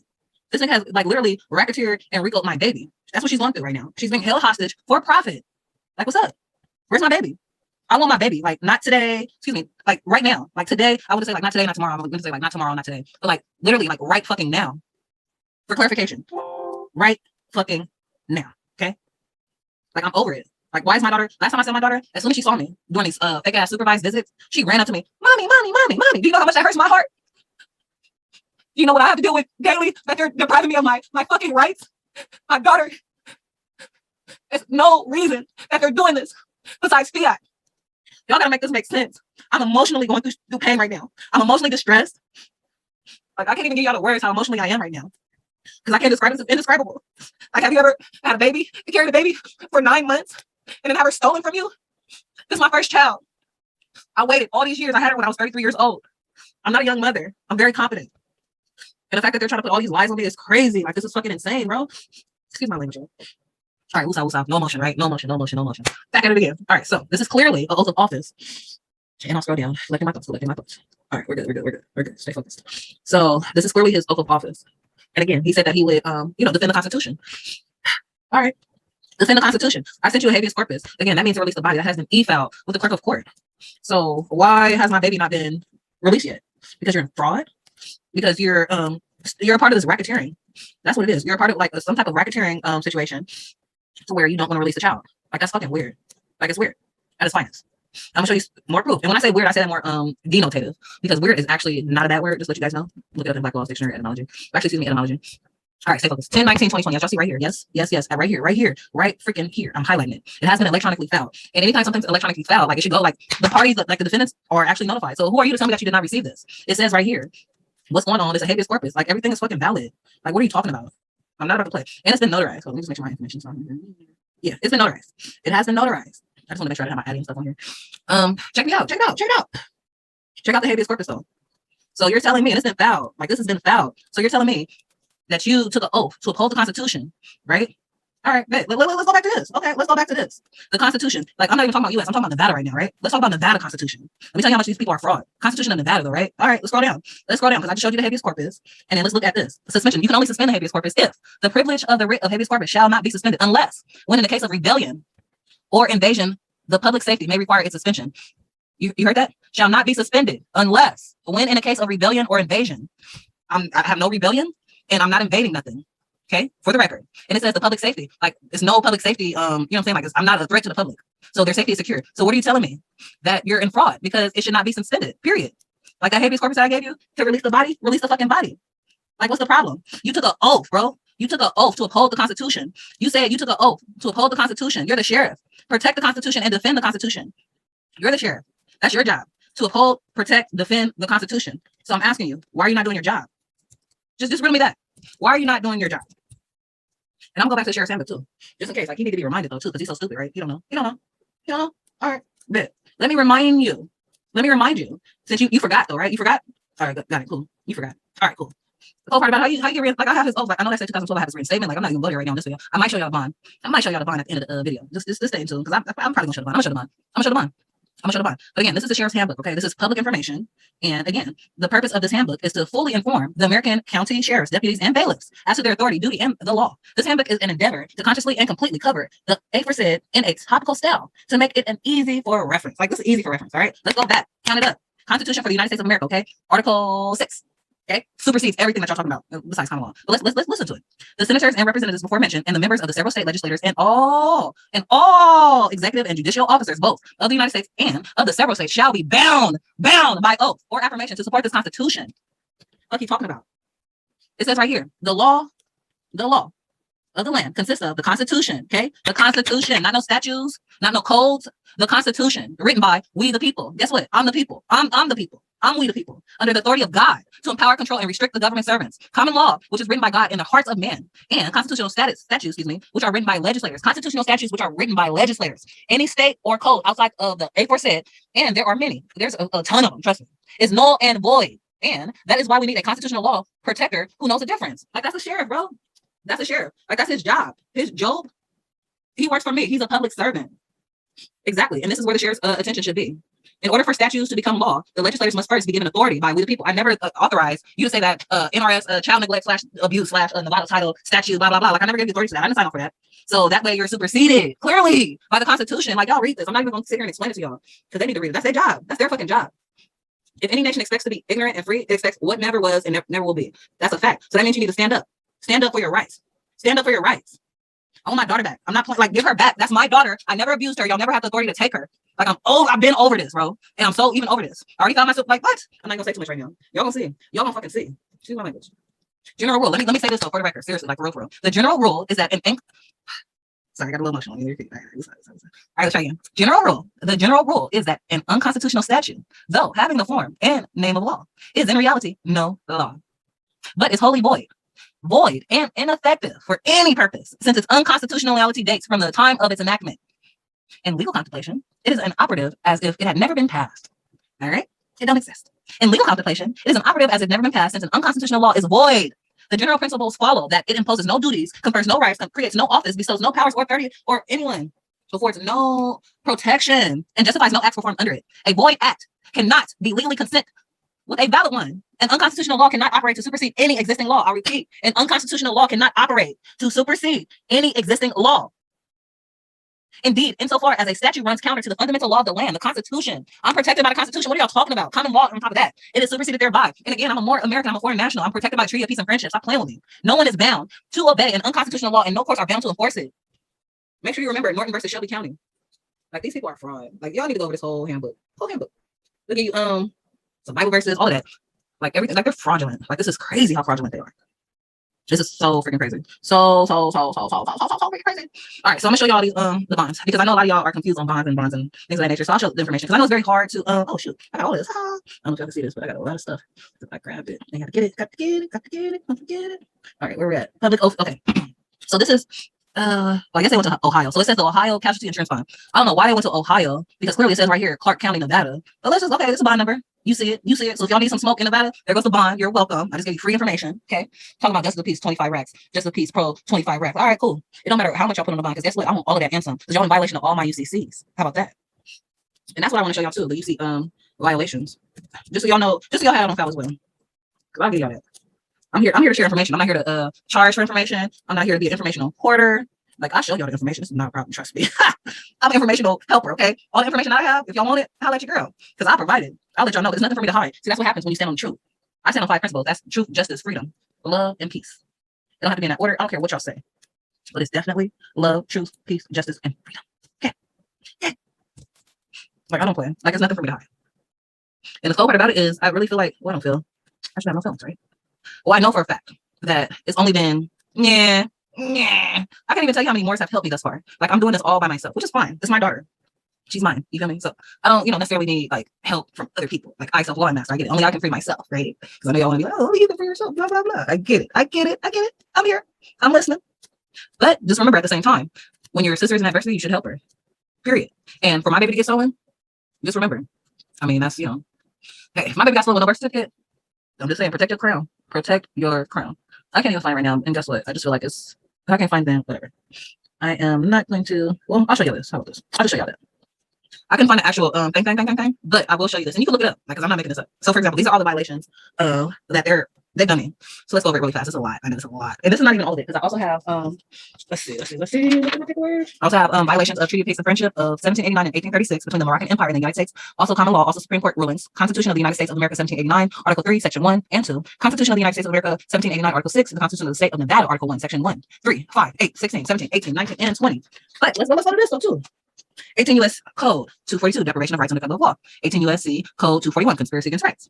18 U.S.C. 1001, statements or entries generally, because they're lying. Like, whatever statements y'all made, y'all have no proof on it, so prove it, because you're in violation of that. 18 U.S.C. 1512b, engages in misleading contact. Again, they're falsifying documents or defaming my character. I never abused or neglected my child, so that's misleading. 26 U.S.C. and more thing, I'm not gonna like legally like give you my battle right here over the phone, excuse me, online, but I have more proof of that. But I'm just gonna read it off. Actually, let me not even explain it. Let me just read it off, because again, I need to save where they're all going down. And did I show you? Yeah, I already showed you the bond. All I need to do is call the insurance company and get the bond. And like, we're going after the bonds. Facts. Let's continue. 26 U.S.C. 7214, offenses by officers and employees of the United States. 42 U.S.C. 1985, 3 counts. Conspiracy to interfere with the civil rights. 3 counts. They got 3 counts. It's probably more counts, but I'm just gonna hit them for 3 right now. I got other, I don't want to say too much. 18 U.S.C. 351, 5 counts. Violation of oath of office. I sent you all the information in regards to their oath of office. Like, I literally showed y'all the proof as far as what they were supposed to do and what they're not supposed to do. Violation. Moving forward. 18 U.S.C. 3571, denied proper warrants, denied rights of reasonable arguments and records. Yes, I have severally asked out several times in regards to show me the proof. Show me the proof. If I abuse my baby, show me, like, show me a scar, show me a mark. If I neglected my child, show me how I neglected Ashay. I have my own apartment, I have my own conveyance, all of that. So how did I neglect her? She's well taken care of. So prove it. But y'all deny me those records, so for proof, because it's only hearsay, and it's only third-party hearsay. Fraud. Let's move. 18 U.S.C. 3571, deny right to truth and evidence, as I just said. You're denying me the truth and evidence. You're telling me I did this, but you have no proof. Just show me. If I ever neglected my child or abused her, show me. But clearly I don't know, because it never happened. So if you're telling me if I love her every day, if I kiss her every day, that's abuse? Like, show me where that's abuse. Because she was well taken care of. Y'all stole her from me, and now she's being drugged. She's being molested. She has strangers changing her diapers every day, stripping her naked every fucking day. Like, that's molestation. This is forced slavery and involuntary servitude. I'm keep going. Slavery, forced compliance, no contract. I never signed no contract with fake ass CPS, CFS, whatever they want to call themselves, DCFS. I don't know who they are, because they're all fraud. They all lay down and have sexual orgies. You know what I'm saying? Like, they all work together. So that's a violation of 18 U.S.C. 351 as well. Also 18 U.S.C. 351 treason. Also 18 U.S.C. 1091 genocide. They're trying to attempt, like, this genocide to my family. Like, do you know how much I suffer on a daily basis not having my daughter with me? Do you know how that mentally, like, affects me, yet alone her? Like, I don't, like, this is crazy. This is fucking crazy. The fact that, like, they stole my daughter and they continue to lie. And then, like, you don't have no proof. I never did nothing. Now, this is the first time I've heard this Moorish sovereign get emotional over them, quote unquote, kidnapping her daughter. Ma'am, your daughter not being in your custody is your fault. You coming into court with all of this Moorish nonsense. All the court wants you to do is listen to what they're telling you to do, probably get into some type of classes, and you could have had your daughter back. But instead, you're just in there being argumentative, arguing that they don't have any jurisdiction. This is all your fault. This is also the fault of Moorish literature and teachers like Taj Tariq Bey, Light Tajiri Bey, and Tracy Sharon Gale. Like, this is ridiculous. This is the first time I'm hearing you get emotional that you don't have your daughter. Out of all these videos you made, this is the first time. And you know what? I don't even feel sorry for you, because it is 100% your fault. If you would let go of the Moorish nonsense, you would have already gotten your daughter back. Like, what is wrong with you?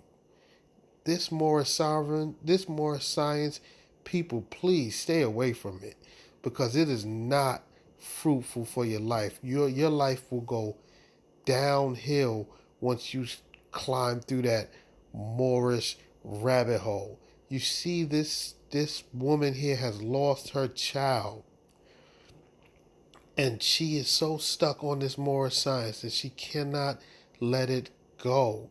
If she would have let it go already, she would have had her daughter back. But no, she cannot. This Moorish science is stuck on her like glue.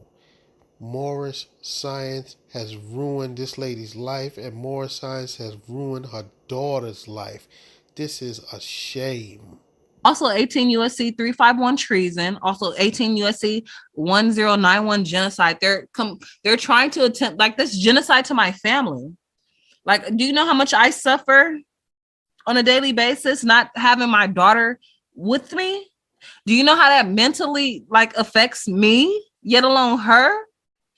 Like, I don't like, this is crazy. This is fucking crazy. The fact that like they stole my daughter and they continue to lie. And then like you don't have no proof. I never did nothing. But y'all want to sit here and lie. That's genocide to my family. This is trauma that I'll never be able to get over for the rest of my life. Or my daughter. I know she's young. She's only 2 years old. You know, God forbid she remembers this. But who am I? I'm not her. I don't know if she's going to remember or not. It's fucked up, bro. 18 USC 876 mail threats. Y'all keep sending me shit in the mail talking about I gotta show up. I gotta like first of all, for you to summon the dead. You summon the dead. I'm a living being. Who are you to tell me that I have to show up anywhere? I'm a living being. And was it from an Article 3 judge? You see, she just can't let the Moorish nonsense go. She's talking about Article 3 judges and them summoning the dead, meaning because they sending letters with her name in all capital letters. That's the dead person. That's the straw man. She just can't let this Moorish nonsense go. This is absolutely ridiculous. She is losing her daughter because she is too stubborn to let Moorish science go. Moorish science has ruined this young woman's life. Did it have a wet ink signature on it? You can't be doing electric filing talking about, oh, this is legal. No, that does not. That's the Constitution. The Constitution never said electronic filing. It has to be an Article 3 judge. Article 3, Section 1, excuse me. You're a liar. And whoever even said that, they still had to uphold the Constitution. They still had to be within their oath. That's why this is fraud. 18 USC 1001. Also, falsification of documents. They have defamed my character, lying on documents, left and right. That's perjury. That's racketeering, criminal and civil. Again, that's a slavery on top of defamation to my character, on top of involuntary servitude. Again, look at the declarations of 1959, rights of the child. Like, my daughter is protected. She has the rights of a child. Article 3 and Principle 9. Bill of Rights, Amendment 1, 4, 5. Universal Declaration of Human Rights, 7, 10, 11, 12, 15, 23, 24, 25, 31, 33, 37. And canon rules. Like, these niggas is fraud for real. And I just want to expose the fraud for a little bit because I'm over it. And they think that they just can continue to get away with this. No, you can't. Because I'm telling. How about that? I'm going to continue to tell. Like, y'all all fraud. Adriana, she's fraud. Had the audacity to run for a fucking governor of Nevada. Bitch, you'll never be governor of Nevada. And she has children, though, too. She got children, though. It's the cool part about it. Like, that's cool. Let me look her up. Adriana Recon White. Like, she took my child from me, and she has children? What? Like, y'all gotta make this make sense, though, for real. I guess it's a few Adrianas, but that's her. Here, I'll show y'all. Like, this is crazy, bro. I have found her Facebook, too. Hold on, let me see. I'll share this for now. That's her. Like, how you authorizing me to get my child taken? Meanwhile, but you have children, though. And you got that smile on your face, like, girl, like, what smile? Like, so you're happy to steal children?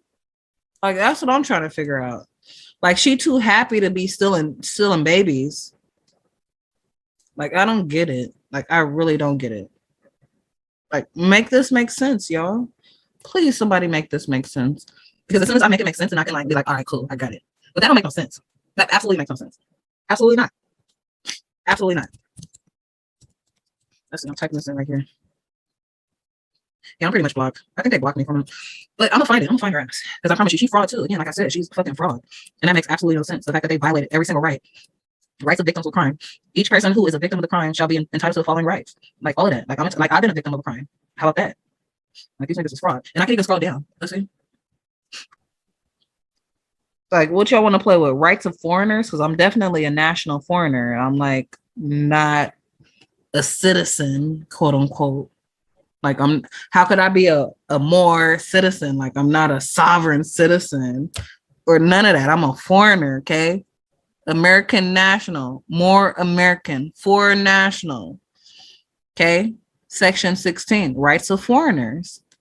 Foreigners who are or may hereafter become bona fide residents of the state. Not for nothing. I've been staying here for the last 2-3 years. That would make me a resident, yes. I've been staying at the same domicile for over 2 years. That would make me a resident, yes. I'm still a foreign national.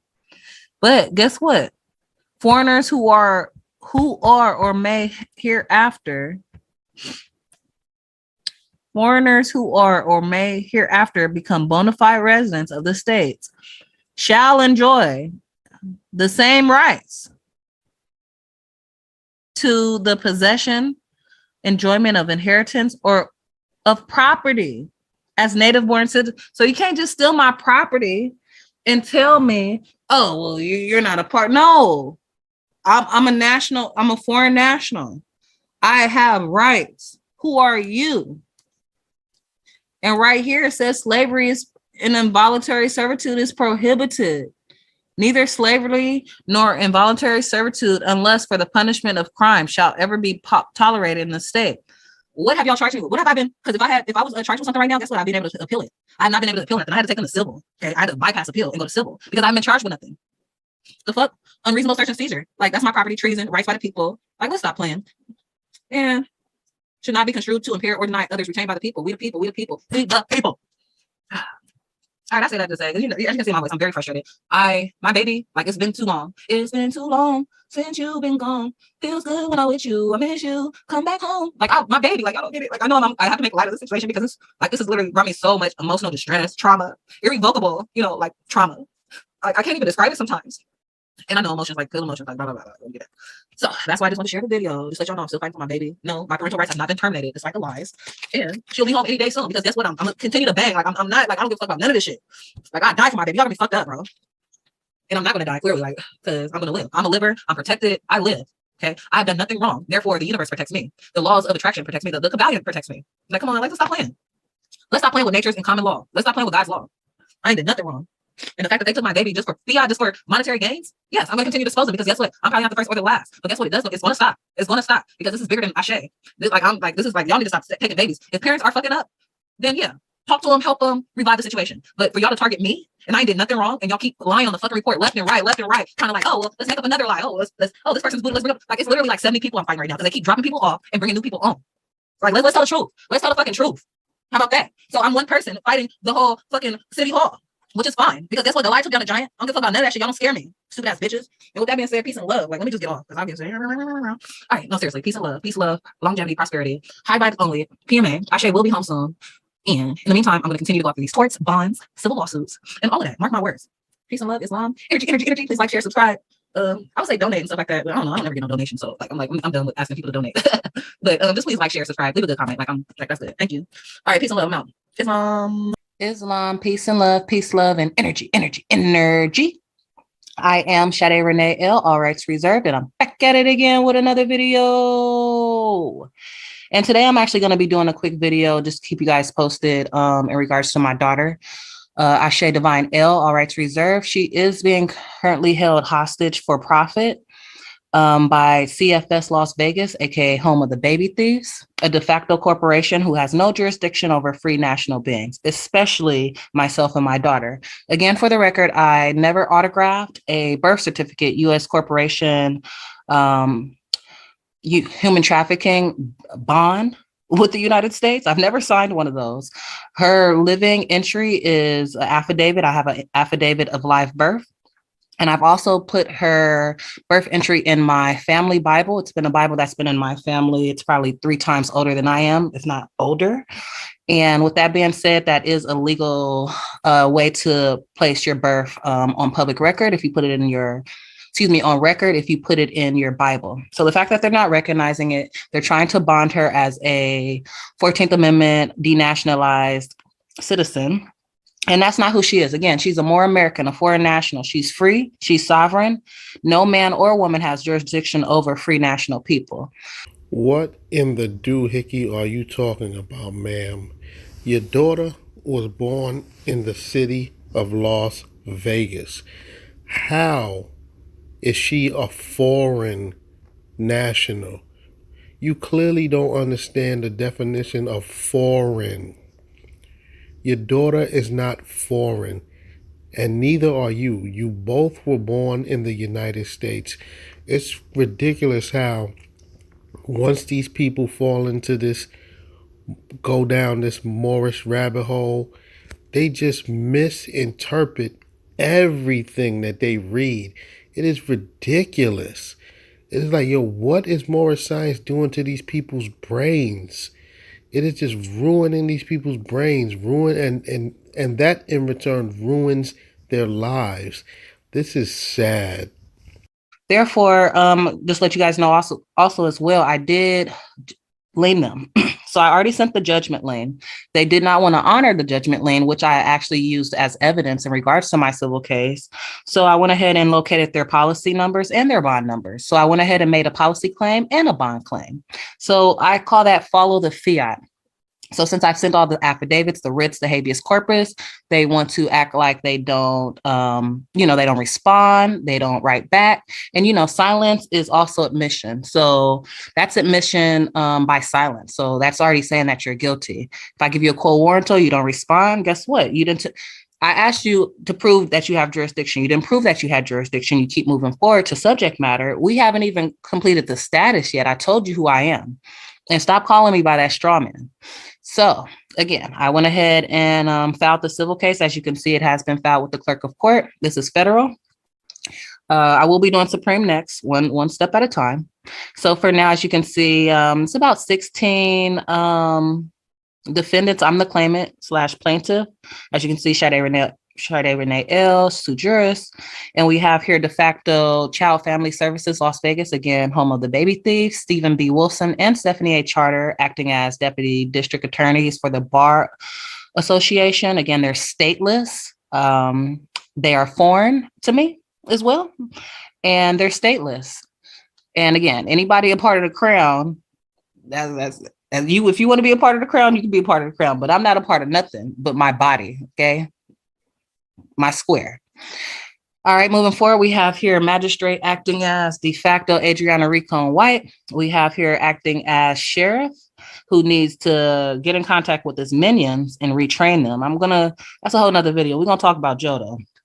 Las Vegas Metropolitan Policy Enforcers. Please stop calling them the police. They are not the police. They are policy enforcers. And we have here Policy Enforcer S. Guerrera, badge number 18286. Also Pete Anderson, number 16266. Pete Anderson.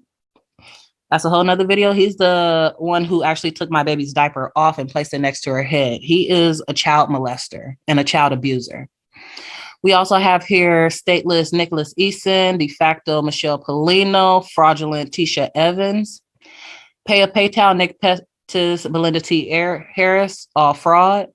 We have here de facto 8th Judicial Family Court, Las Vegas, which is on a storefront. Has a lot of conflict of interest with that. That's a whole nother video. We also have here Shalonda Adams and Beth Rosenblum. So those, I think it's about 16, once again, if I'm not mistaken. And as far as what's going on, just let you know, they violated so much stuff. Like they violated, every law that you can imagine, they violated. Like it's not even funny. So I'll show you. So for example, they violated the Treaty of Peace and Friendship of 1789 and 1836 between the Moroccan Empire and the United States. I am protected by the treaty, and I want to make sure that they don't forget that. Treaty is still in force, okay? and the treaty, I'm protected by it. Okay.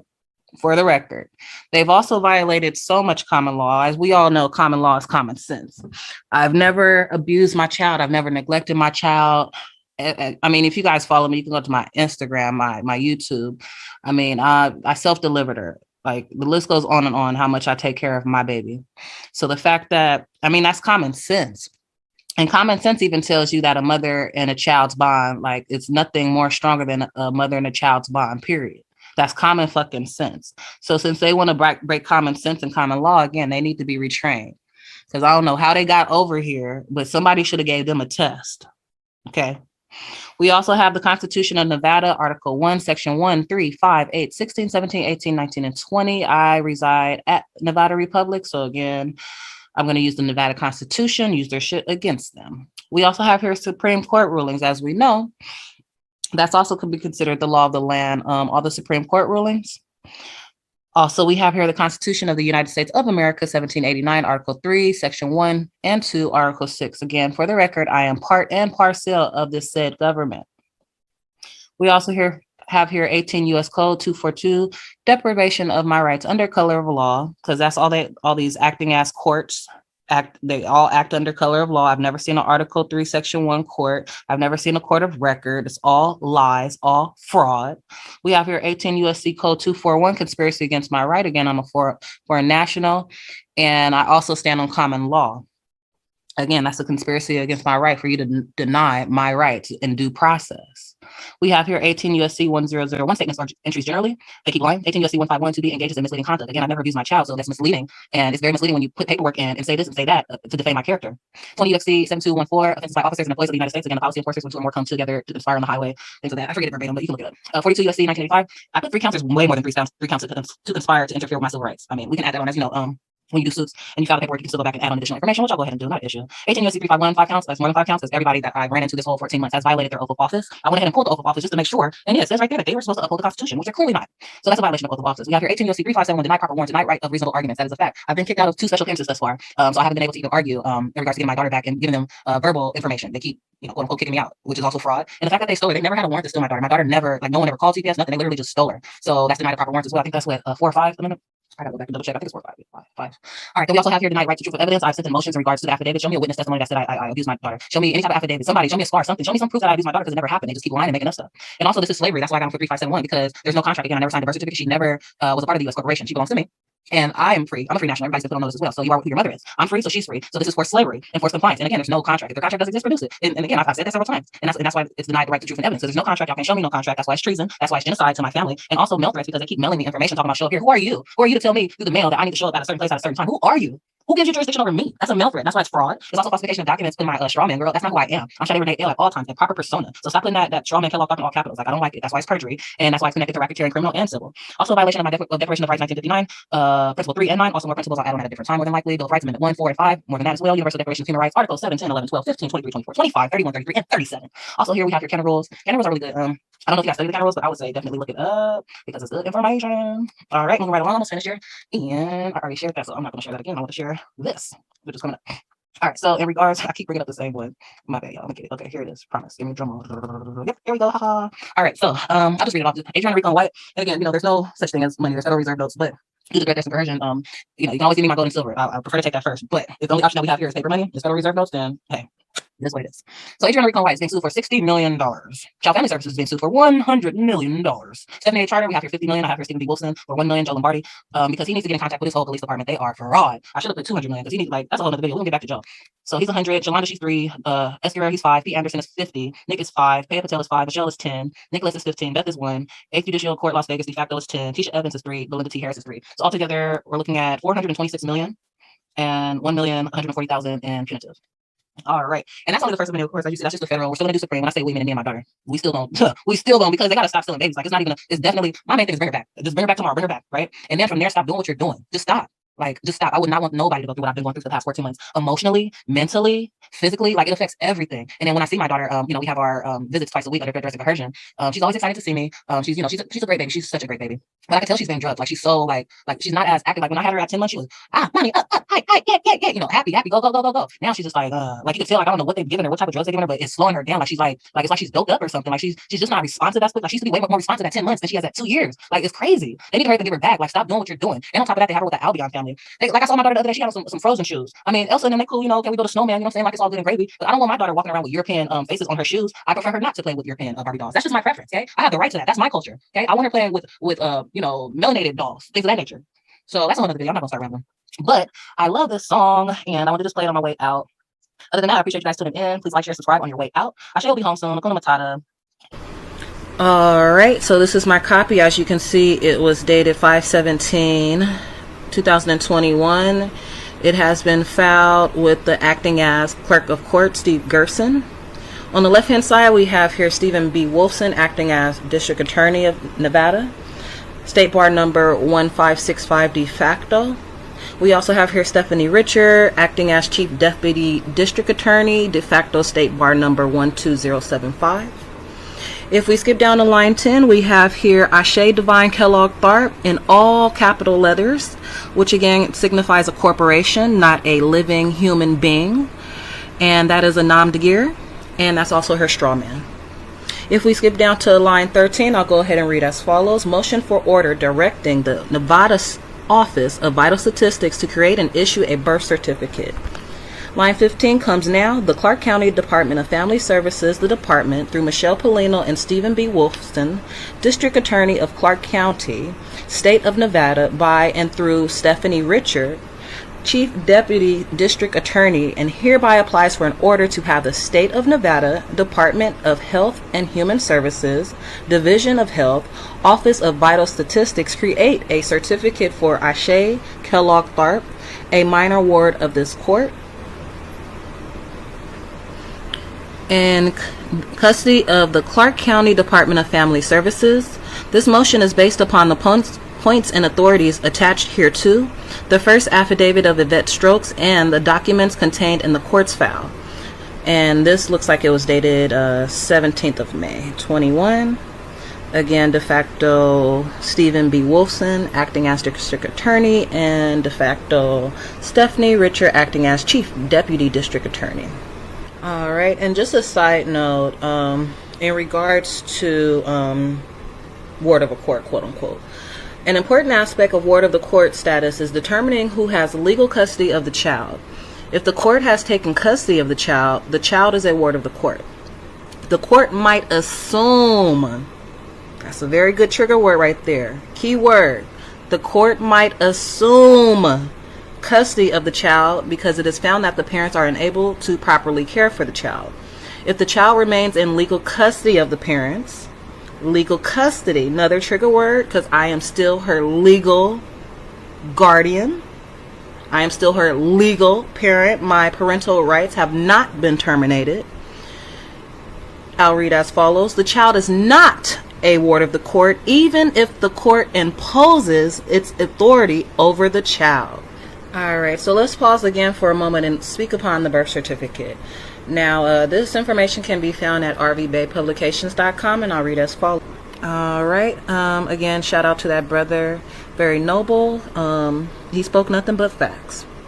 So moving right along to this de facto letter I received in regards to them trying to use my daughter as chattel in fiat, I'll read and I'll continue reading as follows. Excuse me, that's what I was trying to say.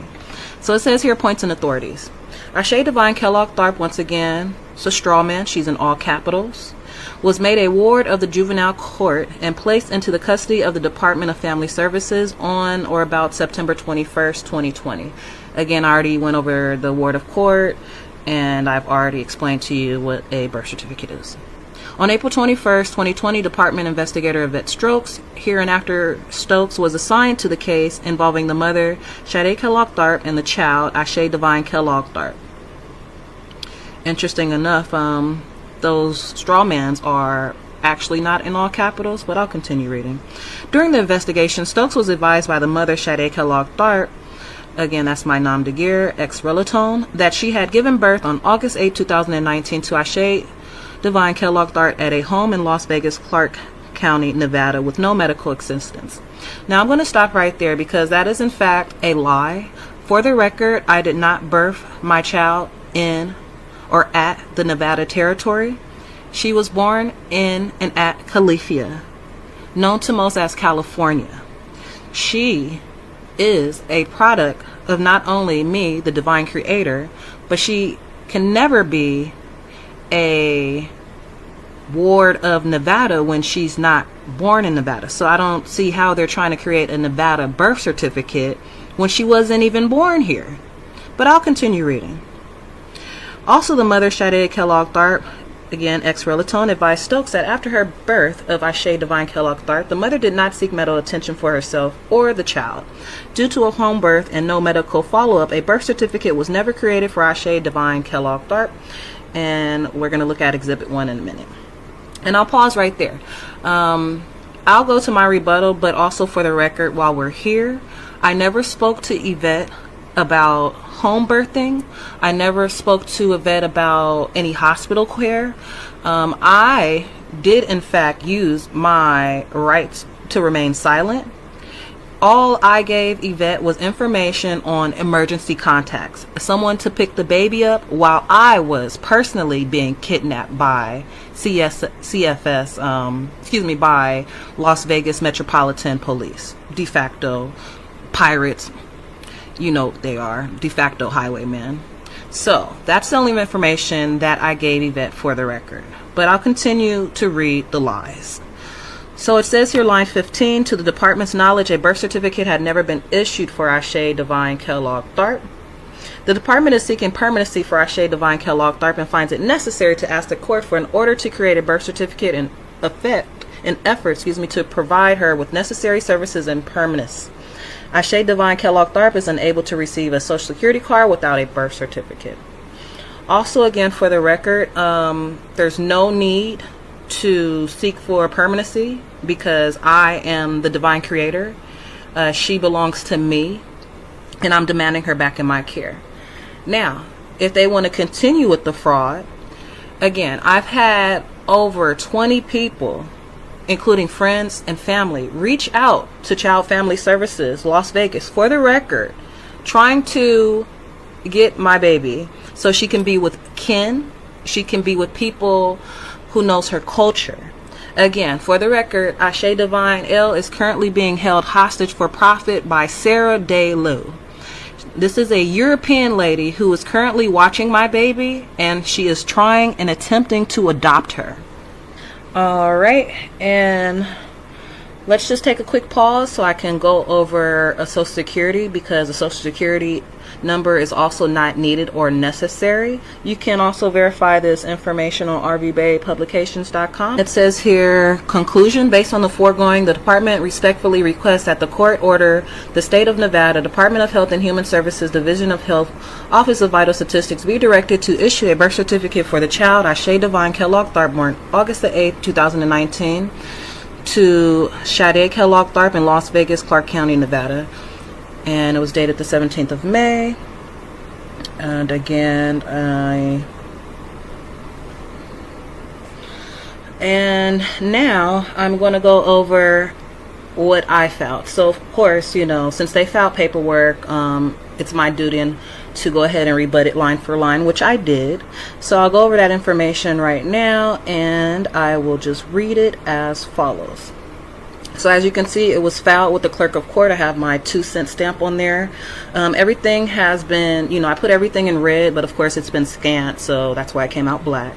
Again, it has been filed with the clerk of court, acting as, his name is Steve Gerson. And as you can see, I dated this May 27th. This is the motion for birth certificate is denial petition. And I'll go ahead and read as follows. As it says here, District Court, Family Divisions, Juvenile, Clark County, Nevada, in the matter of Ashe Divine L, a Moor/foreign national, in proper persona, date of birth 8/8/2019. Ashe Divine L, once again in proper persona, a child property of Sade Renee L, me, a Moor, foreign national.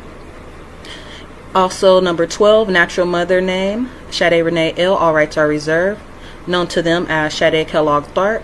Also, all rights are reserved. I own the straw man. Also here, line 13, motion denied by natural mother to create a de facto birth certificate. Comes now. A state's jurisdiction and local municipality jurisdiction is quasi-national. Moors, Aboriginal, Indigenous, Natural Peoples matters are national and international.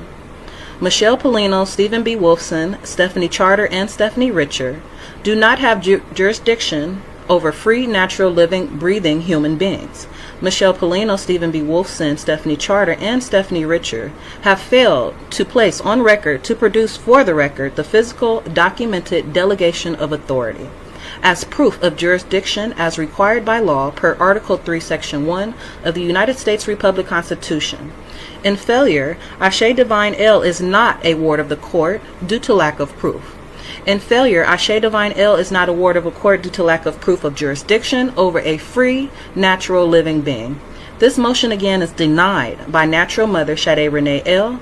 Mother is demanding the immediate return of her child/property, Ashe Divine L, known to you as Ashe Kellogg Tharp. And again, it was dated the 27th of the Gregorian calendar. As you can see, I went ahead and autographed it, all rights reserved, with my red thumbprint. Getting back to the exhibits, again, I went ahead and submitted the proper paperwork in regards to my daughter, my offspring, my property, having a live birth certificate. And as you see here, this is Exhibit 1. This is the affidavit of truth / live birth. It was dated 5/27, and it has been sent and delivered to Vital Statistics in Califia / California. It just reads as follows. I, Shade Renee L, attest to the fact that I had a home birth at California territory. I am the divine creator, mother of Ashe Divine L, who I birthed in California. For the record, she was born August 8th in California. This is her certificate of live birth. You see the autograph, and it has been again certified. It has been mailed. And today being Thursday, it has been received. It was received on the 1st. So, all right, scrolling down here, we have Exhibit 2. Look at that. Beautiful, beautiful, beautiful. Now, this is the Moorish Science Temple of America record of live birth. As you can see as well, I did have 2 witnesses sign, 2 nationals at that, and I went ahead and autographed. They autographed, and we have all the proper fingerprints and footprints. Again, that has been certified, mailed to the clerk of court, acting as Steve Gerson of Vital Statistics, and the acting as judge. Now, if we scroll down, we have this lovely, lovely Holy Bible. Now, this is a Bible that has been in my family, gosh, I can't even tell you how long, but I know it's older than me. It's probably double my age, and I'm still young. But with that being said, the Holy Bible is actually something that I have always had her information in. So for me and my family, we put our birth certificates in our Holy Bible, and we consider it a living Bible birth certificate. So this is our record of live birth. Again, it's the Holy Bible. As you can see, Mr. Elmo Tharp, that is my late grandfather. This was actually his Bible. Very, very old Bible again. Scrolling down again, we have pretty much my timeline. I'm not going to go too much into that for personal reasons, but as you can see, that's our living Bible. My daughter, child, offspring / property is listed in the living Bible, and you can Google any information in regards to living Bibles. They are considered legal live birth records. And Stephanie Richer, the lady who wanted to become a party to the matter, I actually have not sent her averment of jurisdiction because this is the first time that she put her name on my paperwork. So again, now that she wants to be a party to the matter, not a problem. I'll go ahead and just let you know again for the record that you have no jurisdiction over free national people. And if you do, go ahead and provide me that information. Place it on record for the record as proof required by Article 3, Section 1 of the United States Republic Constitution. As all government entities and alleged private corporations must be a creature of the American Constitution, this is a formal request and demand and command for Stephanie Richard, State Bar number 12075 to produce for the record, again, the delegation of authority. And keep in mind, whoever have taken an oath before a competent tribunal officer or person, in any case which a law of the United States authorizes the oath to be administered, willfully and contrary to such oath, states or subscribes any material matter which he does not believe to be true, is guilty of perjury and shall be fined no more than 2,000 or imprisoned not more than 5 years, or both. That's 18 USC. And I went ahead and I included my fee. So it's actually $1 million, or 1 million notes, Federal Reserve notes, excuse me, a day. A day. And again, failure to produce this information constitutes corporate and limited liability insurance fraud, 15 USC, and is a prime facie of evidence and grounds to impose a lien upon the official personal to secure their public oaths and service of offer. Again, and my personal fee is $1 million a day. Further say it not, as I scroll down, you can see that this information has been notarized. It has been notarized, and in the notary, I included, in this whole document that I mailed and got e-filed, I included the motion for birth certificate petition. It's 5 pages. The affidavit of the affidavit of truth / live birth, the Moorish American birth certificate, the Living Bible birth, that's 3 pages, and the vital statistics affidavit of live birth, and the averment of jurisdiction for Stephanie Richard. Altogether, I sent out 12 pages in total. With this notary, it includes 14, and as you see, I just added the affidavit of fact in regard to certificate of service. Again, it has been certified mail and e-filed to all the appropriate parties. Okay, so this is the conclusion of the video. So I'm going to make this brief. As you know, this video was a very long one. I just want to say that it is evidence. This video is to serve as evidence that Moorish science will ruin your life. If you want to go down the path of Moorish science, it will ruin your life. This Moorish woman loved Moorish science more than she loved her actual child. This Moorish sovereign was so wrapped and engulfed in Moorish science that she couldn't let it go in order to help herself retain custody or regain custody of her child. She was so stubborn that she just would not let the Moorish nonsense go. None of her arguments were working in court. The judges gave her multiple opportunities to help herself to try to regain custody, and she could just not shake the Moorish nonsense. I've been told, I'm not sure if this is true, but I've been told that this Moorish sovereign's daughter has now been permanently taken from her care and someone has now adopted her. So in essence, this Moorish sovereign, thanks to Moorish science, has permanently lost her daughter because she was too stubborn to let Moorish science go. As I stated, this video serves as evidence that Moorish science is not the way to go. You will lose it all. You follow teachers like Taj Tariq Bey, Light Tajiri Bey, Sharon Tracy Gale, and this will happen to you. None of those people that I just named helped this woman try to get her child back. They're on the internet teaching all this nonsense, and when their followers are in trouble, they are not there to help you. It is not worth going down this Moorish rabbit hole. Publications like R.V. Bay, no good.